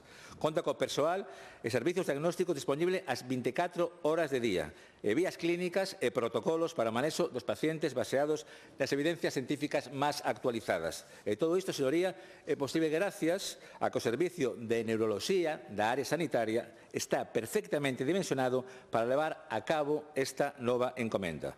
Actualmente dispón dun xefe de servicio e 12 facultativos que tamén prestan asistencia especializada aos hospitais comarcais de Valdeorras e de Verín. Para a posta en marcha desta nova unidade de ictus, a área sanitaria de Ourense estableceu unha dotación de 6 camas de hospitalización con monitorización. Esta dotación estará atendida e está atendida por 2 neurólogos e 4 enfermeiros da unidade de hospitalización para a atención dos pacientes de maior complexidade todos os días da semana. Sin dúbida, esta aposta decidida pola nova unidade de ictus de Ourense marca un antes e un despois na asistencia sanitaria nesta provincia. Moitas grazas. Gracias.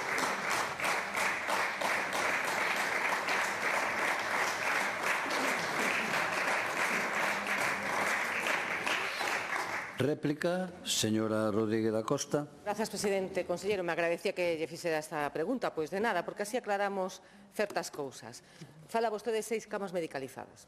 Ben, é certo, pero se esas 6 camas medicalizadas despois están ocupadas por outro paciente, é así porque os profesionais así me reunín con eles e así o manifestan. Despois pode decir o que é verdade e é mentira. Vamos a ver, é verdade ou non é verdade que temos que os ourensáns, se sufrimos un ictus grave, que ter que ser trasladados ao Álvaro Cunqueiro para facer as probas pertinentes? É certo ou non é certo? Para facer as trombostomías. É certo. É certo que non temos neuroradiólogos en esta unidade especializados en cirurxía vascular. É certo ou non é certo? É certo ou non é certo que xa había 2 neurólogos en Ourense? Xa, é que non temos neuroradiólogo, perdón, neurólogo, de guardia.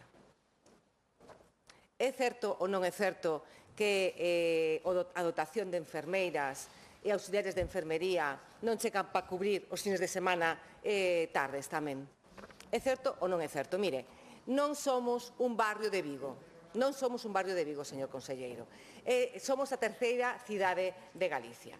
Temos dereito a unha unidade integral do ictus porque a cidade máis envellecida de Galicia. Vostede, na nota de prensa, cando foron a Celanova a vender estas bondades para Ourense, xa decían que o índice aumentaba cada ano e que se necesitaba esa unidade de ictus. Pois entón, poñes a traballar e realmente queremos unha unidade como as outras cidades galegas. Queremos unha unidade integral a esta cidade a máis envellecida, porque nos dixo non a unidade de seriatría, cando tiñamos que ter esa unidade. E nos di non a unha unidade integral. O está dicindo agora. Eu espero que rectifique, señor conselleiro, e que diga, pois mire, o PSDG ten razón, realmente se precisan profesionais como neuroradiólogos que se fagan as operacións para ictus graves en Ourense, porque, xa lle digo, dende o Barco de Valdeorras ata Vigo, 4 horas, por como mínimo.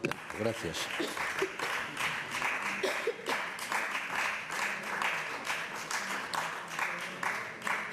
Peche da pregunta, conselleiro de Sanidade. Gracias, presidente. Como te expliquei na miña primeira intervención, unha unidade de ictus non é algo que se poña en marcha da noite para a mañán. É algo complexo e delicado polos procesos complexos, polo persoal, que necesita unha alta calificación capacidade sanitaria e o equipamento tamén preciso para realizar esos procesos. O proceso de posta en marcha da unidade de ictus de Ourense supuso realizar un traballo de fondo que se intensificou nos últimos anos. Este servicio só era prestado en horario de mañá, polo que desde maio deste mesmo ano instauramos a garda de presencia física de neurólogo en xornada de 24 horas no chou. Con esta medida reforzamos a atención sanitaria de máis de 295.000 persoas residentes na provincia de Ourense, dos cales o 32% teñen 65 ou máis anos. Esta nova unidade é unha mostra da evolución do modelo asistencial de Galicia, que no ano 2022 tiña 3 hospitais con garda presencial de neuroloxía 24 horas ao día. Desde a posta en marcha do Código Ictus por parte da Consellería de Sanidade, lévase traballando ininterrumpidamente para chegar a onde estamos hoxe. Mire, en 2024 aprobamos a primeira vía clínica do Ictus en Ourense, polo que se modificaron e estableceron as pautas para a participación de 2 neurólogos desde a primeira asistencia ao paciente. Actualmente, o Servicio Galego de Saúde conta con 5 hospitais que dispoñen desta prestación: Coruña, Santiago, Vigo, Lugo e agora Ourense. Estes centros contan ademais con gardas presenciais de neuroloxía ás 24 horas os 365 días do ano, o que supón un gran avance na atención ao ictus. A garantía de contar con profesionales de presencia física de especialistas no propio centro durante todo o día permite unha valoración clínica máis completa. A combinación da unidade de ictus de Ourense permítenos homoxeneizar a atención, ofrecendo unha adecuada atención sanitaria coa máxima seguridade, actuando no menor tempo posible, unha patoloxía tempo dependente e de xeito equitativo para toda a cidadanía galega, independentemente de seu lugar de residencia. E isto é o resultado do proceso de mellora continua, promovido polos últimos avances no diagnóstico e polo compromiso deste Goberno por brindar unha atención sanitaria equitativa en toda Galicia. Moitas grazas. Gracias.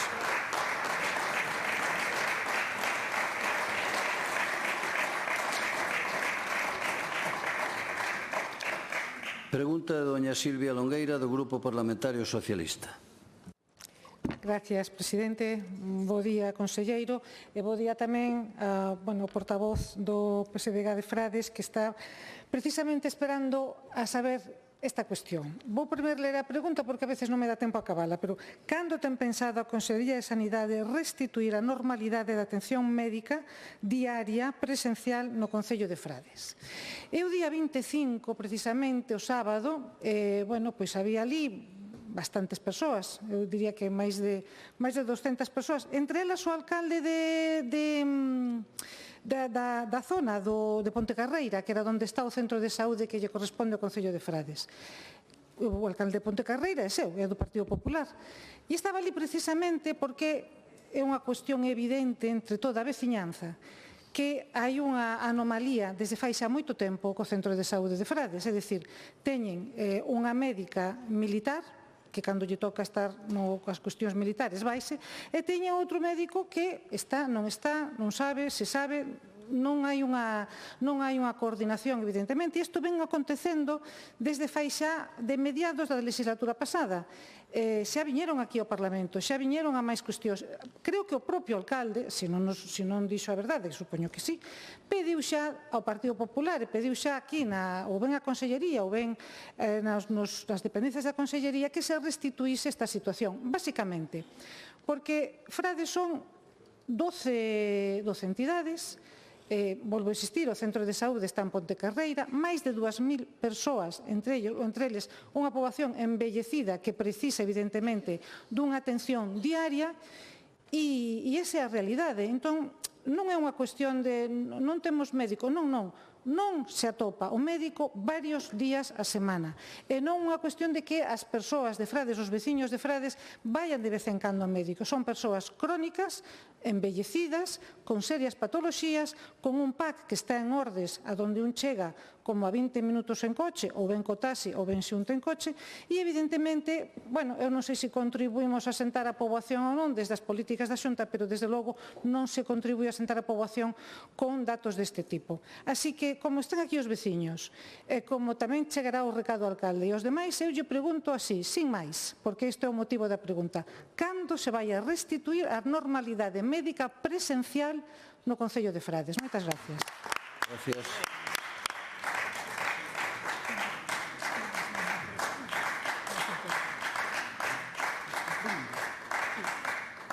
Resposta do Conselleiro de Sanidade.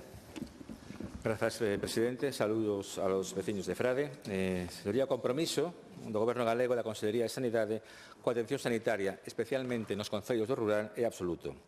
Quen deberían, quizá, reflexionar sobre o seu papel na defensa da prestación sanitaria no rural son vostedes. E digo isto porque se hoxe existe atención sanitaria cunha praza en propiedade en Frades, é precisamente grazas ás prazas de difícil cobertura ás que vostedes se opuseron.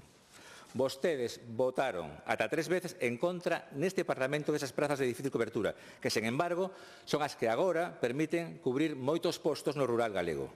Iso é o que lle ten que explicar vostedes aos veciños de Frade, que a praza da súa médico de familia existe grazas á maioría parlamentaria do partido que sustenta o Goberno galego, a pesar do voto negativo do PSG e do Bloque Nacionalista Galego. Miren, o Concello de Frade ten casi 1.800 usuarios da sanidade pública galega e 2 centros sanitarios, o Centro de Saúde de Ponte Carreira e o Consultorio de Abellá. Ademais da facultativa que atende de maneira diaria no Centro de Saúde de Ponte Carreira, hai outra profesional que reforza neste centro os luns e mércores e o resto de días atende no Consultorio de Abellá. Nós temos o compromiso de cubrir todo o que poidamos sempre que sexa posible e a escaseza de médicos non lo permitan. Iso sí, é rotundamente falso que a atención sanitaria non estea garantida para os veciños do Concello de Frades, porque cando unha facultativa non está, os pacientes son atendidos pola outra facultativa especialista de atención primaria. En ningún momento o municipio queda sen atención sanitaria. E iso é o importante, que nun contexto no que as listas de contratación están a cero e resulta francamente difícil de atopar profesionais, logramos garantir a asistencia tras unha busca activa, persistente e con solucións, insisto, que vostedes non apoiados. Coido que o primeiro que deberían facer vostedes é ser francos cos veciños de Frades. Deberían practicar máis a lealtade institucional e non tratar de torpedear as propostas construtivas e resolutivas que fai a Xunta. Nós si estamos comprometidos coa atención sanitaria do rural galego e demostrámolo con feitos e con medidas. Poden decir vostedes o mesmo? Moitas grazas.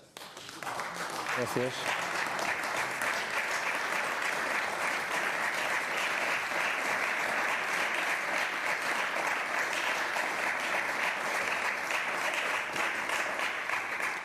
Réplica, señora Longueira. Gracias. Bueno, a ver, xa lle dixen, o alcalde de Frades estaba ali e portouse como un señor, tamén lle teño que dicir.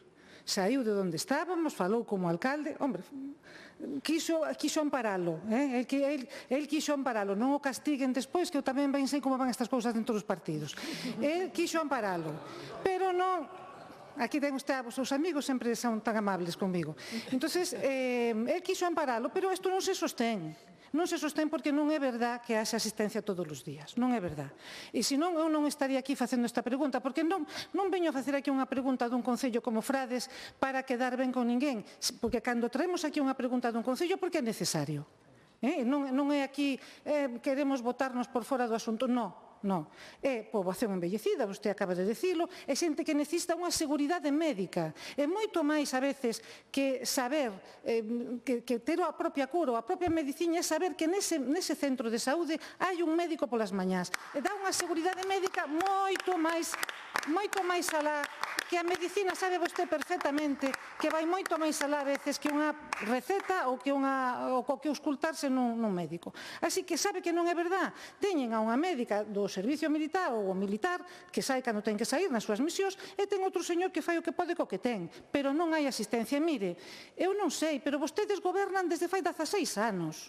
Maioría absoluta tras maioría absoluta, que é o que digo sempre aquí. Digo eu que xa poderían ter arranxado isto. Eu non sei cando votamos en contra ou deixamos de votar, pero os que gobernan son vostedes, a responsabilidade que teñen é súa. Terán que buscar o método para arranxalo. Non nos carguen outra vez a min, porque cada vez que fago unha pregunta deste tipo e me voltan a decir que a culpa é nosa, pois eu debo de estar equivocada ou non sei, vali ponendo nos mundos de Yupi, porque eu non goberno, o meu partido non goberna en Galicia, é o seu. Entonces, por favor, xa sei que vostede vai a responder o que ten que responder, pero en calquera caso, o antes posible, xa que se morreu don Juan, que era o médico que tiña, póñase un médico fijo. Gracias.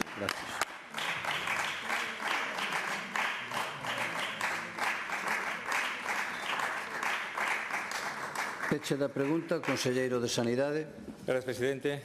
Señoría, o noso compromiso co Concello de Frades non se limita exclusivamente a que cubriramos unha praza de difícil cobertura nese concello. As accións que levamos a cabo en Frades son un claro exemplo da aposta por garantir a accesibilidade e a maior atención sanitaria no rural que temos desde esta Consellería de Sanidade. E falo, por suposto, de investimentos, pero tamén a posta en marcha de novos servizos sanitarios cos que lles evitamos aos veciños desplazamientos cara a Santiago. Recentemente investimos máis de 50.000 euros para reformas e melloras dos centros sanitarios da localidade mediante un convenio co Concello. E tamén pusemos en marcha un programa pioneiro, un proxecto piloto que leva case un ano atendendo aos veciños de Frades e do resto dos municipios na comarca. En novembro do ano pasado comezou a funcionar a unidade móvil de radiodiagnóstico na área sanitaria de Santiago. Unha unidade que supuso un investimento de preto de 370.000 euros para dar cobertura a máis de 30.000 usuarios dos concellos predominantemente rurais como Frades, Trazo, Mesía, Orde, Santa Comba ou Tordoia.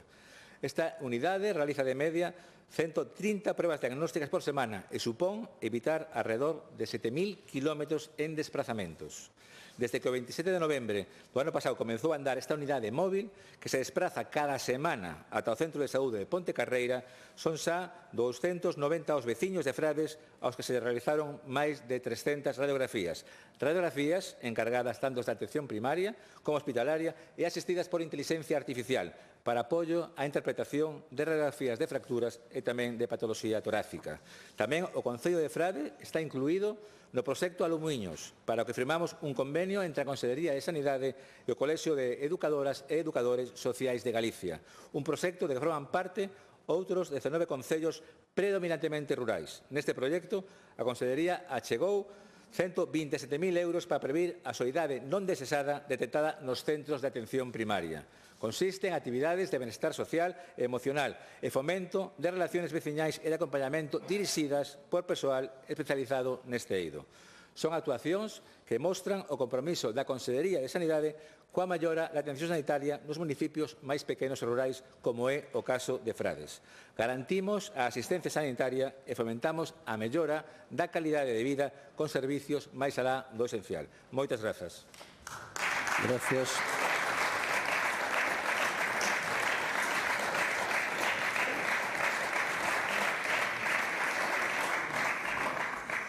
Pregunta de don Secundino Fernández do Grupo Parlamentario do Bloque Nacionalista Galego.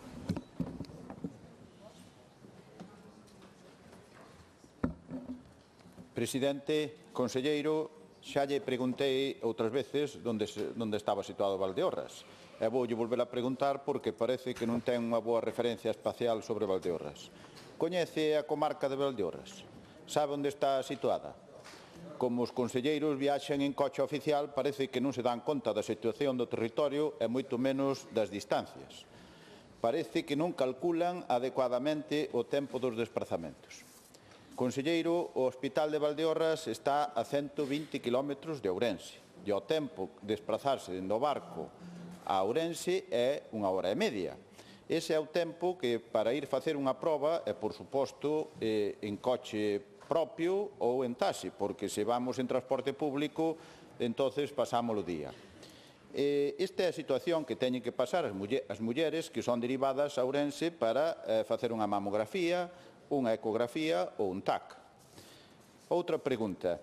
Coñece os habitantes e os concellos que atende o Hospital Público de Valdeorras?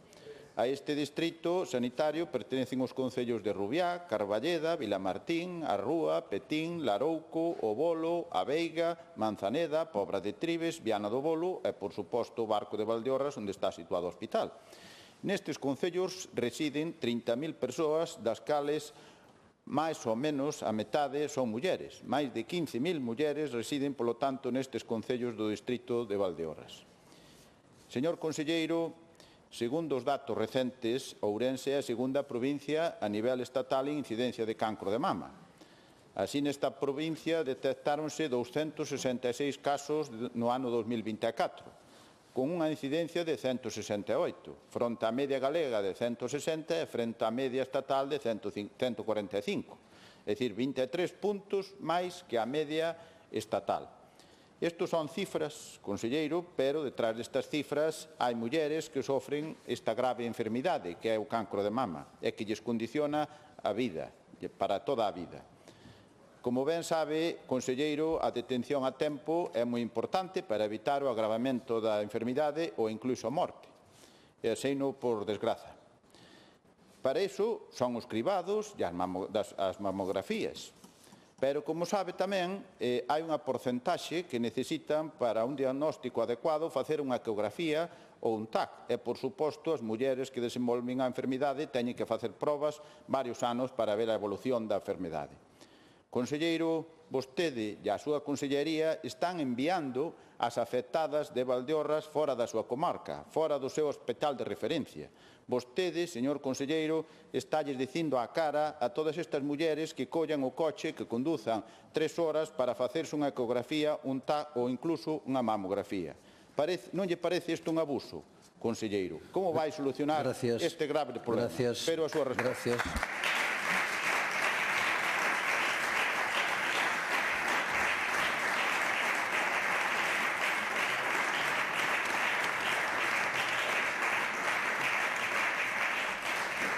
Resposta do conselleiro de Sanidade. Gracias, presidente. Señoría, estou seguro de que o sabe, pero prefire calalo. O Hospital Público do Barco de Valdeorras sofre as consecuencias do déficit de médicos de determinadas especialidades, sí, pero é a realidade, que padece toda España. E por ese motivo, durante uns meses deste ano, só houbo un radiólogo no Barco de Valdeorras. Cando este profesional colleu vacacións, decidiuse realizar puntualmente os procesos en Ourense. Gustaríame que aclarase vostede que decisión alternativa lles parecería máis aceitada. Suspender as vacacións do profesional? Paralizar o servicio? Díganoslo, por favor. A nosa decisión buscou garantir que os procesos prioritarios se fixesen o antes posible e as demais probas se reprogramasen no menor tempo. Señoría, a situación do Barco de Valdeorras non responde a outra cosa que ao déficit de profesionais que sofre todo o Sistema Nacional de Saúde. Un problema que dificulta que se poidan cubrir as prazas nos casos de xubilacións, baixas, ausencias ou vacacións, sen distinción de comunidade autónoma e sen distinción de partido político que a goberna. Non é nada novo, pero é un debate que non lles interesa, porque é responsabilidade directa do Goberno central. Porque é o Executivo Central quen pode pôr os medios necesarios para que haxa os profesionais que as comunidades poidamos contratar. Créame cando lle digo que o Hospital Comarcal do Barco de Valdeorras é unha prioridade para este Goberno.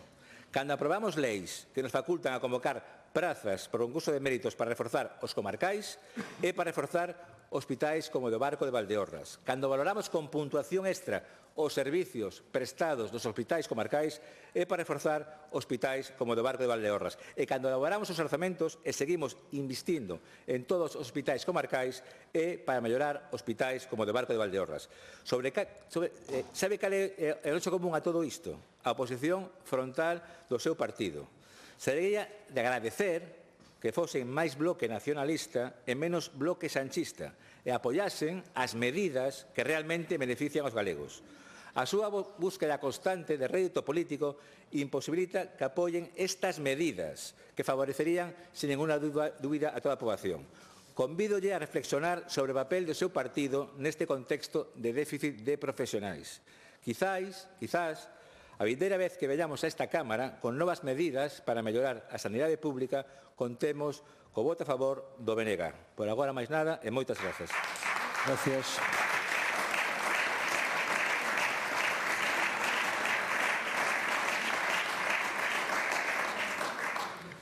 Réplica, señor Fernández Fernández. Conselleiro, excusas e máis excusas cando goberna e manexa 5.600 millóns de euros.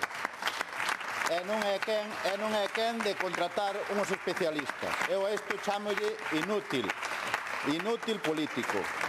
Vostede É médico especialista en oncoloxía. Gustaríame que lles explicara ás mulleres de Valdeorras, estas mulleres que están moi preocupadas pola súa saúde e que, segundo as estadísticas, teñen esa elevada posibilidade de desenrolar un cancro de mama, porque ante unha enfermidade como esta, con tantas posibilidades de padecer ao largo da súa vida, porque non teñen un hospital en debidas condicións. Conselleiro, porque as mamografías de vía rápida que son solicitadas polos especialistas son derivadas a Ourense, porque mamografías de vía rápida pasan a preferentes. Que explicación ten vostede para que mulleres que lle solicitaron unha mamografía de vía rápida as pasaran a preferentes e posteriormente desenrolaron a enfermidade e foron operadas de cancro? Porque as ecografías solicitadas en xullo do 24 fai máis dun ano e aínda non se fixeron? Porque hai pacientes que foron citados para ecografías en xaneiro do 25 e aínda non lle realizaron a proba? Porque hai pacientes que desenrolaron a enfermedade, que foron operadas e que teñen que facer un control anual e lles tardan 2 anos en facer as probas? Porque hai mulleres que lles dan a cita co especialista oncólogo e cando teñen que acudir á cita médica aínda non foron quen de facerlle as probas? Ante isto, señor conselleiro, ten algo en contra da sanidade pública? Ten algo en contra das mulleres e homes de Valdeorras? Teña por seguro que imos a ir defender ao noso hospital e a nosa sanidade pública e de calidade. E xa lle anuncio que o próximo 22 de novembro todo Valdeorras vai a ir á rúa a dicir alto e claro non ao desmantelamento sanitario do Hospital de Valdeorras, señor conselleiro, non ao desmantelamento.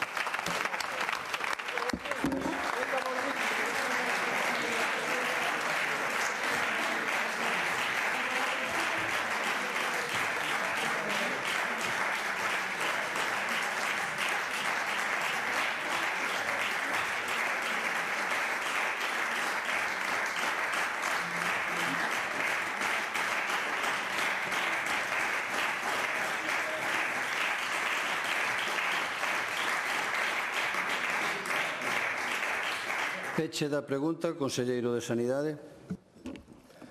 Grazas, presidente. Señoría, non teño ningún problema con a sanidade pública galega. Toda a vida traballando en ela. Por lo tanto, bueno, son feitos, non? Así de claro. O sea, non todo o contrario. Vamos a ver, este goberno sempre vai a apostar polos centros hospitalarios comarcais de Galicia sin ninguna dúbida. Os orzamentos do vindeiro ano así o demostran, non? A realidade é que a Xunta de Galicia inviste máis que nunca na sanidade pública galega. Un orzamento que supera, como se ha dito aquí, os 5.670 millóns de euros, representando case o 40% do orzamento autonómico. Un orzamento con el que buscamos mellorar a atención sanitaria que lle prestamos aos galegos, actuando tanto nos recursos humanos como nos equipamentos. Elevamos o capítulo de persoal ata o seu máximo histórico para crear e consolidar novas prazas que reforcen o noso sistema sanitario público.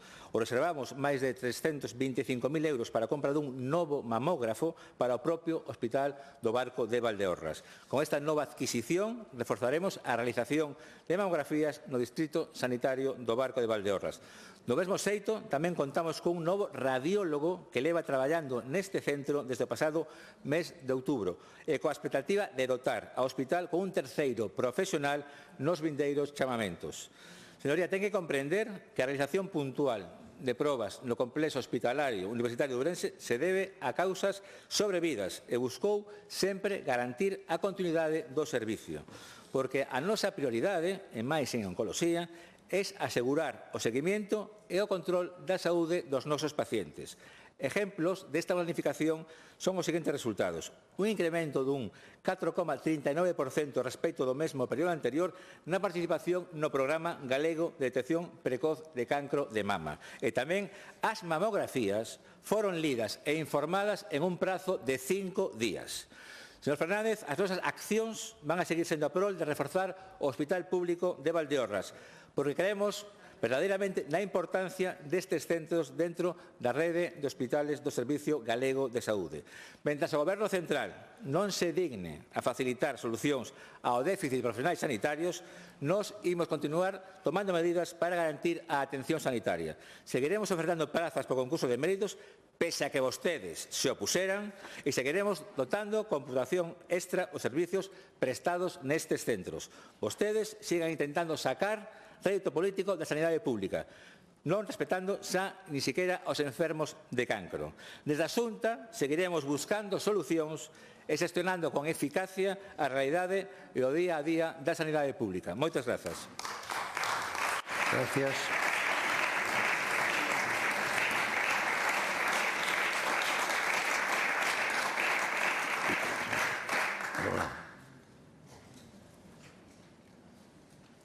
Sí, ela, sí. Nada.